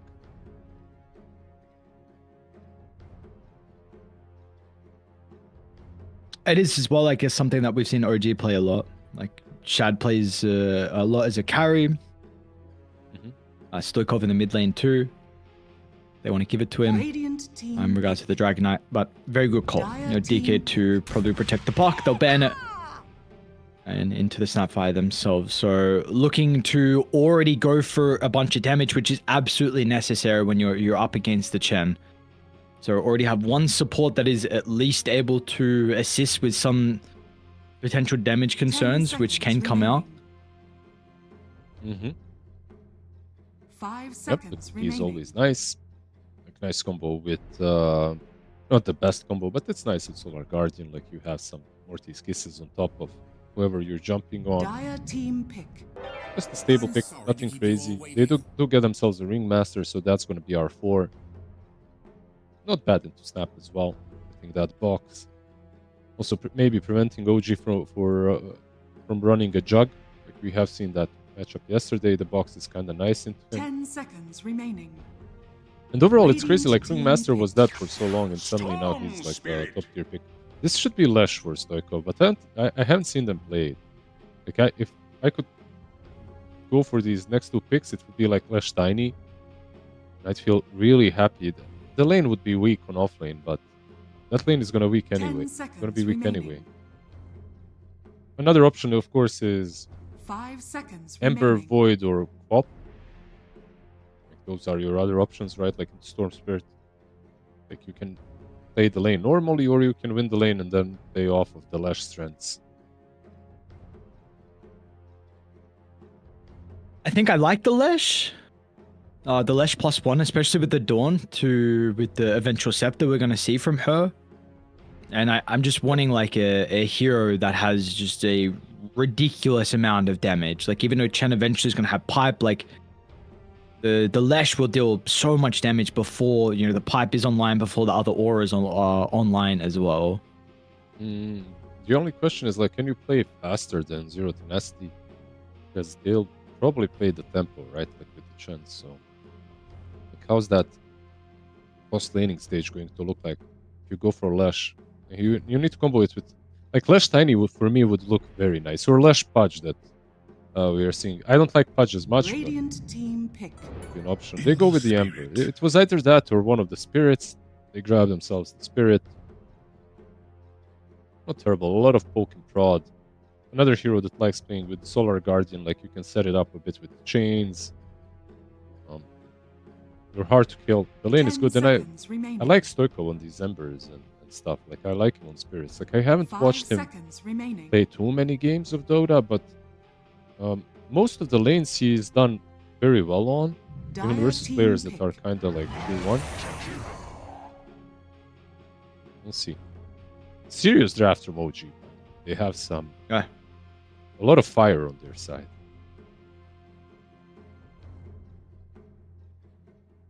I like the draft though. I mean, you got Ember 10 into the Storm, seconds which, you know, remaining. classic matchup. Stoikov's going to be comfortable in. Jakiro, I don't know. This 5 hero just like a seconds 1v2s lanes apparently, so I don't even need to see the offlane from Zero Tenacity. I feel like Shad's just killing. You know, we know what a Dawnbreaker is able to do as well, so I like what we got from them. There will be a lifestealer response, so you got your Infest Bomb out of the Storm Spirit. Lifestealer Chen is a very, very passive lane, but a lane that doesn't really lose, right?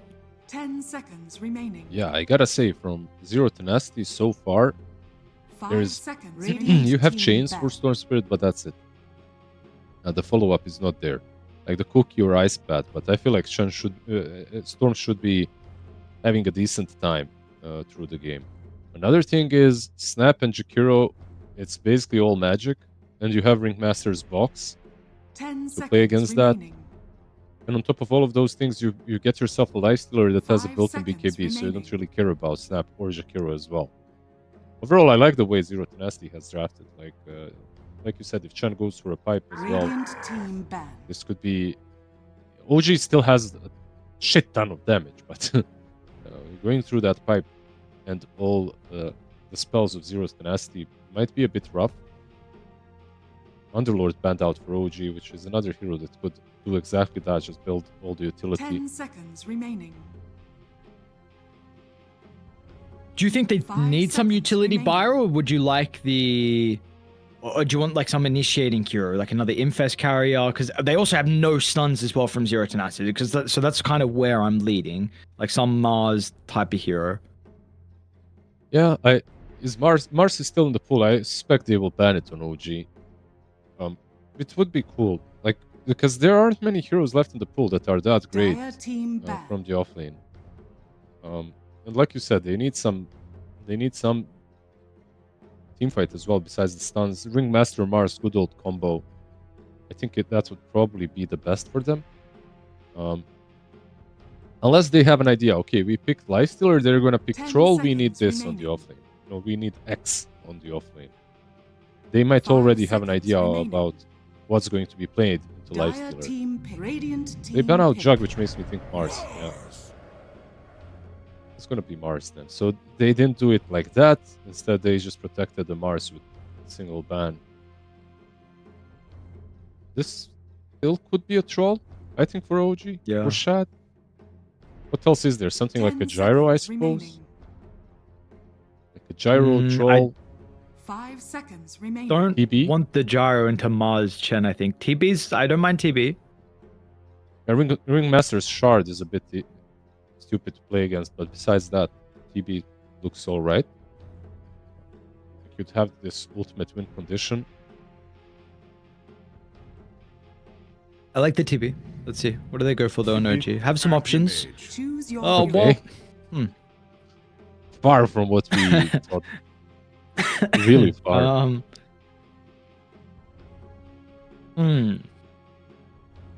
I don't know, brother. Not a fan. You're not a fan. I'm an anti-mage hater. I don't like this hero at all. But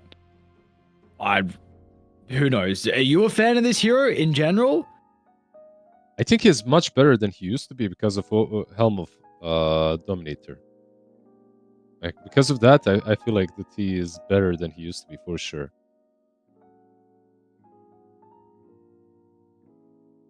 I don't know. This is On the wrong channel, my bad. why the anti-mage? I mean Storm. But what else? Really? Like there are 4 other heroes. Are we really just picking anti-mage for the Storm hero? That can't be the case. So like what are we thinking? Because the Mars, I mean, you can just go stats. You just go like, you go double braces, soul ring. It's just probably, I mean, maybe often we see that for the Mars. Sometimes a little bit different, but you definitely go stats in this lane. Maybe like the Jakiro again, because we are consistently seeing this hero just like absolutely bully lanes as a support, especially with the Twin Terror. So maybe the Mars is actually not able to trade because of like the dual breath attack speed slow and whatnot. It's just no catch, I think. Maybe that's the reason as well. Like, look at them. They have Storm and that's it. Like, where's the catch coming from? They need to play the tempo and they need to play it fast. They need to take over the map, or Anti-Mage should have a free game. And then Storm Spirit is just like a ticking time bomb for his own team, ready to explode. So maybe that's the idea. And overall, it really feels like a free AM game. Unless he's so far behind that every Yules into Spear just means that he's dead. So overall, I do like it. I feel like they went with their comfort zone. I can respect that. We'll see if it works. I think it's all about the tempo for Zero Tenacity.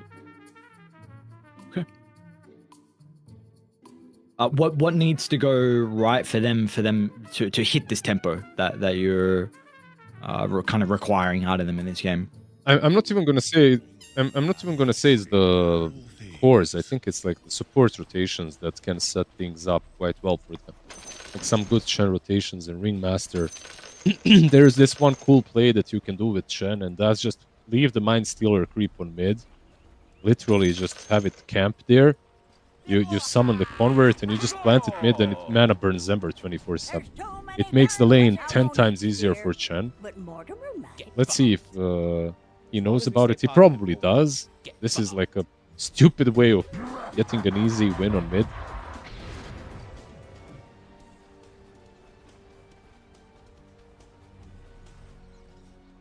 It's the new Harpy. Remember when Harpy was a thing? Mid? Yes, yes, I do remember that stupid thing. Dream. 30 seconds to battle. Run into the 5-man smoke.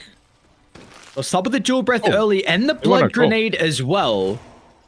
Are they going to force Dream to level up the rage? No, it won't even be necessary for him. Shrugs it off.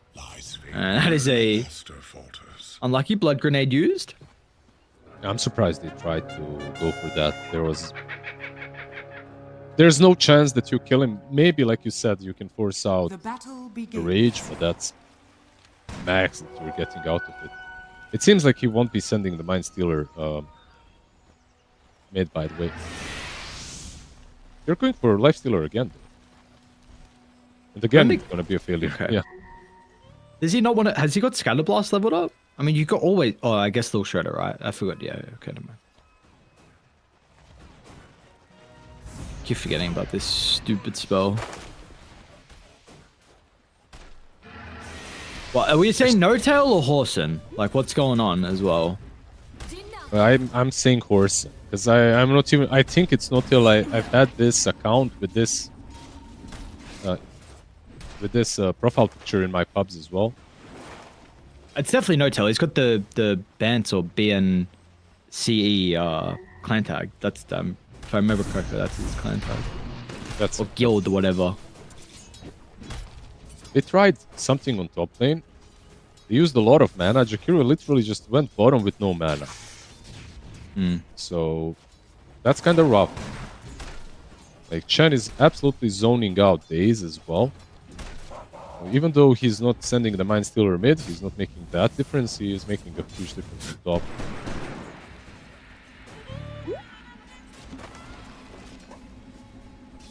Yeah, let's see how like different this bottom lane actually looks as well with the like you said, the Jakiro having no mana. I was 3-4 dual breaths he used before the lane even started. Basically all of his. He's sending himself 2 clarities, by the way, so he's gonna have that to play with. Unfortunately, he did single pull. He might get the troll pull as well, never mind. Yeah, the bot lane is not looking that great. Mid lane so far very even for the Storm and the Ember.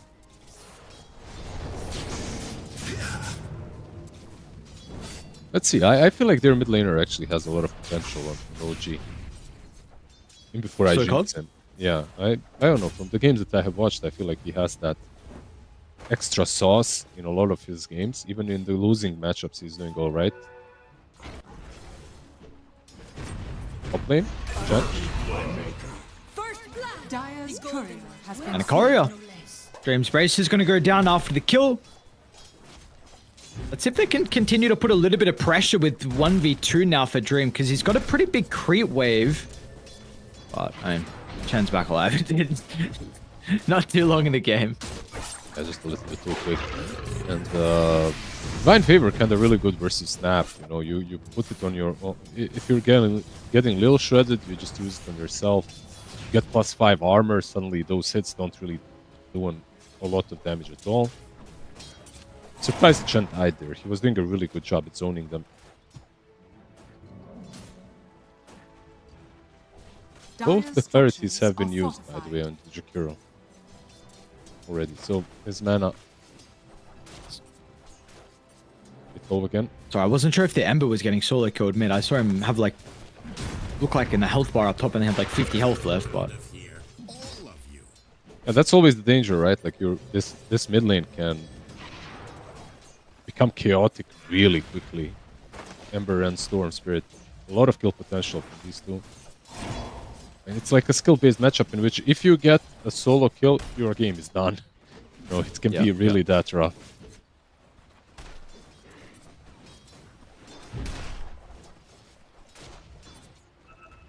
overall, though, like, let's see what the build as well is going to be for Mirage, especially into the anti-mage. I mean, I feel like traditionally we've seen a lot of Orchids, but this item's pretty dead, especially for Storm Spirit. Who will be able to get the Water Rune.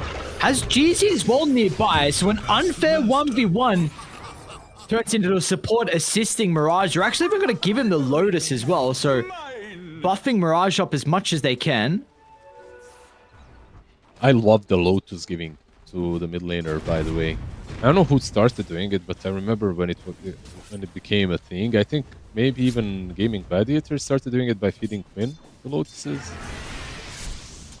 Good times. Oh yes, who would have guessed? Like, fight for minute 3, get the Lotus, insta give it to the mid laner. Like, even both of the supports would give it. And then you get, like, that big Lotus minute 6 on your mid laner. Relax. It's okay. As long as we stay positive, we'll win.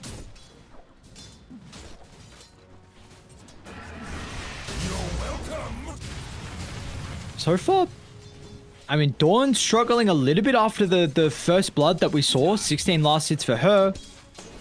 And mid is actually starting to get a little bit more favored for the Storm, especially with the kill, but I'm a bit surprised that Mixer isn't finding as much farm inside the lane. I'm not entirely sure why this happened. They just zoned him quite hard. The Chen did a lot of work zoning out Snap. And then Lifestealer himself is not a weak laner, Dire's top especially tower is into under attack. strength offlaners, right? Like, or anyone that's tanky. Like, and they enjoy playing the Lifestealer in these kind of lanes. Dire are You can't zone him out. He just gets living Dire are scanning. not living armor. He gets the divine favor cast on him, and he runs you down. Hey, has he got cookie? Yeah, he does. Okay. Well, Power Rune Stoikov's going to be able to pick up the illusion. So not the most impactful first rune of the game, unfortunately, which could slow us down for another couple of minutes, but we do have the wisdoms up. So we'll see either side. Do you feel like there's a team that could potentially invade aggressively with their lineup? Maybe if there are some kills, but this without kills, really difficult. We'll see if a mid laner rotates, Radiant's right? Like, the middle Storm tower Spirit is is already under level attack. 6. There's no 6 on Ember just yet, so maybe that's a difference that's needed. But so far, it doesn't look like anyone is going to contest it. We do have a rotation actually from No-Tail through the portal to the top lane. So maybe looking to... If he's anticipating someone from actually sneaking by the Lotus pool and moving over to the bridge to steal the wisdom, but that's not the case. I think that maybe the call is AM can solo, let me do something on the map, maybe pressure the Lifestealer, right? I think that's really the call, nothing more. Because his move is never going to give him a kill on the Lifestealer. Like, it's just not a hero that Jakiro rotates in and kills.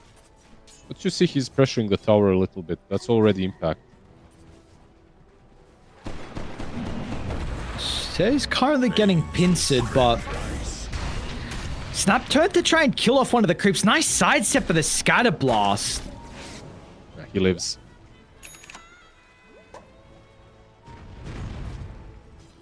Very quick on the fingers, quick on the feet there, sir. You got 3 heroes still standing up top here from Radiant. We'll see what like how Dire play accordingly. Do you bring more heroes down to bottom?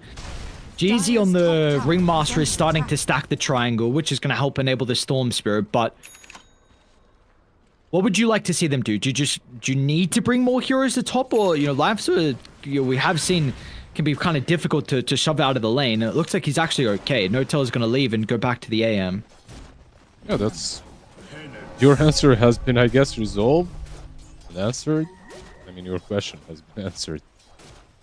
You're going back, just continuing to lane normally.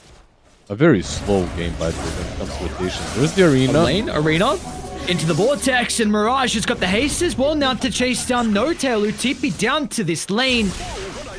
It's going to be making a long walk back out onto the map. And we got some more galvanized stacks early to assist with the Storm Spirit. I'm not sure what the rotation back bottom did, or was supposed to do, from the sport that is, but in the end it definitely did not work.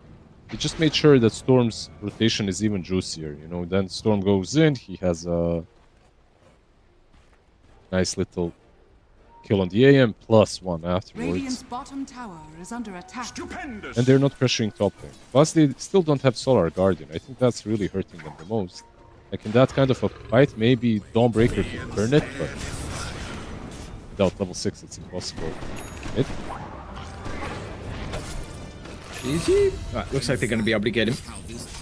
Tries to step back away from the cookie, but with Shad showing up, Stoikov's going to be rewarded with a kill. Still a 3,000 net worth lead, fluctuating between 2 for Zero Tenacity. And they are going to rotate the Mars to try and secure the power rune. It doesn't have Arena. It has some trees that he can play around with the spears. Stoikov's going to be cautious of this. The Vortex sets up the stun. They've got the Solid Guardian, but it comes out far too late. And not enough health back from the damage that Zero Tenacity are playing with. They'll even be able to get the Helm of the Dominator creep. Top tower is under attack. Alright, not bad. Perfect for Zero Tenacity. Not only do they kill the Ember, but Solar Guardian not being up now opens up everything for them. Meanwhile, Lifestealer, absolute chill mode on top lane. This man has no worries. Like, absolutely nothing can get on top of him, kill him off, so he's chilling hard. Going for Armlet actually first, not Insta Radiance, yeah. Okay, well, I see for Zero Tenacity that the early game looks incredibly free now with... I don't know where the damage is going to come through from Radiant. Like, you're looking for... to combine the Kisses plus, you know, the Ember, the Solid Guardian, but... Oh, mid lane? Really? Is this play going to work out? Stoikov has got multiple remnants, but it hasn't gotten them too far away just yet, and... Whoa, it actually worked. Yeah, he definitely did. I didn't expect him to die there as well, but they got that kill. Like, they also don't have too much of control. Oh, AM mid gets a freebie. They forgot they're playing into AM, I think. Okay, so now suddenly that's actually not too bad.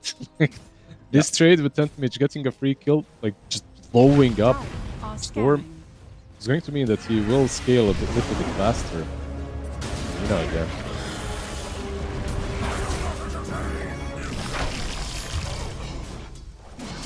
Like the kill for Dream as well. So, I mean, the Armlet as well, what I was trying to go back to before, I think the early game is pretty heavily favored for Zero Tenacity now with the lead and the Chen sustain we're going to get. And the Lifestealer just kind of helps you walk down and get involved in some of the team fights. Maybe you could also argue that it's not necessary for him, considering, you know, the position that they're in, but... Yeah. We'll see.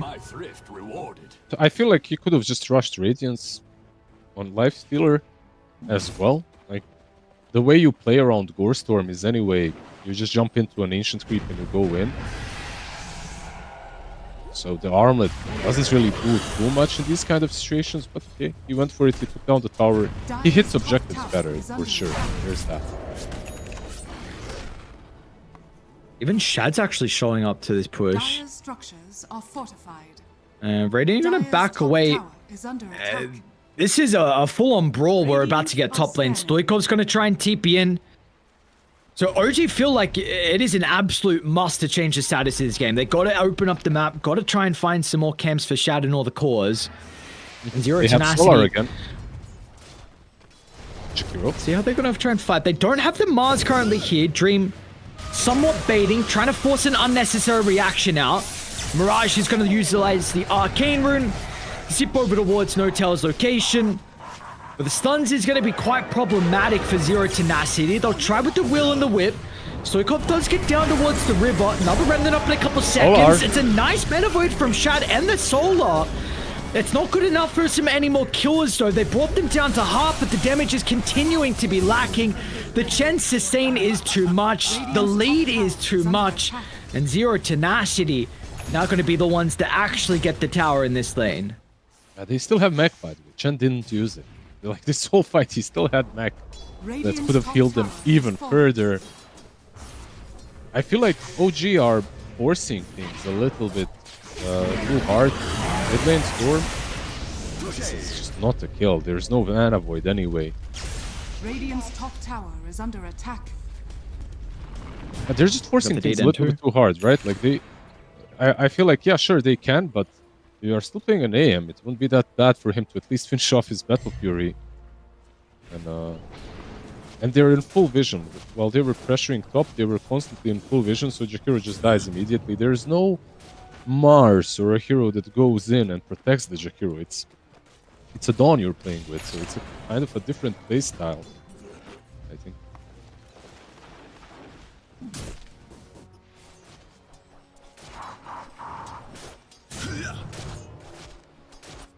Warring signs continue here for OG. What is actually the play back in for them with this large of a deficit? I mean, you're playing with an anti-mage where you said it's a very good anti-mage game, but how do you put, like, I feel like it's just going to be one of those like 1v5 carry AM games where you're just trying to make as much space and still he gets maybe some items, but by that stage it's just too late. It's a really good AM game, but he might be dead again. Oh, rules. Yeah, a little awkward with the ores. We'll be able to find the connection with the double damage rune. Oh, nice vortex timing, but Mirage still is going to be able to get a glimpse of him blinking over towards the west. Even though the counterspell made it a bit frustrating, there was no problem in the end for the boys on zero Tenacity. Meanwhile, Se also has the army at the front of the T1 tower mid lane. Dream is also... Yep, solo kill onto Notail. Radiant's middle tower has Yeah, fallen. he just had to use open wounds, that's it. Infest as well, but a very simple kill for him. Like, these heroes don't enjoy playing, like, we talked about AM and it's like a good game because of Storm. Long zip in with a level 12, GZ standing idly by. Wow. This is, I mean, every time... Yep. Yeah, it absolutely is. I mean, OG fans coming in hoping for a bit of a different story here, a different outcome, but this game in particular, unfortunately, is not looking like they will be rewarded with that happy feeling at the end of it. 8,000 net worth lead, 16 minutes in, and the map is continuing to shrink. It's got a Radiance online as well for the Lifestealer.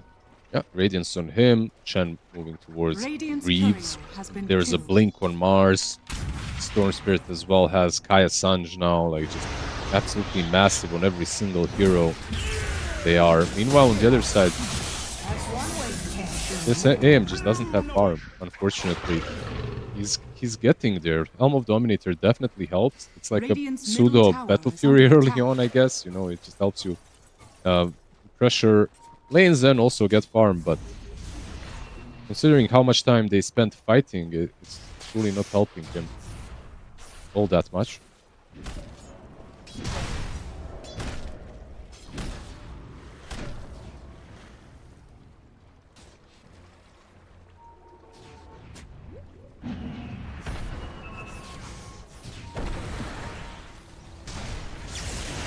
Think so?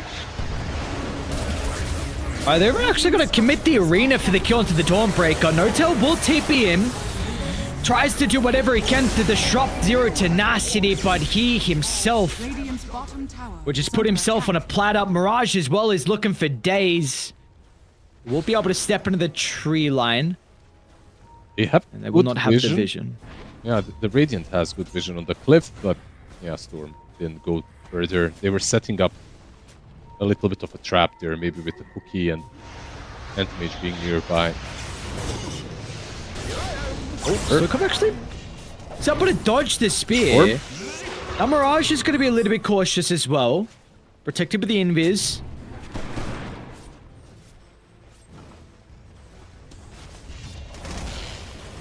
Lifestealer just keeps on pushing with Shan. They're like not even thinking about rush or anything like that. I mean, it's minute 18.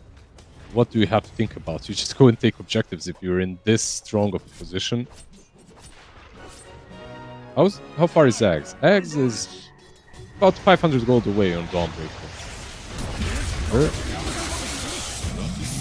This time the slide's not going to come out before the spear. Nefrit has the timing on point. There's just no plays from Radiant. Like, they are making zero plays on the map.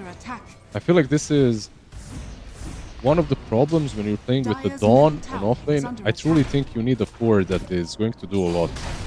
You know, something that sets things up on the map. Mid lane, they're just running them over. Radiant's bottom tower has fallen. Mars deeping top. They might even hunt AM here. Jakiro is behind him for some maybe ice path to Radiant's bottom counterplay tower things. is under attack. It should be a bit harder now. Oh, they'll get the first Stun of the Vortex follow-up as well. They're going to be a bit cautious about the Mana Void. Mirage is still able to get at least some distance away. The counter spells have been good so far, and that ice path made it a little bit awkward, but Shad's able to escape back to farming. It's going to be a long road to victory here for Shad and the boys on OG. 12,000 deficit. You do have the Scepter up now on the Dawnbreaker. Mid lane, Ember. Atos in the mid lane as well. Have we got a Storm Zip? Have we got anyone? Not really. We do no. not. There's a region room bottom though for Storm. He's going to be very happy about that. Like you said, this is, if OG are to win it, this is all on Shad, and he is maybe the next target. Storm just zipping around the Radiant jungle with that region room.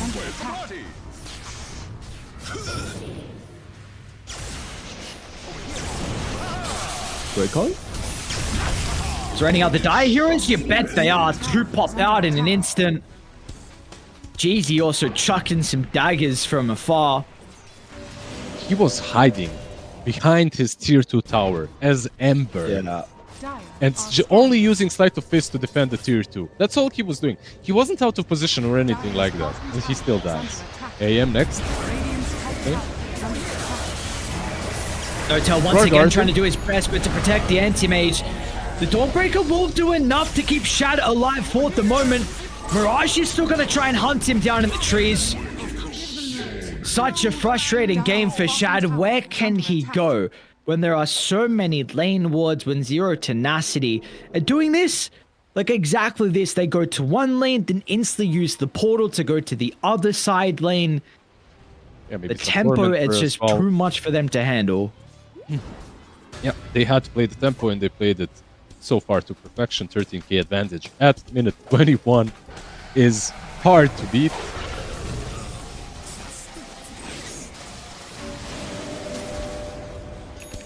Nice little shard as well for Ringmaster.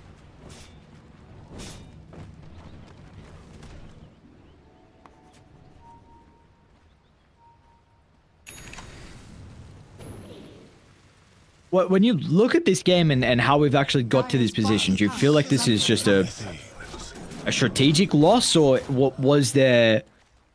Like, was this inevitable, or do we feel like there was, some big outplays that led us to this position, though?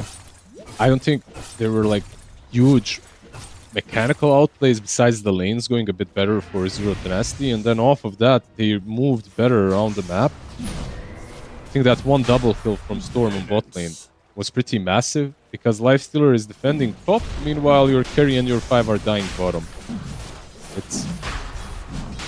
It's kind of hard to say what they should have done at that point, but usually the answer is just force the Lifestealer with all your heroes out in the lane so you can open up the map a little bit at least for yourself. But yeah, it was one thing after another, just adding up. There were no big team fights in this game. There was nothing big. It's just like one pick-off after another by Storm. This is another one. It's just an absolutely free game for him. There is one thing that he has to take care of, and that's literally the mana void. That's it.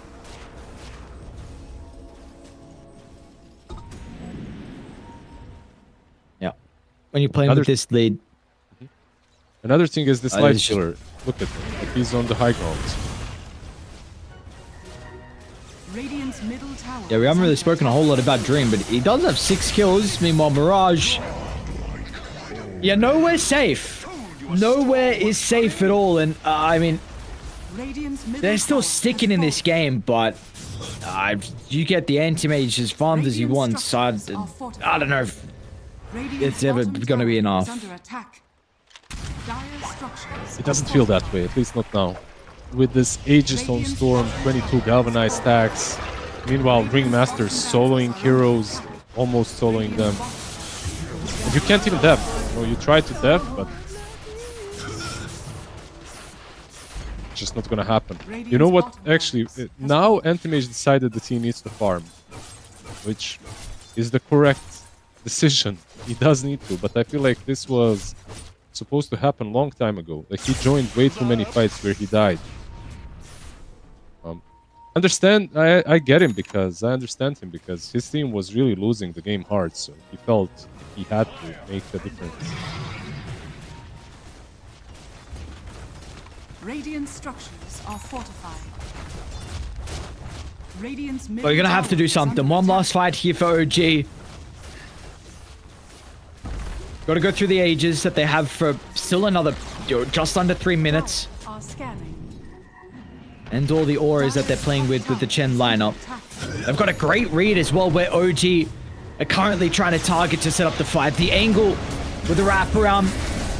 It was a cute call, but unfortunately, Zero Tenacity were well aware of what was going on. It was set up anticipating this move. Stoikov's going to get killed off into the T2 tower. Shad good will mana jump void. in with a big mana void. But the damage is instantly mitigated thanks to Cez healing. And that is a massacre of a game 1 here from Zero Tenacity. Dire victory. Absolutely. The last series where I watched these teams, two teams, I believe OG didn't have any stand-ins, and it looked like a much closer game, but with the recent changes, this is looking really rough. I'm not sure if it's only due to the draft, but I think the Lifestealer as well, I have to say, was a brilliant pick. Like, we were talking a lot about how good of a game it is for AM, but it was a really good game for Lifestealer too, like on the other side. How do you, like, these two supports and the offlane just never truly pressure him. That's how it feels.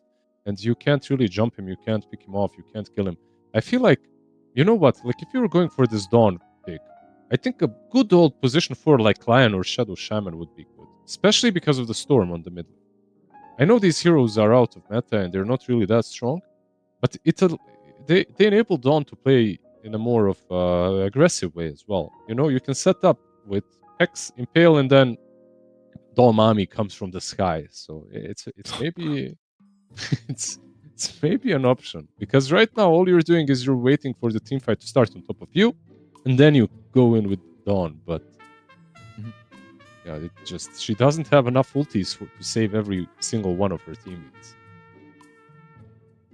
Let's see. I wonder what we're gonna get with the Chen heading into the next game. Like, if No-Tail wants to draft it for themselves, if OG want to play it, or if you just want to remove it, because I feel like that was just a classic Chen game.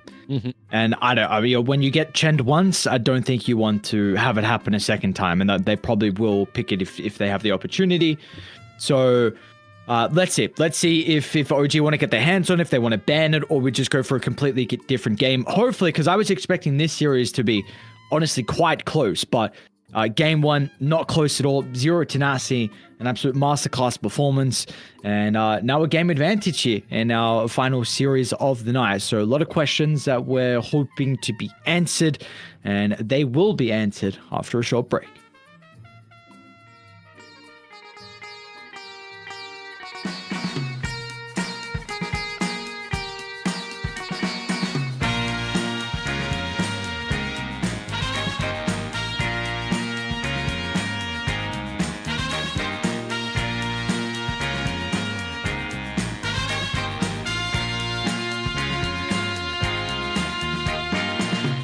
What you need is love and understanding. Find a heart whose love is true. Deep down, there's only one companion who's there for you when you need him to be. Your heart was broken in 1,000 pieces. So much pain that you've been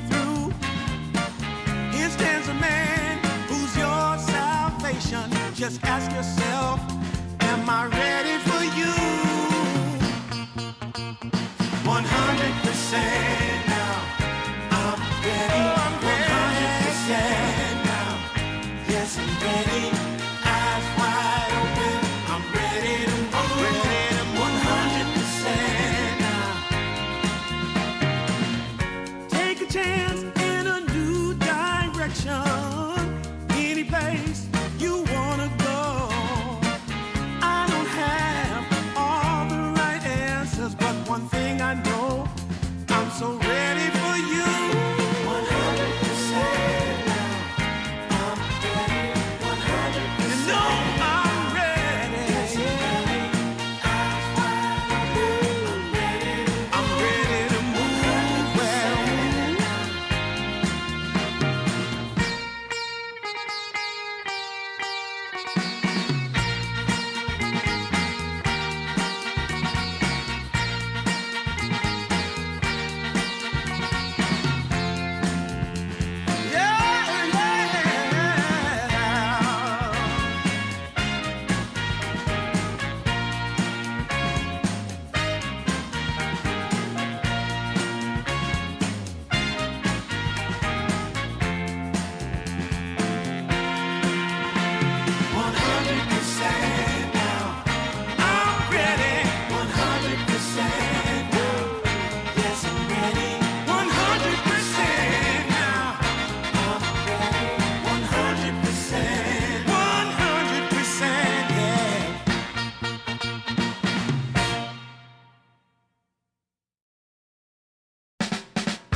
How I used to be was so good for me.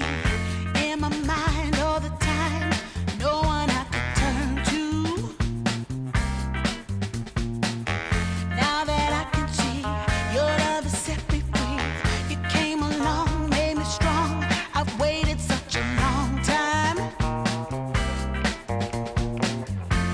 and I just can't believe in this new love I have found.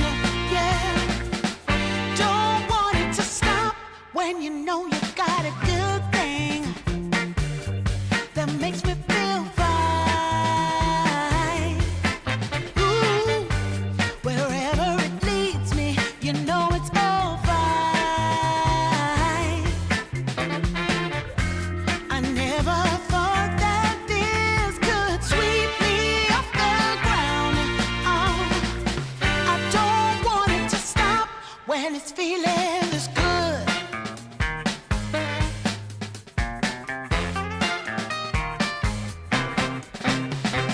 Whenever you're around, my heart begins to pound. Though I know you'll take it slow, no way to stop this feeling. For every single day, whenever you're away, in this place there's a space where I'll be waiting for you. And I just can't believe in this new love I have found. Yeah, I don't want it to stop when you know you got a good thing that makes me feel fine. Ooh, wherever it leads me, you know it's all fine. I never thought that this could sweep me off the ground. I don't want it to stop. No, I don't want it to stop. I don't want it to stop.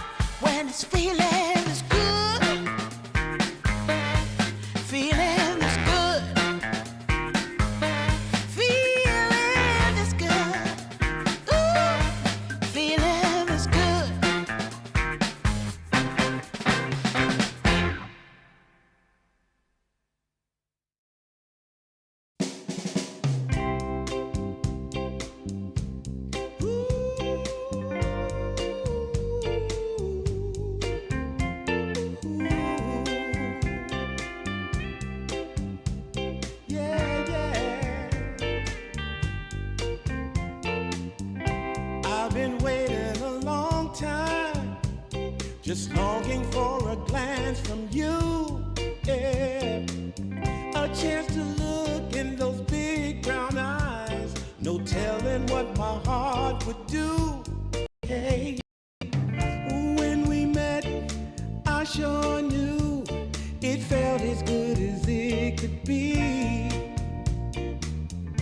In that moment, though it felt so good, I wondered why you noticed me. If you gave me just a little time, it would sure ease my troubled mind. Don't tell me that you don't feel the same inside. Don't tell me who. These are feelings that I ought to hide. I don't care where you came from, just tell me where you wanna go. If there's a chance to be together, that's all I really need to know. Is it real or make believe that keeps me thinking of you? If you've got time to walk with me, I'll show you how my heart is true. And here I stand, waiting for you. Tell me, baby, what I gotta do. Don't tell me that you don't feel the same inside. Don't tell me who. These are feelings that I ought to hide. Don't tell me. All right, welcome back to Dream League Season 1 Div 2. We're going to see something a little bit different out of the boys in OG heading into this upcoming game. Because listen, that was, for their fans and players and honestly, anyone just wanting to watch a good game of Dota, not unfortunately what you would be hoping for. Yeah, absolutely not what you were hoping for going into this series versus Zero Tenacity. Probably wanted more, probably wanted something that we might get in game number 2, but considering how rough that game 1 looked, my outlook for OG in game number 2 is kind of bleak. Zero Tenacity, if they could repeat something similar, it doesn't even have to be that great. I feel like they can breeze through the game 2.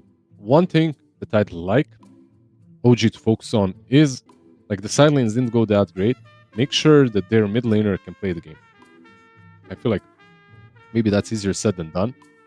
But if you could put Stoikov on a pedestal and make sure that he has a winning matchup, perhaps a winning lane as well with rotations, it could work out better for our boys in OG. Because remember, like, he had a decent matchup, but there were some rotations very well placed by our boy on Ringmaster, and he completely messed Stoikov up.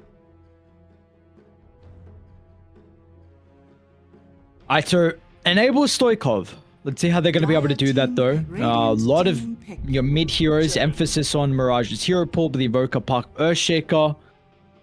And we've got the Chen band out from Zero Tenacity. They're actually putting a little bit more emphasis on some supports. And I suppose the core within Nature's Prophet. So he's already one adaptation with the task on OG. I like it. Already a position forward that's way more active, a position forward that actually does something to heroes once they get BKBs, or does something to these heroes that have it built in. So I can see it working. Like maybe some Tusk Clash as well, always in my mind, of course. Big fan of that matchup. But Zero Tenacity, with this Chen again, I think they're happy, right? Like, he did quite a lot last game. The laning stage itself was really good, by the way. That's something I gotta commend him for. Like, the laning stage, he absolutely dismantled OG's dual offlane.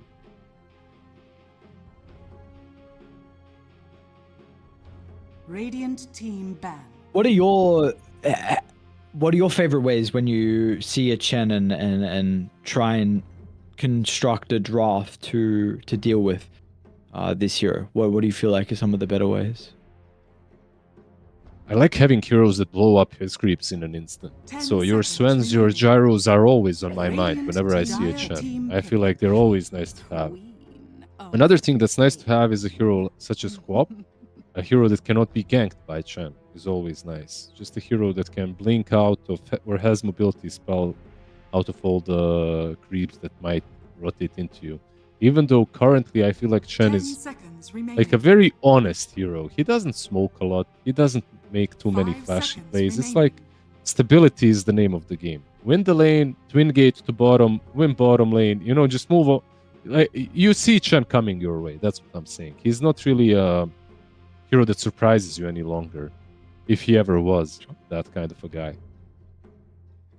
But yeah, get something that can get rid of the creeps. Like remember in the last game, Snap was struggling to deal with them Yeah. on the mid lane. Dire team pick. Radiant team. Ember Spirit. I like the Ember pick a lot from Zero Tenacity. I mean, Park is already banned. You don't really have many better options. You see a matchup, okay, they can maybe put the Queen of Pain somewhere else, but it's probably unlikely. And you don't want to save like the Ember for the 18th if you're just going to pick it anyway. So you'll leave that for a more valuable hero like, potentially Dream's hero or even Nephrit's hero as well. And but the Ringmaster, I don't know, dude. This hero is like, I feel like was forgotten, and then I believe just got like a minor buff to the whiplash damage, and is now back. And I've been really impressed with this hero. I feel like the toolkit is great. Yeah, it absolutely is. Even versus something like Pop, your box is really good. Shadow Demon completely negates it though. Like SD versus Ringmaster was one of the main counters when the hero just started being picked because of the 10 purge. You seconds can't put remaining. anyone in the box. And they have the Night Stalker as well. Like look at OG 5 go, man. seconds Like this remaining. draft is no pun intended, but really night and day. They had Dire the team back. Solar guy the last game. Now they have the Night guy, the Moon guy, the Night Stalker. I really like it, not because of that, but it's much faster. Like Radiant they team they are like this draft naturally plays fast and should be on the hunt. Like they should be the ones setting up the tempo. Like you have Tusk, Night Stalker, Shadow Demon, Queen of Pain. Like all of these heroes want to play the game fast. Meanwhile, Zero Tenacity should be the ones that might be 10 on seconds the remaining. back foot here and there, unless they completely outplay in the laning stage once 5 again. seconds remaining. What is the Radiant team because we're back. looking for carries for either side? We'll just start with Zero Tenacity first. Is what do you look at when you see a Night Stalker, and what carries kind of start to come to mind? There's a lot of these melee dominators that can be good into the Night Stalker Dire team ban. that I wouldn't mind playing. The silence is the issue, right? Like that. If you don't care about the silence, you're kind of fine. A lot of heroes. Funnily enough, like Luna used to be pretty good, but Gyro is also solid. Sven, Troll, amazing versus 10 all of these seconds melees. remaining. If you really want to crush the lane, 5 Troll is maybe an seconds option. remaining. Like it's Tusk Night Stalker. You use those axes once and they're not hitting. Tag team absolutely useless. So the Dire team, AoE silence Radiant down the line team could pick. be problematic, but I'm not that smart. It's just very obvious what the hero should have been picked. Oh, brother, you're smart. And it's I didn't see that coming. It's the color schematic. Look, they're so 10 nice. They're seconds all remaining. kind of brownish. That's the main reason why. That's the real I reason. see, I see. 5 seconds remaining. All right, well, so what's an option now for Shad? A lot of carries banned out, or one of them, the good options, picked with the Troll. Not much wins this man fight either. Weaver also gotta be that we cautious that saw you in the last series didn't look that Okay. terrible. Didn't look that terrible. Okay. I mean, it did lose, but maybe an option. What else is there? I mean, these TBs and stuff for Shad are always an option, I guess. If it was some different patch, maybe a Drow as well, but hero is absolutely dead. What else is there? Sven, not amazing. Luna, not amazing. You're playing into Beast. I might think they might just go TB anyway because of that.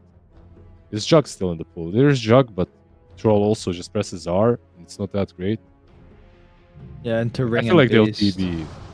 Clink's Now actually select your okay. heroes. Haven't seen this little fellow in a bit. I mean, you eat Chen's creeps and you eat Beastmaster's creeps. So because of that, it's kind of cool. And it plays real fast. Like you can... Like, you don't have to buy an Orchid here. You have Mixa for that, but you can... Like you can get an Orchid and you can play the game fast. You can get Dezo as well. Like, I like what they're drafted. I feel like for OG, this is a completely different approach to the game, which might work, might not, but I do like their draft. On the other side, Zero Tenacity, stock standard once again. They have good utility and catch from the offlane with Beastmaster, with the Roar. You have your good matchup on the mid lane. Once again, decent matchup with the Ember. Troll that's being picked by everyone right now, and Chen just won the first game, so why not go again? I have to say I like OG's draft more. I'm just not sure if they're able to actually execute after watching game number 1. Okay. To kind of focus a little bit more on the Clinks, why do you feel like this hero isn't currently in the meta? You mentioned about, you know, some the value that we see with the Clinks in this game, especially with being able to eat some of the creeps, but just overall, what do we feel like this hero's weaknesses currently are that is preventing him from being played as much? I feel like maybe, as always, it's a Clinks that if you jump him, if you find him, he's dead. Like every patch, it feels like that's the case. 1 out of 10 games, it feels like maybe he can use that strafe to not the strafe, the eat, that pact, you know, to move around and be a little bit sneaky. But almost always, if you find him, he's dead. And usually you have a lot of these spirits from the mid lane that can jump him, that can blow him up. So he doesn't have a lot of sustain, and I feel like carries right now always need to be able to jump in, jump out.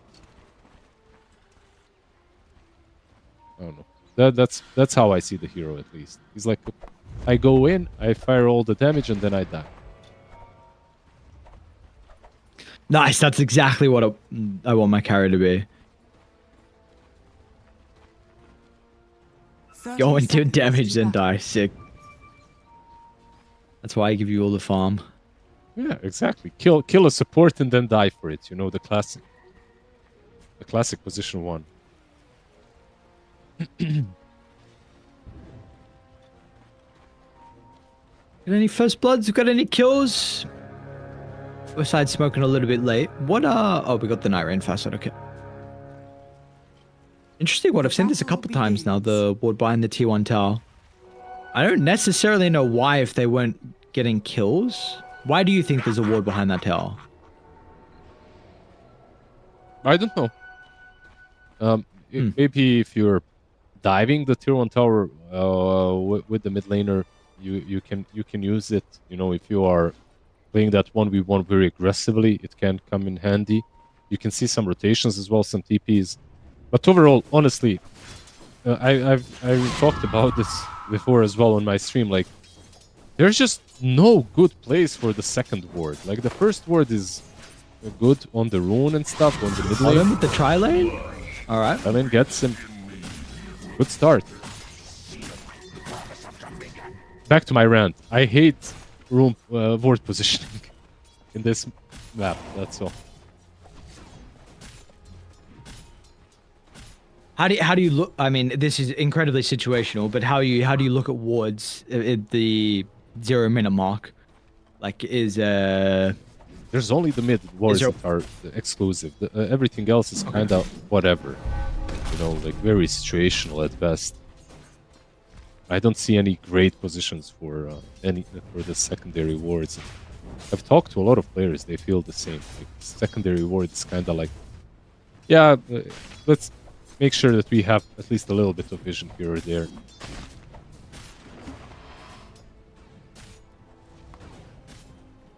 And so you feel like that's more a map problem than anything? It's just the positioning of the trees on the it's just the positioning of the trees on the map. There's just blocking too many, and it's on purpose. 100% Valve did it on purpose, because all the trees around the mid lane are blocking the rune vision. And all these high ground spots around the mid lane that usually see the forest do not see. But this is the lane ward mid, by the way. He's going for the Dire's courier kill. courier has been killed. I see. Okay. Kill the bottle. It's really big, by the way. He's not going to have the bottle for another minute on the Ember. And especially into this matchup in particular. Daze is even dying. So they'll get one tip in. Instantly, Daze actually just does a quick U-turn, wants to run away. So you'll force something up, which now leaves the Night Stalker in a 1v1. Mm-hmm. Which isn't that terrible for the troll. In some other game, forcing this would be bad, but I would say this even benefits Ember. Because the Chant TP's in helps him out a little bit. Yeah. Meanwhile, Troll is absolutely free farming into the Night Stalker, so just killing the rune was great, but forcing that rotation, I don't think it benefited Quap that much. That's all. Yep, I agree. Now we do have the Tusk continuing to play around bottom, so yeah, wanting to further stay away from the Night Stalker at his arguably strongest point on the lane. Like in about a minute 50, this lane gets pretty unplayable for him into the Troll Chen. So do you like that he's now gone to bottom to leave the Night Stalker through this time where you want him to be? Yeah, okay. I don't like it. They're gonna get another kill with the tag team. Like a 3-man tag team is always good. Like you get a lot of damage, but I actually am not. Like, let's see. I don't believe right now, but I might be blind and my eyes will see soon. But as a task, creep skipping is very simple, which is something that he's unable to do if he's on bot lane. And Night Stalker, because of that, will struggle.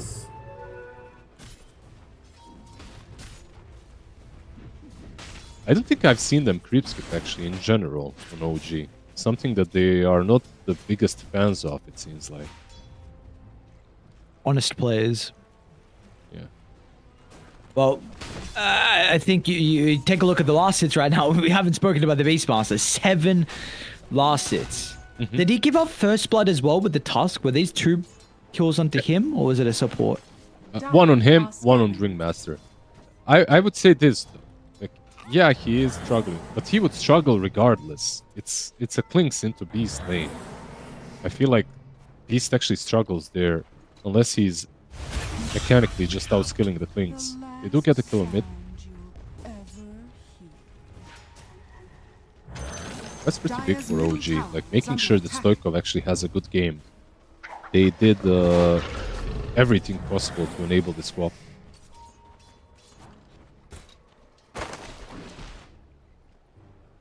Yeah, everything possible for him and everything possible for Shad as well. Daze is back to bottom after the kill onto Mirage mid. And looks like finally, no, they still won't even get Jeezy. This guy is being so frustrating. But he's not really soaking any experience inside the lane, though, which he would like. And he probably is going to go down. No shards from Daze, but the boots. It's a solo kill for Dream on the opposite side of the map. So, yeah, Jeezy's going to die to the 2 supports, which is nice. Like, this will... Shadow Demon in particular is going to love a little bit of experience. Daze as well won't say no to it. But 35 and 18 with a solo kill on the Troll. This is... we're going to have to find out, like, who is okay this game if they get sacked more. Yeah, I'm not sure what happened on the solo kill at least front. Maybe it's... Was it the wild... Yeah, it was the Tornadoes from Chen, I think. Like, he has 2 Wild Wings. The small Wild Wings. They're super annoying. Like, it's... nice damage. Like, oh, wow. Yeah, what the heck? Yeah, you don't really see... like, okay, so these Wild Wings used to be, like, the best thing back in the day because the Tornado would literally last forever. And you could... As Chen, you could farm, like, a 5-stack with a single Wild Wing. Yeah, I remember that. Good times. But I haven't seen someone utilize them to this level in a long time. Pull from, say. Dire's bottom tower is under attack. Minute 7, by the way.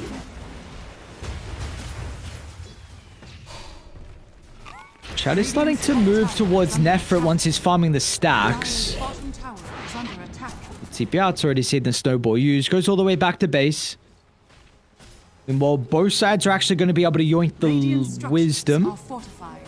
GC steals Radiance, and meanwhile, No-Tail is in a position to take it. We do see this top tower is under a little bit of threat. Meanwhile, mid lane as well, Mirage. Gonna take the full damage out of the Sonic Wave. Daze is ready and waiting at the Remnant endpoint. And his game, I mean, you picked the Ember into the matchup, but really the big thing is the fact that the Tusk rotation, getting that level 6, and the bottle as well. Like, they've done a very good job to play around Stoikov and also Shad down bottom. Absolutely. It's like a cute little play to kill the bottle, dominate him even Dire's middle further. tower is under attack. I'm still a bit worried for the Night Stalker and his recovery, but so far I have been blind and my eyes are now open. Like Dire's some of the bottom plays tower have been has good. fallen. Ember and Beastmaster struggling after the laning stage.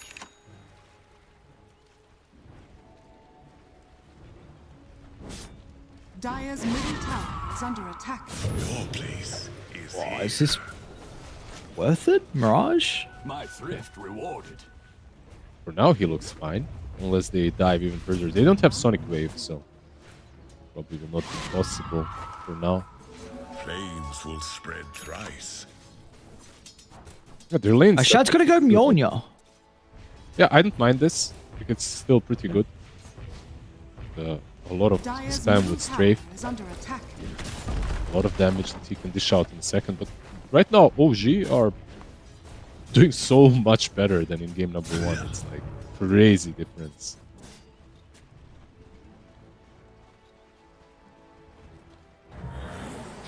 Yeah, you don't have... Oh, Shad's actually even in the mid lane too. I believe there was a sentry. Yeah, I think he walked inside. They got an idea that the Clinks is nearby. And he'll pop out of the trees to try and help bring down this big objective for the boys on OG. They might be able to get the deny. Raj is going to be pretty cautious, though. He's got a Remnant already and waiting. Oh, he went in a little bit on the Tusk. Oh. He doesn't have an Urn Charge, by the way. So no Vessel, no Urn Charge on Ember. Just not a lot of damage that he can dish out. Lane. Yeah, he's fine.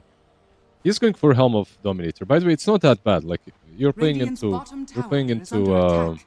Flinks, but it doesn't matter. He can't eat the big creep. It's still pretty good.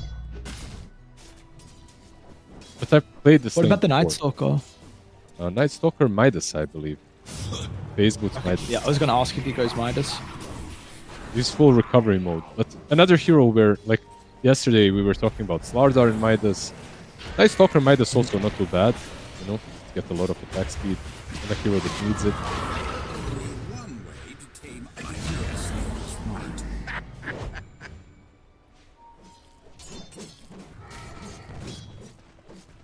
Oh.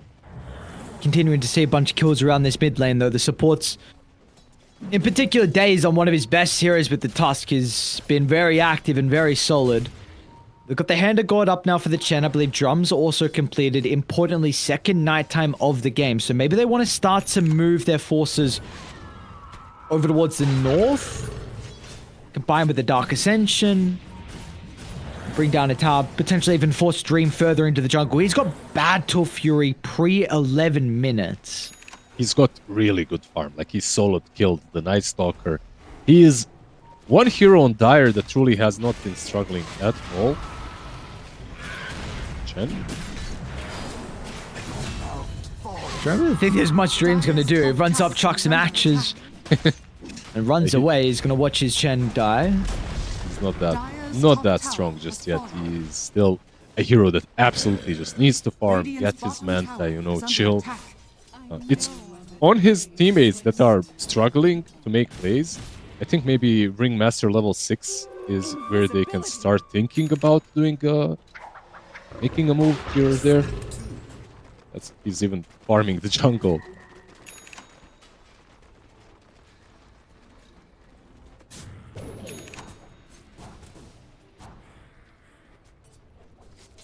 Well, this puts us nonetheless in a very exciting position with the game being so even 12 minutes in. Of course, with the previous one and the earlier series, not really quite close. But we are in a position where at least the transition into the mid game is not going to be super one-sided. Radiant continuing to rotate some heroes to play with the Night Stalker. But their moves sweeping across the map haven't really worked out in their favor. And now it's actually going to be Dai looking to finally try and do something. Jeezy Mirage hand in hand. Looking it towards Shad down bottom. They don't have Nefrit here. Yeah, they have level 6 though now in Ringmaster. That's where... Like, every single fight so far, I would see that Zero Tenacity, they just lacked firepower, right? They just don't have the damage. They were too low on levels, too low on items, but now, with the Ringmaster being available, maybe they can even think about smoking, making a play here or there, if Dream gets Doven. Which he is. He's going to be able to activate the battle trance before the silence. He does get it off. The roar's going to be there, but the instant use of the snowball counteracts the Beastmaster ultimate. Dream's going to get blown up. No, the Hand of God actually keeps him alive still. They do not have the damage through the sustain until Stoikov is forced to commit in. He's now even going to consider about going for Seb, but this is something that you do not want to overplay your cards. Meanwhile, Shad as well is stalking Jeezy by himself, so Shad should be able to even the team fight, making it 2-2 apiece. But Dire is still sticking around with a couple of their members. They've got Stoikov held into place. Almost gets clipped by their neutral tendrils as well. Nicely done by both teams. Like, OG fighting off of their strength, right? Like, utilizing the snowball really nicely as well. Like, overall, they needed to make that move. I feel like they were in a commanding position and they needed to solidify it. But Zero Tenacity as well, just getting that 6 from Ringmaster, counterplaying the go mid lane. Without the ultimates, it's going to be something that's a concern from OG, and they actually might give them a couple of kills. Says even being chased down. Nice snowball into the neutral creeps. Meanwhile, the root holds the Quap into place. They got the massive one. Stoikov killing streak is gone. They also did lose the Ember Spirit, so we're 1-for-1 with the both mids dying. And Shad's going to be able to find a double kill. Meanwhile, this is a bunch of experience. Like how active I'm seeing Shad get on the Clinks already. Yeah, that's one thing that this hero truly brings to the game. Triple kill now as well. Like when you're playing Clinks, this is 101 gameplay from position 1 Clinks. You're just constantly fighting. You need to press the tempo, you need to play the map. He's doing it in a beautiful way, joining every fight. He has almost a hyperstone top of the Maelstrom, so pretty good now, top of the net worth charts. You know, that top fight, I feel like, was the best fight for Zero Tenacity, because Troll gets gone on, and he manages to use ulti. You know, like, I feel like for them, that's like the best resetting play, because you can get a pick off or two after the ulti is done. Dire's top tower is under attack. Let's see, Tusk, he has a blink. It's on cooldown. Radiant's bottom tower is under attack. But he might be able to save Quap if they Radiant find her. structures are fortified. It looks like Quap might be the first point of contact. It's a blink away, and they are still stalking their prey on Zero Tenacity. He's running up the high ground, but quick reactions. That's the Do they still want to try and force the issue? OG gonna try and smoke. It does pop early. Radiant's bottom tower is under attack. It's tier 1 tower on mid lane, kind of making it hard for Zero Tenacity to just accomplish much with their smoke. Radiant's bottom tower You know what? The Midas from the Night Stalker starting to pay off.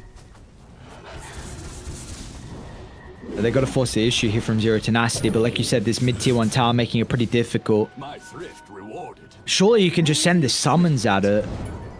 Ember? Ace? Making a little bit awkward here with the shards.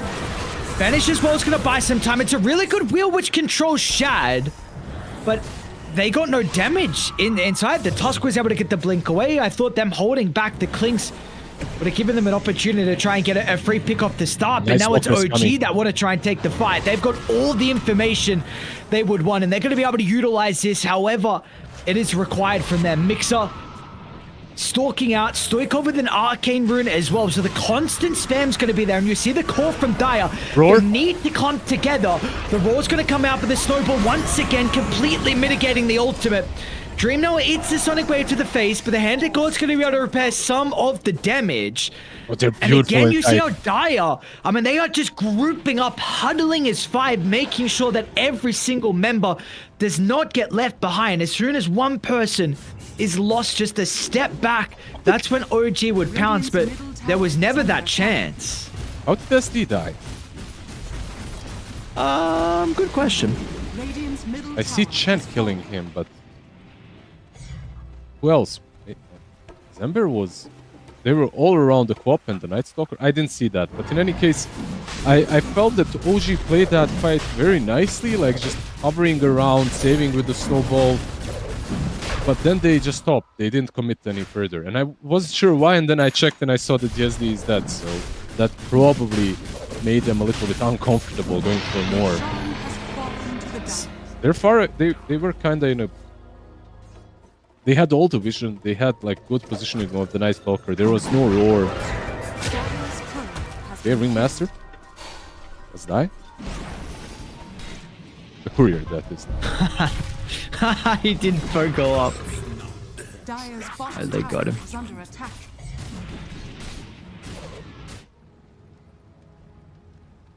So, Zero Tenacity of your past couple of minutes done a very good job to be able to stop some of the lead that was growing from OG. Mirage, what can they do with this? A banish into the silence, potentially? That's going to be the play. And Shad should be here for the damage, and quick and easy. As long as they have Links here, they have the damage. Any single fight. Like this man is right now is like absolute monster when it comes to quick DPS. Oh, he didn't get lucky. No roots. They might hunt him now though. He has Aegis, but they're rotating everyone in, and Radiant's middle Jeezy, tower if is he's under not attack. careful, or maybe even Chen, you're like on the Vanguard right now.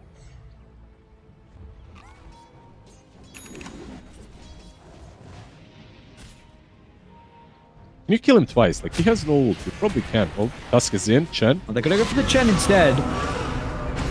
We're going to try and bring down... Are they able to do so? Banishment once again, but the Raw's just not providing any value inside the fight. Look at It's a that. great Let's Sonic Wave go. flipping onto 3. And Dream's going to be killed off the once. Now, can they set up a second time? Mirage is able to avoid the Night Stalker, so gets himself out of trouble. Dream thinks about the TP, but cancels it instantly. He, unfortunately, will not find a way out, and you were questioning if they were going to be able to kill him a second time, and that proved to be the case. Yakling's hunting for more. It's like there are layers now for both of these teams, the way they fight. Like you have a save, and then you have another go, and then another save. Like you have a snowball on Tusk, and you have disruption from the SD. So not really easy to instantly kill a target. Like anyone that you go on, Tormentor will be bottom, of course. Oh, almost gets a kill. Jesus. So, how do you actually play the fights of your Beastmaster? Because it's every single roar is either snowball saved or banish saved. So, how does he play fights? Radiant are He has Aghanims now. That's kind of cool, right? Like it's not only about the roar; it's about the rifle damage that he brings after too. Are scanning. So he has that to work with, but overall, it's not easy. Like, you need to find the backline somehow. If they could combo it up with one of these, the supports, like with the Ringmaster, they have some AoE control, is what I'm saying. Never refuse gold given. This sustains. Dire's bottom What is... tower Yeah, under let's see. What's attack. GZ got? He's going Atos again. Okay. It's not bad, right? Like, Oh, some extra. yeah, a lot of edge value for this them. game. Honestly, it's pretty great versus the 3 cores on OG. Night Stalker really long range control can be pretty frustrating, which your ATOS provides. Of course, Quap as well. Clinks needs to be very mobile, like ducking in and out of fights. It's, yeah, I mean, we saw it last game. Dire's Makes a lot of middle sense this tower game is as under well. attack. Quap is just a big difference maker right now. 5k ahead of the Ember. Aghanim Scepter, Kaya and Sanj. Arcane Rune, once again, I feel like every time they fight, Stoikov has a rune. Every single fight, he had a good rune as well. Ooh. Bit awkward there. I don't know if he ran that before the Night Stalker was there. I didn't exactly see what happened. Regardless, Mirage. I would have dodged the gank from OG. They are still moving back towards mid. This time, however, the smoke will not connect. 5,000 net worth lead. What has our troll got? BKB very shortly completed into the Scepter. Radiant's bottom Dream. tower is under attack. Dire's top tower is under attack. Dire's If they could find a structures way are to eliminate fortified. Links, that would be like the perfect dream scenario for Zero Tenacity, but it's like a fever dream considering how many saves they've got between the Tusk and the Shadow Demon. You're probably Dire's top never tower going to get is to him. under attack. And he's buying Lincolns, by the way, next. Radiant structures are fortified. Fit for a queen. Dire's top tower has fallen. Is this Do you a like the game for a- defensive Lincoln choice? I like it on Clinks. Like it's like I said, this hero, if you catch him, he's usually dead. In this game, he's got some defensive teammates. Dire's top tower Lincoln's is might be a under bit too attack. defensive, but still, it's good on him. It's truly not that bad. I wonder if a blink control this game is needed. You know, get that blink, start Radiant's things off bottom together with your tower is teammates, under jump on attack. someone. He's going for Ags first now. Do you like actually BKB here from Troll? Does it even... I mean, I know it's so necessary on this hero, but... What is it? Punch, Sonic Wave, Purge... No, Like- go on. You'll get there. You did no bingo yet. No bingo on oh, I mean, the silence from the Night Stalker. Yeah, there you go. That's it. It's truly just because of the silence. Everything else is whatever. Like BKB, BKB is good any game, on Troll specifically, but you just need it for the silence. You cannot afford to not use your ult because of one AoE silence from Night Stalker. Dire's middle tower is under attack. Yeah, my only thought was just that... I mean, I see so much BKB piercing crap. I'm just like... Ugh. Yeah, Feels a little sometimes- bit rough. Yeah, sometimes you don't feel great buying it, but you still have to. Yeah, he's going all the way through the backline. They've got this high ground ward around the triangle, which is even going to scout out Stoikov as well, who somehow sees Dream. Shard's going to make things a little bit awkward. They want to... is someone dying on the right? They are. Okay, Jeezy's dead. Oh. No ult as well, he used it. Dire's bottom tower is under attack. Yeah, Dire's pretty rough structures game are for Zero fortified. Tenacity to play right now. Hard to utilize the Beastmaster. I think like that's their biggest issue. He's going for a BKB as well, just making sure that he can right-click. Use his Ags, Dire's Drums of bottom Slom in tower is under teamfights. attack. Dire's bottom tower has The fallen. Night Stalker actually ahead of him now in net worth with Armlet and Blink. Radiant are scanning. Ember, Snowball on top. Can they catch him? Dire's middle tower is under attack. Ah, he's in phase. Radiant's top tower is under attack. Dire's middle tower is under attack. Dire's middle tower has fallen. All right. 8,000 net worth lead. Yeah, this game's starting to get pretty out of control here. It just feels like we're in a... I don't want to say not impossible. God damn, it feels like a hard position from Zero Tenacity. I mean, no playmaking potential. One of your heroes to be able to do that is, you know, the Ember, and he's had a super tough game. So... It is just... Like, if we get like a really farm troll this game, how different can late game look? Bot lane, Efrit. He felt it, but a bit too late. Yeah. Started moving back, keeping sleep well. Sorry, your question?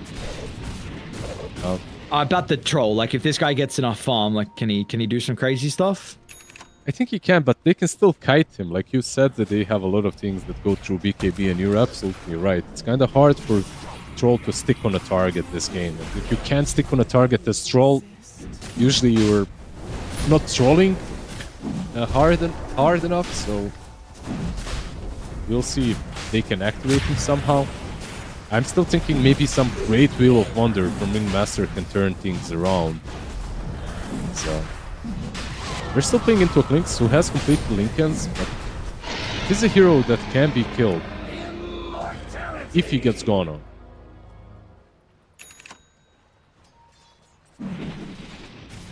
It's like sometimes when you're playing at this disadvantage versus an Ursa or a Lifestealer, you feel that they're unkillable. You know, you're trying to figure out ways. How do I have a Chen and Ringmaster. How do I initiate on a Lifestealer before he rages? It feels like an impossible task. But when you're playing into a Lynx, I feel like there's always a chance. Shad is out of position. But so far, Shad has had an exceptional game. 8-0-4 on the high ground next. Bro, did they place a brand? What the hell is that? That's insane. Who placed the branch there for no tail? They're gonna smoke up and move towards the backline. Dream is just beelining towards them. He's gonna try and get on top of Stoikov, which will be pushed away from the Psychic Headband. Meanwhile, over the left side, they've also dealt with Set early on. It's a really good will. Dream's gonna be in with the Battle Trance as well, but Mix is able to fly himself away. No more extra control. Ember and Beastmaster wasn't able to enter the fight. Nefra will finally do so, but the BKB came out beforehand, so Stoikov shrugs off the magical damage, actually blinks under the T4 tower. This one is over. 13,000 net worth lead, no troll for 60 seconds. Truly much better showing for the boys on OG. Absolutely. They only managed to kill Tusk in the end, and they were actually... Wheel was great. Wheel was truly great from Ring. He managed to catch like 2 heroes, but they didn't manage to finish off the Night Stalker, and after that, everyone else, or anyone else, Troll region, Lynx regioned up, going in. Nice box. Is Ember going to be able to get away? However, Mirage has already got a remnant further inside the base. Jeezy also steps out of the Lynx's firing range. Yeah, Chen, no such luck for now. Chen, yep. He's still in range, however. Or is he? Is he alive? Okay, Shad somehow, like a Maelstrom proc or something landing on him? I don't know.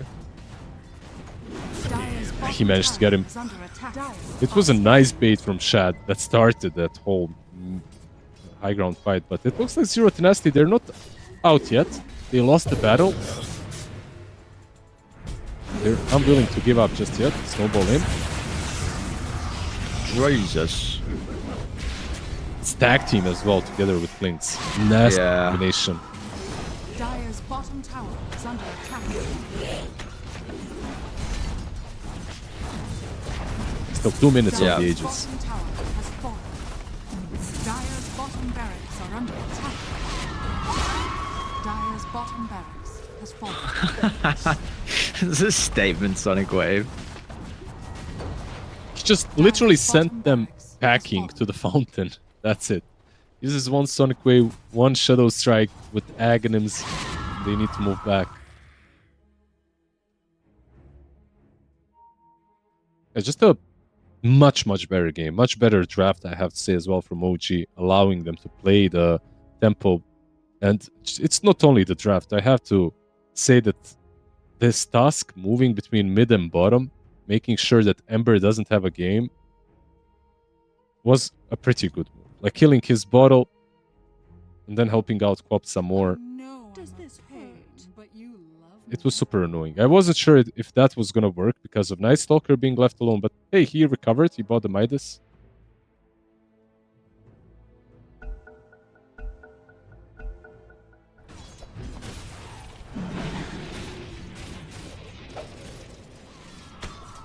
Midas Gaming reigns supreme again is what I'm hearing. We just go Midas every game now. Especially when if you're we're losing the playing lane. from behind. Yeah. That's the best suggestion to make in a vacuum, you know, to anyone.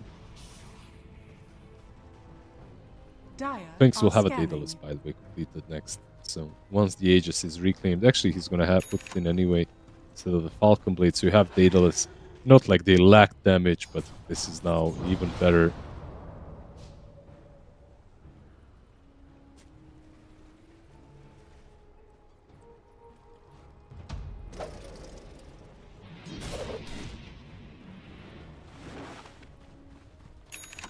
I know I'm a pain, but you love me. All right, lads, let's go. OG, walk it down. It is time, my friends. High ground push. This is a nice high ground outside ward for Zero Tenacity. Radiant also have a ward that's just outside the mid lane that might scout them out. Yeah, smoke's gonna pop. Great position from Mixer and Stoikov as well. Anticipating this potential maneuver. Another re-smoke? smoke? Yeah, re-smoke. Dire's top tower has fallen. Trying to get into position. Radiant Pop is so big. DD, by the way, in the bottle with Shiva's. Oh, Stoikov knows. Man, what a read from him. Absolutely aware of everything that is going on. And the Mix is going to jump in as well. He's going to be pretty cautious. He doesn't pop the BKB early on, but he's going to be required. Push up to the high ground with the Sonic Wave. They hold a couple of heroes into place, but there's just so much utility. The constant saves and items and everything, and they've had enough. OG, 9-day difference. They're going to send us to a Game 3 decider. Damn. I could not predict that the two of us are going to have 2 full best of 3s in a single day. But yeah, I mean, OG absolutely deserved Game 3 after playing like this. In Game number 2, after drafting like this, I'm happy that we're going to see Game number 3. And hopefully a Game number 3 in which we'll see an even draft, more or less, from both teams, where we might see an even game as well that will be won, but not only in the laning stage and by some crazy good movements early on, but by like some strategic Dota that we might all enjoy. This is also fun, of course, if you're a Zero Tenacity fan in Game number 1 or if you're OG fan in Game number 2. But overall, it's like just waiting for the inevitable to happen. That's how it felt, at least for the majority of this second game. Yeah, definitely did. So we want a action-packed game to close out our 5th day here for groups at DreamLeague Division 2. So let's see if we get our wishes. We'll take a break. We'll see you guys in a little bit.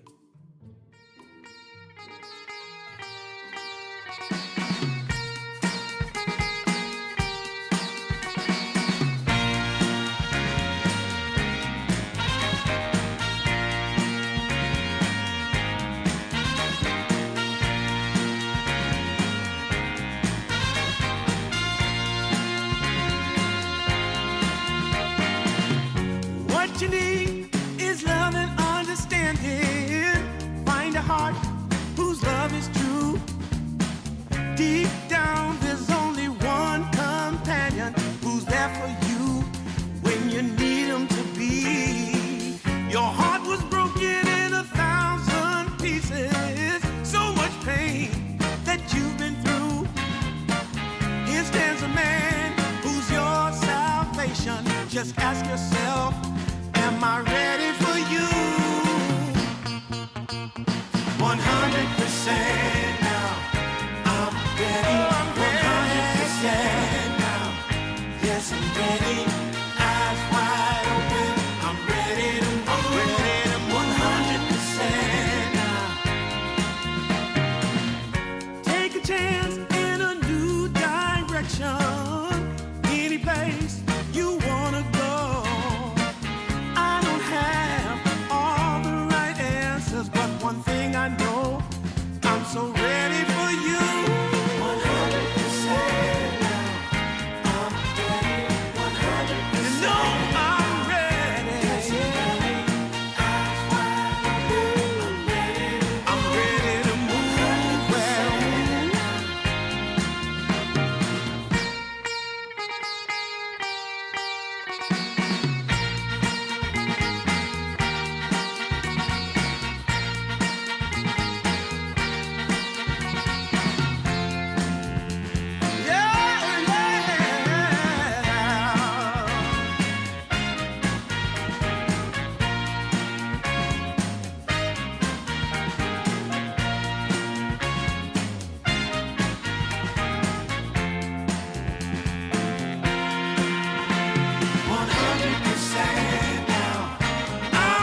whenever you're away.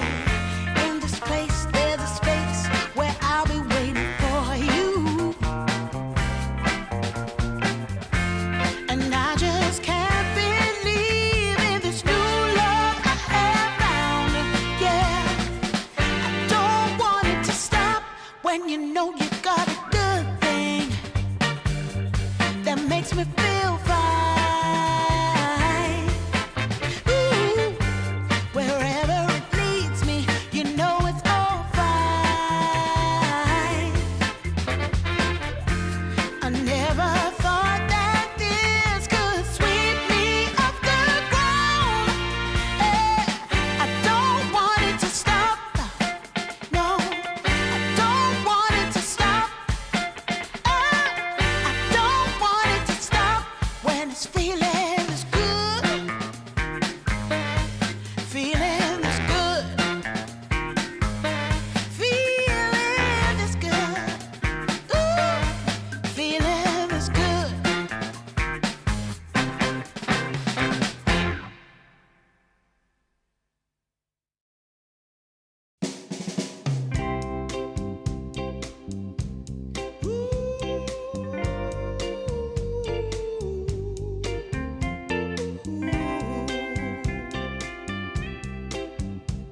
Yeah, yeah. I've been waiting a long time, just longing for a glance from you. Yeah, a chance to look in those big brown eyes. No telling what my heart would do. Hey, when we met, I sure knew it felt as good as it could be. In that moment, though it felt so good, I wondered why you noticed me. If you gave me just a little time, it would sure ease my troubled mind. Don't tell me that you don't feel the same inside. Don't tell me who. These are feelings that I ought to hide. I don't care where you came from, just tell me where you wanna go. If there's a chance to be together, that's all I really need to know. Is it real or make believe that keeps me thinking of you? If you've got time to walk with me, I'll show you how my heart is true. And here I stand waiting for you. Tell me, baby, what I gotta do. Don't tell me that you don't feel the same inside. Don't tell me who. These are feelings that I ought to hide. Don't tell me. A 1-1 game 3 decider heading into our final series of the night. An important series as well for two of these teams. We are still early stage of the group, so actually about midway through, but they are both currently sitting with a 1-2 series count, and you don't want to continue dropping too far further because you're starting to get away from the teams you're pulling ahead on top, like 1W, Calmi Charter, Passion UA, Peru Rejects. All these teams have 3 wins, so at least someone here is going to get that second victory. We're going to find out if it's going to be OG or Zero Tenacity. Is there a team like heading into this from game 1 and game 2 that you saw that you're maybe favoring a little bit, or do we really feel like we got to look at the draft? Because it did feel like draft was really pivotal in both those games. Yeah, I think you gotta look at the draft and you gotta look at creativity from OG. I think that last game they pulled out something super creative. The way they played around the Tusk, mid lane and stuff. It was sure a lot of it was due to the draft, but also that kind of a play is not stock standard. Like, you don't necessarily see a trialing with like these kind of rotations very often anymore. So yeah, let's see. Like I'm kind of hyped. I want to see what happens. I want to see if they can recreate the magic that they had in game number 2. I think overall, from previous games and previous series, I think Zero Tenacity have a bit more tenacity. Zero Tenacity have a bit more stability. They have no tenacity. They have zero tenacity. But with that stability, they can more often than not clutch out like a 2-1 versus a team that is currently really struggling with their roster. Do you want to see the Tusk banned for the boys on Zero Tenacity if they don't have first pick, or would you like them to first pick? Because like, I think you need to get it out of Dave's hands and OG's hands, because it just looked. I mean, there were a lot of other reasons why that game had the outcome that it did, but I think Days was a pretty large factor on the win. He absolutely was. The Tusk did some really cool plays around the mid lane. But overall, I do value that hero quite a lot. So, yeah, I think... honestly, I feel like if their lanes went a little bit better for Zero Tenacity, they could have played that game. But their lanes just got dismantled. Mid lane got dismantled. Off lane as well. I don't think that you can lose 2 lanes and win 1 to feel happy about the game, unless you're like crushing mid, and then that mid lane win just spills over everywhere else. But they won safe lane on a troll that is kind of supposed to AFK farm. You know, he's not going to do a lot in the mid game. They need to focus their efforts on winning one of the 2 lanes where the playmaking is going to come from. So either the mid or the off lane. I think if they focused a little bit more on that, the outcome of the last game could have been different. All right, well, let's see. Let's see what we got in store for ourselves. Once again, we're going to have Zero Tenacity on the die side. This time, OG have first pick and Radiant. We've seen in both games, though, there's been a lot of priority on banning out Mirage's hero pool. We've seen the Invokers, we've seen the Puck's first phase. Earthshaker was even removed as well. But going to look at the Naga, which I think has been avoided so far. Look at the Chen and look at the Tusk here in the opener. Yeah, like you said, Naga kind of Dire team ban. not the main hero to go for. Like I think it was played by these 2 teams once by OG, and it looked pretty bad on their 10 side. seconds remaining. But things change. Maybe it will look better if it does get picked up this 5 time around. seconds remaining. I still have to say Zero Tenacity's Chen looks solid. I wouldn't mind seeing it again. Dire team ban. But I feel like you need to win more than 1 lane for that Chen to work. Like, the problem with Chen, they ban it out themselves. The problem with the hero is like you really want to play the tempo. You want to get a lot of utility from towers, you know, your drums, your mech, your stuff, you know, your 10 levels. seconds remaining. But if the game is stuck without you able to make any plays, that hero 5 just falls seconds off remaining. super hard. And back in the day, you could at least secure one dead lane and get some farm. But right now, I feel like every lane is farmed by a core. So if you're taking farm away as a position 4 or 5, it kind of feels bad for them. Puck. Yeah, first phase Puck. There we go. Wow, really? I mean, why not? Like, there's DK in the pool, I guess. But in general, I am a big fan of first phasing Puck. 10 seconds remaining. Okay. 5 seconds. Monkey's not as good, right? So It's like Shaker or DK, I think. Monkey is kind of dead in this matchup right now. Yeah, I'm just trying to think of what it used to be into it. I You're- don't you're- believe you. Yeah, go. No, you're on point. Monkey used Radiant to be team ban. for sure. Void incarnate. I was gonna say I don't think they void spirit first phase. I feel like that's a little bit more vulnerable to the rest of the draft with the void spirit here. Let's see 10 though. seconds remaining. Okay.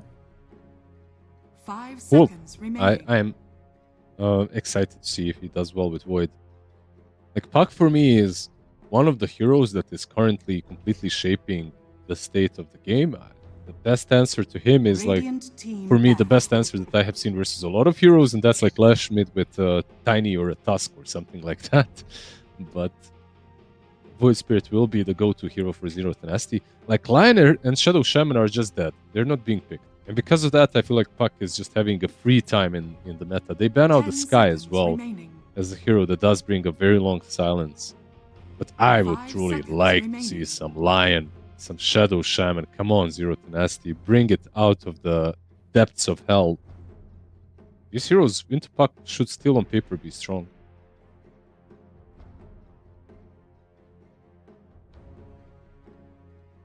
Crazy that Dawn is still in the pool, by the way, as well. Not banned Yeah, out. true. Not picked. Imagine This is what happens. Mhm. I was gonna say this is what happens when you first face both your mid heroes. Like this is not very common. Yeah, you get a lot of offlaners left in the pool supports as well. I would Zero Tenacity. I could imagine some world in which they have like a Lion or Shadow Shaman and Dawnbreaker, and then you have initiation with Void Spirit. You have the follow up from the support. On top of that, you have such a long disable that Dawn can always get in. That kind of a Dire draft I'd team be ban. very happy with. But of course, that's like from the old patch. It's not really played like that anymore. The Lions, the Shamans are dead. Dawn is all about the Ags now.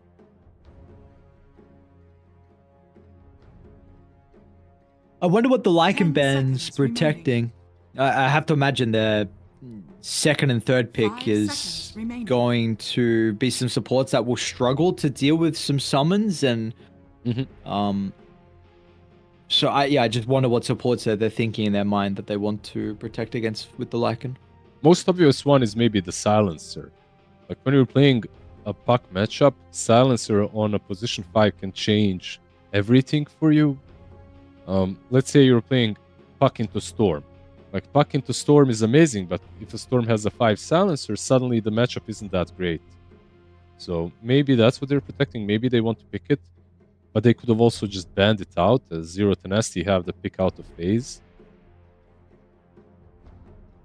Yeah, can you silencer on Zero Tenacity? I think so. Dire It's not team, that bad, Radiant like into the team Puck pick. as well. Silencer. So, like this hero just completely changes the matchups of Puck. Makes things a lot harder, so yeah, I do like this from Zero Tenacity.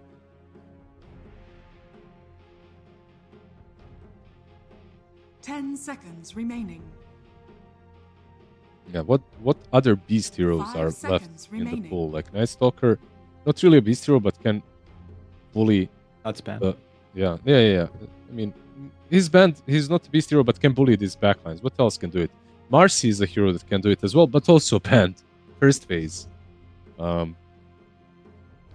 Centaur, perhaps, from the offlane with some Helm of Dominator is the next hero and maybe a Mars. Not really these beast heroes at all, but viable options right now.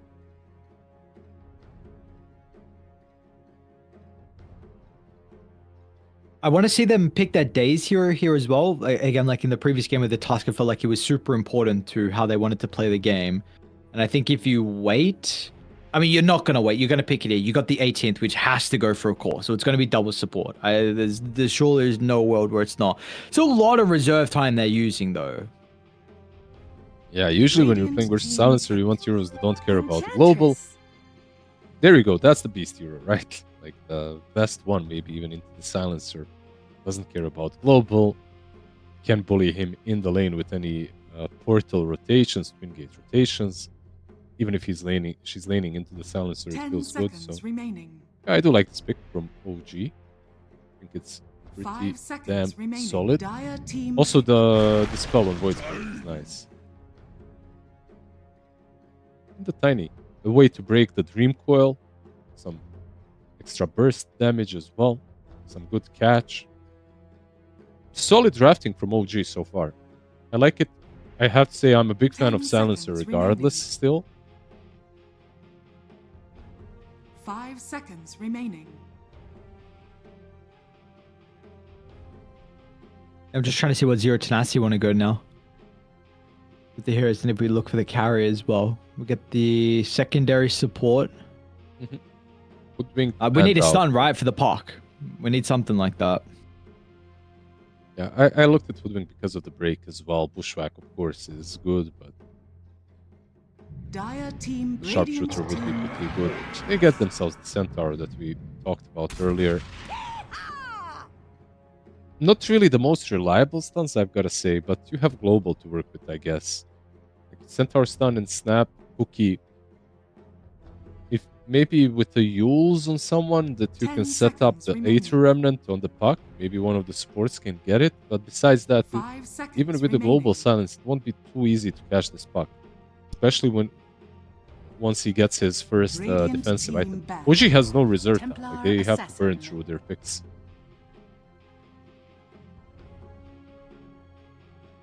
Well, they'll make the call for the Templar Assassin here at the 18, so they've got 2 bans to now protect it. Into their pick as well with the What do you- off lane. What do you ban? Like a 10 TB, right? seconds And remaining. some other high 5 edgy seconds remaining. Dire team illusion back. hero. Like TB is the first one. I'm not sure what the second ban is. Like, do you know what the second hero is for TA? Oh, I'm trying to think.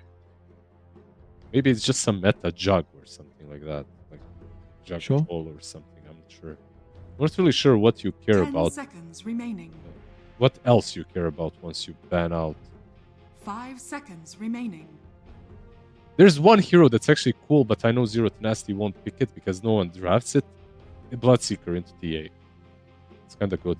Like, eventually you outscale her and Dire you have team that back. movement speed that keeps you on top of her.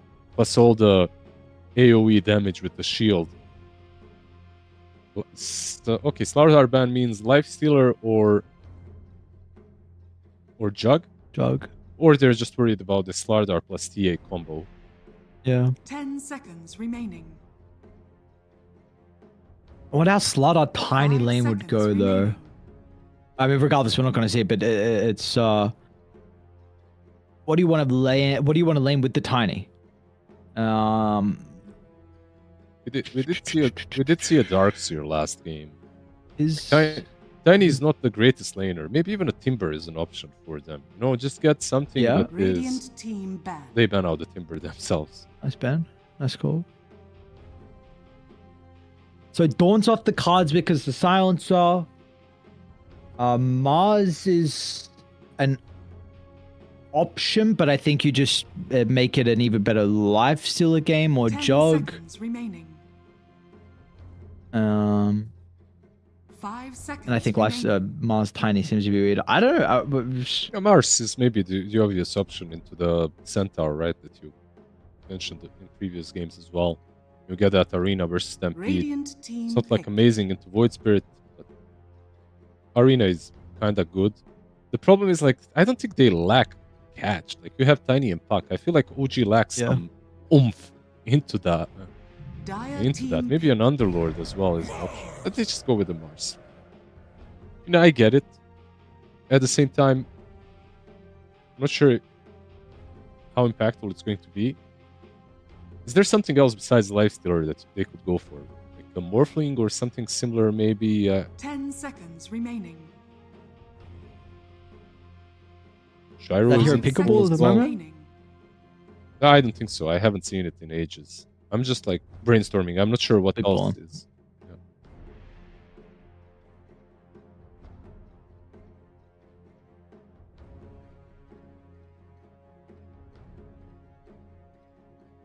No, I don't know.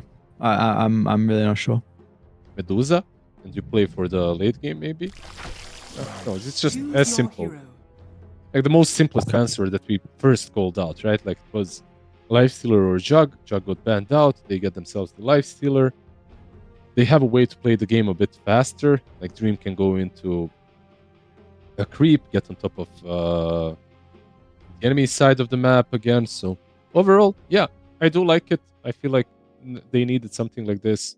Mixa shouldn't be able to completely bully him out as well. You have the Gore Storm. On the Lifestealer, you don't care too much about Tiny or the rotations of Enchantress. They got themselves like a really nice safe lane. They have Silencer down the line for the puck. I don't think Zero Tenacity's draft is bad at all. I think this is a much better approach than in game number 2, but I wouldn't say that OG are without their shots as well. One thing that I'm worried about OG is the damage, but I guess Tiny, if he has a decent game, if he gets like level 8 fast enough, can mitigate that problem. Like just having 4 levels of Toss and Avalanche can already blow up most heroes. How does Tiny play this game too? Because we saw a lot of the emphasis from Days in the previous game to slow down Mirage and even securing Shad's lane.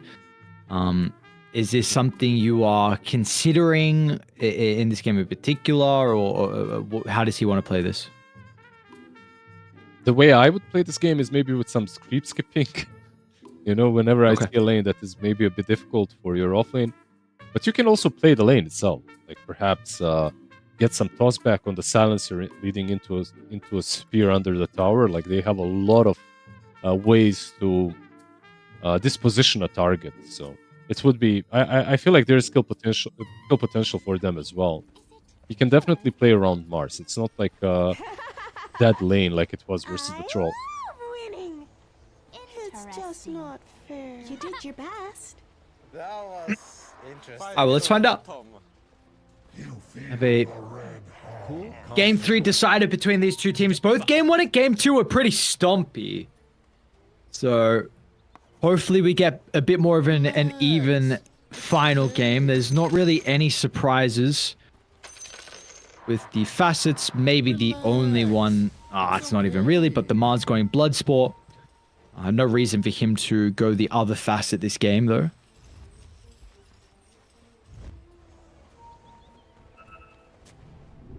Seconds. Get a bit of a late smoke from Zero Tenacity, so we'll see where I'm going to try and lead their forces. We've seen I don't know if have we gotten first bloods in our games? I don't remember now. I don't think we got lot with at least with the early smokes.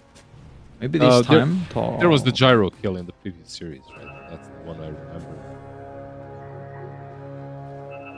Oh, the previous series? Yeah, okay. Yeah. The battle begins. 3 for 1 in the bounties. All right. Not bad, not bad. Playing mid with the bounty advantage is... It feels good, man. Right there.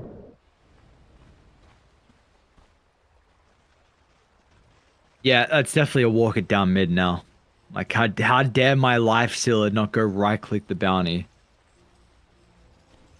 I mean, it's a creep worth of gold difference. So you get the bottle a little bit faster. It's not the end of the world, of course. Oh, it is, brother. It's just a nice feeling. It's the tilt. Just it's like the emotional damage. That's what it's about. I see. Well, you were asking for the creep pulling.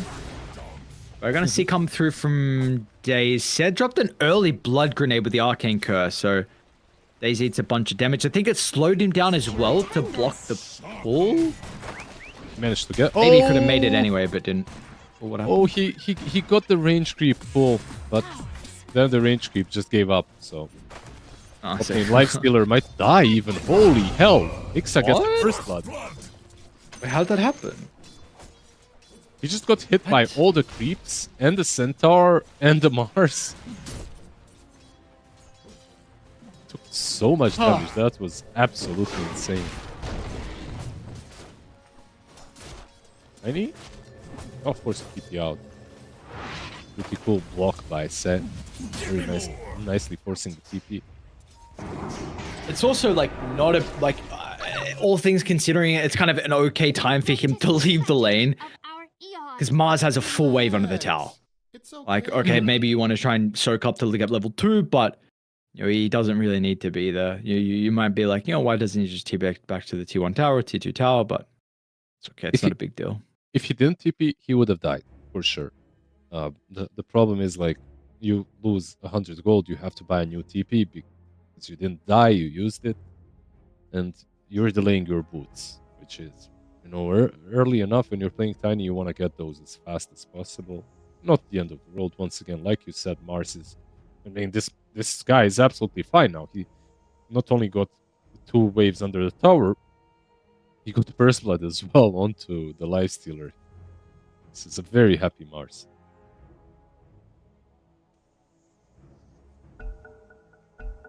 Super happy Mars. It wasn't happy to Dire's top start the tower previous is under game. attack. Definitely got shafted a little bit, but a random first blood and Mix is going to be super happy. Mid lane as well. Somehow, but the Void Spirit's been brought really low. Is he dead? No, okay. And Stoikov doing that much damage at the early stage is a little bit surprising in this matchup. Yeah, so far it is even a bit mid, right? Like 10 last hits on him, but 4 nice attack. There's of course a lot of kill potential in this lane as well, if you misplay. But if you don't misplay, this is more or less an even out lane until the minute 6 runes or support start rotating. A lot should happen. I just wonder how this first blood on top changes the lane itself, because the lane itself might have not been super hard, but it wasn't that easy as well for Radiant. This, I think, changes it, especially if you manage to toss Avalanche the Silencer.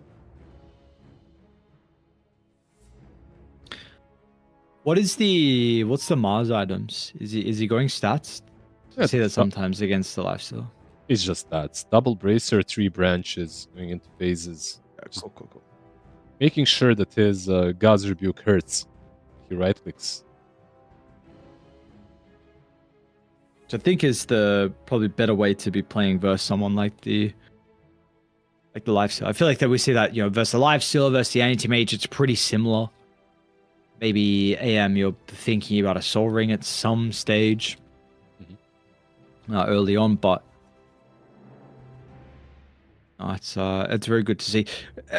Speaking about the supports and their rotating potential, you'd have to say like Tiny Enchantress, very, very easy for them to consider about these moves to the mid lane. How about Zero Tenacity with their supports, with the Silence and the Snapfire? I know that's great. These two heroes just in general aren't the best at rotating or setting up kills, but they can definitely still make a difference in their own fights. Another thing that you have to look at when you're considering rotations, can you leave the hero that you're rotating from? I guess the Mars can be left alone, because even if he gets going on, at worst he TPs out, like there are no ways to break that. Bot lane, TA kinda is difficult to leave. And she's great at rotating, especially when she gets level 3, but I'm not sure she can leave the TA under the barrage of Snap and Centaur.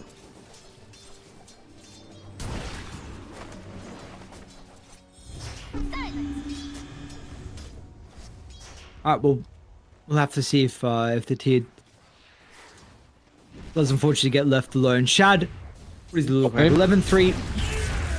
Silencer. Oh, that's what you were mentioning, right? The Tiny getting the Silencer on top of the Mars, but Cez actually going to be okay. So, surviving at about 50, maybe even under 50 health. Daisy still trying to look for another toss, which is back up in a couple of seconds. Is he going to die? Might have enough health, though. He's got Arcane Curse. What do we got on the Silencer? Nothing. Okay. He's got everything now. Could maybe even go, but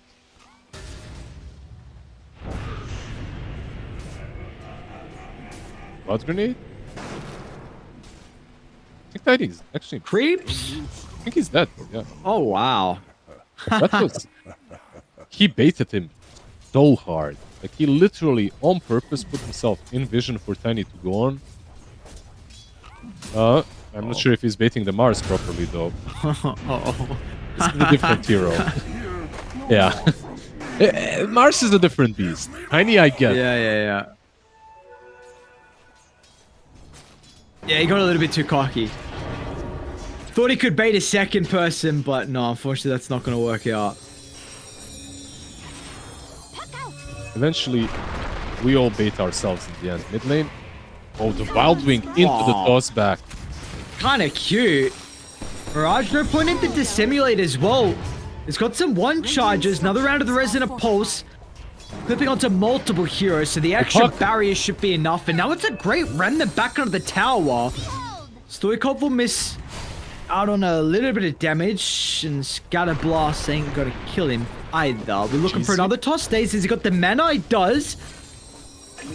They need a little bit of remaining damage, and the orb from afar from Stoikov playing on the low ground.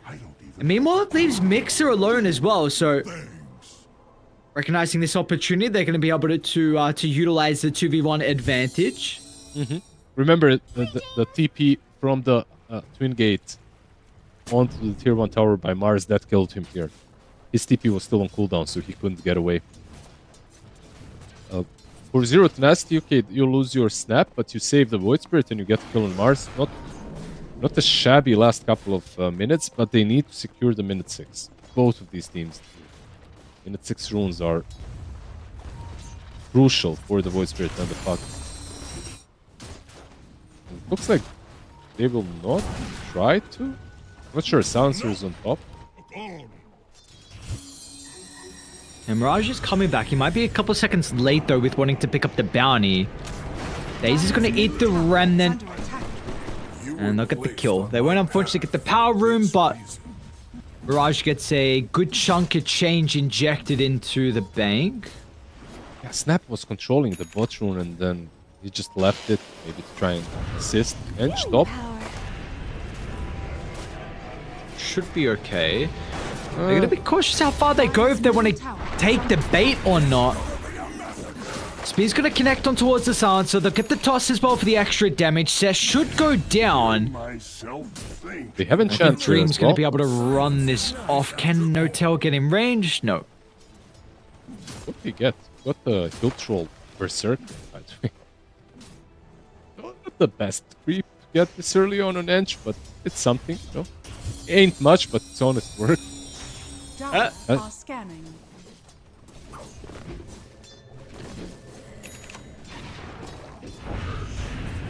Dire's middle tower is under attack. Wisdom was a 1-for-1 as well by the looks of it. Yeah, Snap takes the Dire one, Ench already took the Radiant one. Look out for fallen rocks. They are continuing to try and play away from the Templar Assassin now on OG. They feel like they're at the stage in the lanes where they can leave Shad to his own devices.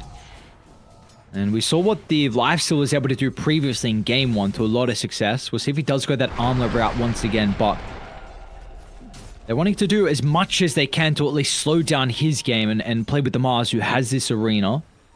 It's a lot harder to stay in the lane as Lifestealer this time around. Like, they have heroes with a lot of burst, Puck with the silence as well if he rotates. Nice little play by Mirage.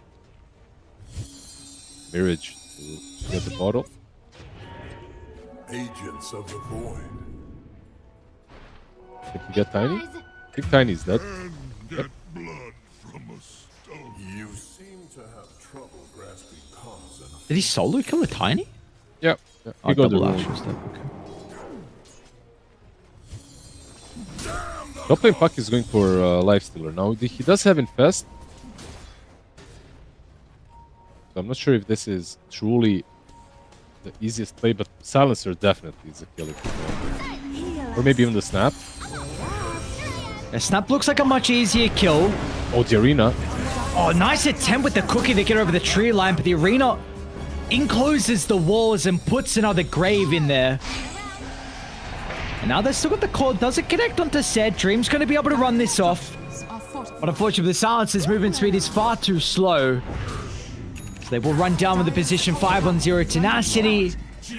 And should finally be able to get this tower. It's taken them a couple minutes. They've been banging their head against the wall, but tower will go down. And importantly, again, TA is continuing to free farm down bottom.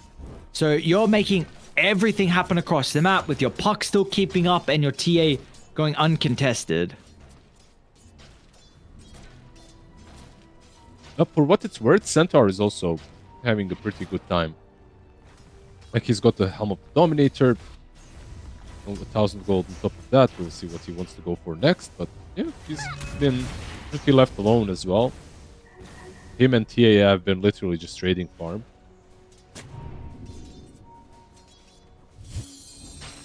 Did I see? Yeah, I didn't see Mirage. You're lucky. Will be a bottom swarm with an amp damage.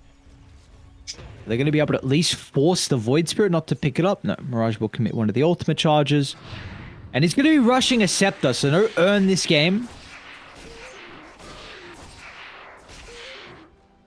Interesting. Doing like the... Yeah. It's not bad, right? Like you have Puck that you're playing into. Getting this Axe is always good. But I was thinking maybe because they have global, he can itemize in a bit of a different way. Get the Axe like the second item, not instant. But okay. Looking up the top, but Notel's in a great position. So importantly, Mars is going to be able to avoid the gank, and even Notel's not going to be easy. They'll have to pop the amp damage. He actually died a little bit faster, honestly, than I was expecting, but... That is... 2,000 net worth lead nonetheless for OG. You got the Your Scepter now completed for the Mars, which maybe gives you an opening to get the Life Stealer if someone else is nearby. But importantly, it also gives you an opportunity to deal with the Void Spirit. Speaking of the Void Spirit, we'll start to move over. Amp damage is going to be purged off, but now he doesn't have it for himself. It was required, and now probably not the case. He was way too far away from any reinforcements. Cookie's going to be able to break the cord. Daze says you want to go under the T2 tower. They've got the avalanche. We'll even toss the puck on forward because Stoikov can always join to a really cute utilization of the spells together. Yeah, that was really nice. Having the orb flying back and then tossing in. Doesn't have it this time around. They have global as well. No mana though on Silencer right now. And I think you kind of kill the puck if he got... Oh, okay, never mind. Not listening. No mana. Sure. Yeah. No mana for now. He's gonna have it soon. Oh, there's an Arcane Rune as well. Have they got the mana now for Stoikov? No, okay. Mirage actually wants the Rune instead, but he might be punished for that quick fingers, and the ultimate comes out too late. Mirage does get a mass amount of shield off the Resonant Pulse, but it's not enough to be able to keep him alive. Mix-Up will die to the damage over time, and the puck's going to try and TP out in their face, and he will at least live to tell the tale, but Tiny also takes a spill. So a couple of heroes dying in the middle lane. Yeah, Notel is just up in La La Land. They were pinging that puck, but Silencer was not enough to kill him. Unfortunately, really for Zero Tenacity, that they didn't have mana on Silencer. That kind of a fight could have been a lot better without even losing the Void Spirit if he had mana like maybe a second earlier. Still, it's not the worst team fight for them. They do get Daze and Mixa.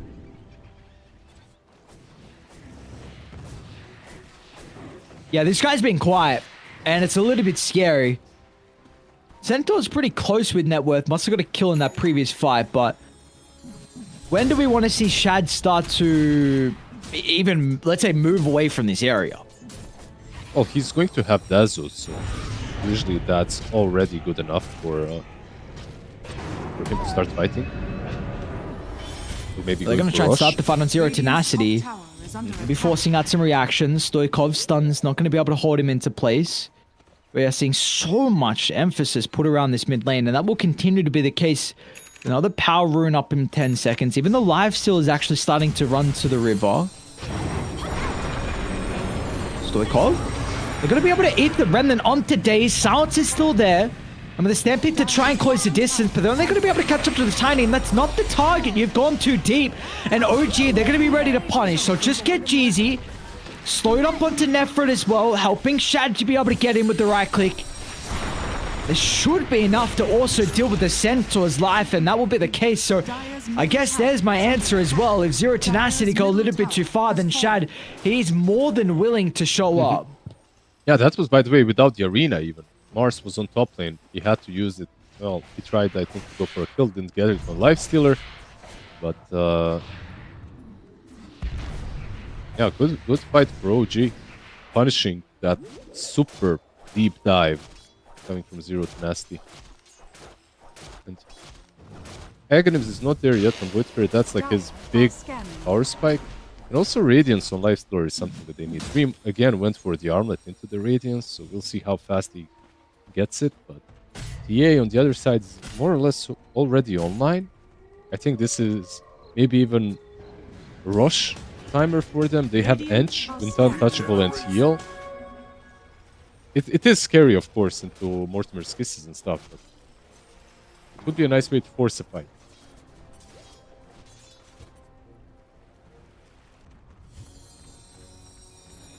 Let's see how the vision is around the area. I mean, you've got both Dire have a ward at the top pit, the bottom pit.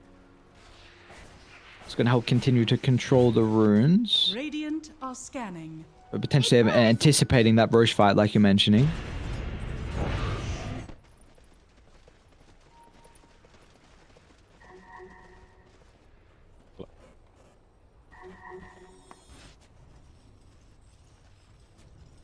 Checking what Lifestealer. Is No-Tail got? It's just the armlet toggle that made him low, but No-Tail has nothing, just power treads and 1,000 gold.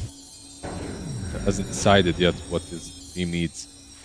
For Ench, I feel like it's always very simple. If you don't know what to buy, just buy Solar Crest and it will always be impactful in the game. Like Solar or Glimmer, someone will benefit from it. Force Staff as well, of course. You're playing into a Lifestealer, it's never bad option. Oh, No-Tail is putting himself in a pretty awkward position. It's like in between a rock and a hard place, and No-Tail's going to be surrounded. OG are actually starting to move over, and he hasn't died just yet. It's taking a lot of effort. And they're all going to clump up inside the coil as well, onto multiple heroes. You couldn't have asked for a better round of spells from OG. Shad's going to be here to clean up, but the damage should come through. Mirage is actually able to get the Astral Step away. Tostel closed the distance. And they're going to be able to continue to chase in pursuit, though. Mirage is fine. Nefrit might not have a similar fate, though. Dream's going to try and run them down. Oh, he doesn't even tick up to the Witchblade on Nefrit, so survives on minimal health. And with everything looking so pretty on OG, did only the Silencer die? Yeah. I cannot believe it, actually. It's just the lack of damage that they have. They don't have enough. Between the Centaur having only a Pipe and Dominator and Lifestealer going for Radiance, not even having a Relic, they just didn't have the damage. On Zero Tenacity and on OG, of course, Puck used everything. Arena was amazing. It still wasn't good enough. Silencer again. Oh, this will help start to rack up some of the damage, getting some Deso charges. I can already, in my mind, by the way, I can just imagine No-Tail screaming as that arena hit. See, baited all of that. Dire are scanning. I can see it vividly. Can you fight this if you're Dire? You've got everything. You just completed Scepter on the Void Spirit. Yeah, with the kisses, I think you can. If they initiate with the Centaur, like he needs to be here as well. As a pipe, he can literally just run in. Yeah, they're not. They also say Daisy's not there. Okay.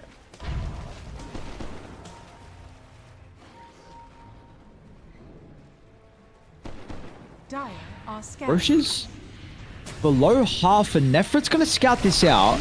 Do you really want to go on Ench again? Oh, I don't know. We saw what happened previously. And they're playing far away from the supports that are on the back line.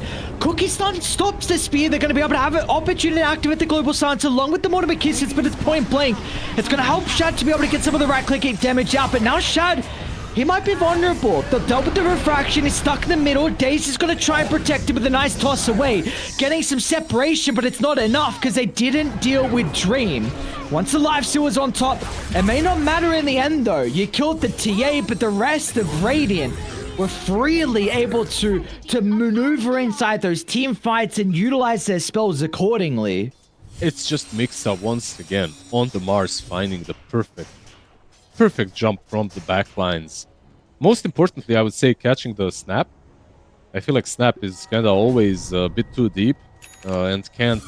He dealt a lot of damage. Those kisses were decent to TA. I feel like if he was a bit further away, maybe it would have been even better. But once again, they go on Ench. Come on, guys. Like, forget about it. Like, you're literally never killing this hero. She's going for 4 staff to make himself a little bit more mobile. I honestly wouldn't mind the Solar Crest as well on Edge. It's pretty good this game. Seems like the Tormy will be for free. If she gets 4 staff and Scrowing, and he's gonna get Scrowing. Alright. He's gonna have 2 movement spells or skills and a spell for the next fight. Instantly through the portal they go. Shad's actually going to show on the lane. They've got to observe water over at the triangle. And in fact, they actually want to go back to mid. Mix it with the assistance of Stoikov's going to be able to catch out Seh.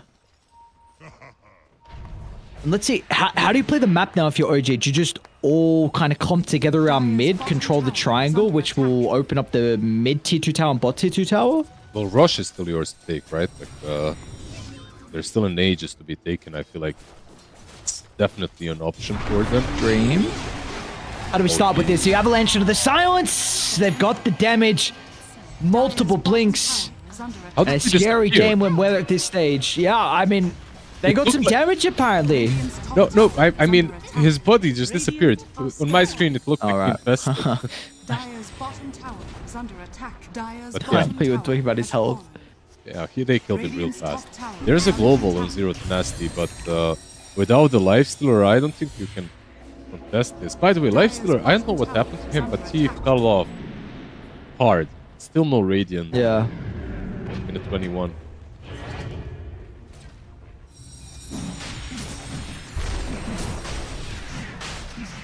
Well, 12,000 deficit with Roche going on from OG. Zero Tenacity kind of huddling together around the remnants of the tier 1 tower mid, but there's going to be no fight. Oh, I mean, they're going to smoke, but really? Dream's not here. Jeezy's not here. You're going to be too late for the Aegis fight, and you might just get more kills away. Smoke's going to pop, and Mixer's going to be ready to jump in. We've seen his arenas have been solid so far, but they're going to go first before he can get that initiation. He'll protect himself with the Eul Scepter. Global Silence will come out as well with the Mortimer Kisses. They don't have any stuns to really stop Radiant from retreating, and well, you're not going to turn to No-Tail. Again, we've seen what's happened. No-Tail's actually running them down because they're going to be able to find a good combo out from Daze. It's a little bit messy though. Shad will deal with Silencer with the first casualty of war inside the team fight, but they're going to get out. A nice armlet toggle is going to help Dream to survive against the Meld. Infested the last second as well before the spear. Meanwhile, and behind the tier 2 tower, it just doesn't matter. They'll lose the puck, but what a worthwhile sacrifice. Dream knows there is no hope, as OG can do whatever they want. Another use, another catch. It's a bit of a difficult kill, but apparently Mixer is just doing everything that he could ever hope for in this game. Mixer is he's having a masterclass performance. Yeah, and the Enchantress following him with a high five, you know.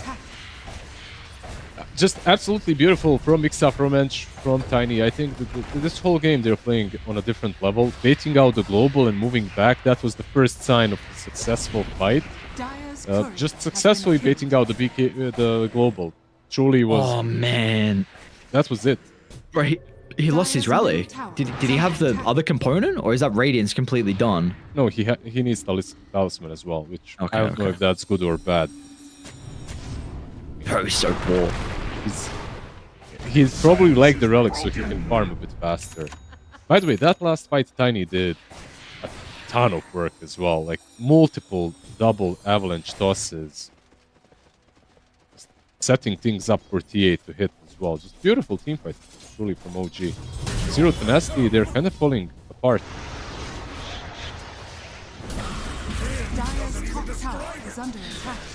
And another kill that will mount the crumble. It has begun for quite some time now. And it seems like they know exactly where they are from the high ground. Daze is going to have one Euls. And Mix is actually going to look for some of the other heroes instead. So they'll bait the Rage and they can go in afterwards. The Global Silence should assist with Dream making up with the high ground. But Stoikov is only going to BKB. And look at just all the raw AoE control. How are you making away? Daze is even going to toss in another person inside the walls. This is just beautiful. GG's called. And GG. That was truly GG. There was nothing you can do. The game started off kind of alright, I would say, for Zero Tenacity. It didn't feel like they were at this kind of a massive disadvantage. Like they're playing global into puck, you know, on paper it shouldn't be that bad, but overall some perfect team fights from OG. And how did they, honestly, you know who won this game? It was Notail. Like back from 2018, he's playing Dota again, he picks this Enchantress, he's just baiting everything, going in first. Zero Tenacity, for some reason, they just all in on Ench twice in a row. Like they all in on that Ench twice in a row and they lost the game because of that. Truly, that's how I feel. Like the Aegis fight, the fight around the Roshan, that is, and the fight prior to that. Truly, yeah, they wasted too many spells on Ench, and GG's. Yeah, GG's indeed. So, yeah, I like what you said. Your Notail gone back, you know, towards what worked for him, towards that 2019 stage, and it's just fun to see. Everyone, like we could praise everyone when we had the opportunity to be able to do that game as well for OG. So, Mix is fun to watch on the Mars. Days on melee heroes apparently is an absolute beast. So, you know, we saw his Tusk was a massive reason why they won game 2, and now the Tiny as well. So, yeah, let's see. That's a big victory for OG considering, you know, the turnaround from them. You know, game 1 was really not looking good at all, but this series as a whole were all stomps, to be honest. And I think even the earlier series that we had as well, yeah, it was 3 games, but they're all stomps. So, yeah, interesting stuff for us today over on the Ember stream. That is going to be us now done. I think all the streams are actually done for Division 2. So we are another day closer towards the playoffs. Tomorrow, once again, we will have, we're going to have 8 series. The main stream will be going about 3 hours earlier than what we started on the Ember stream. But then, of course, after that, yeah, we'll be kicking off at the same time. So yeah, for us, we are done for another day here of Dream League Division 2 Season 1. I appreciate everyone tuning in. Come back same time for some more Dota action. We'll see you guys then.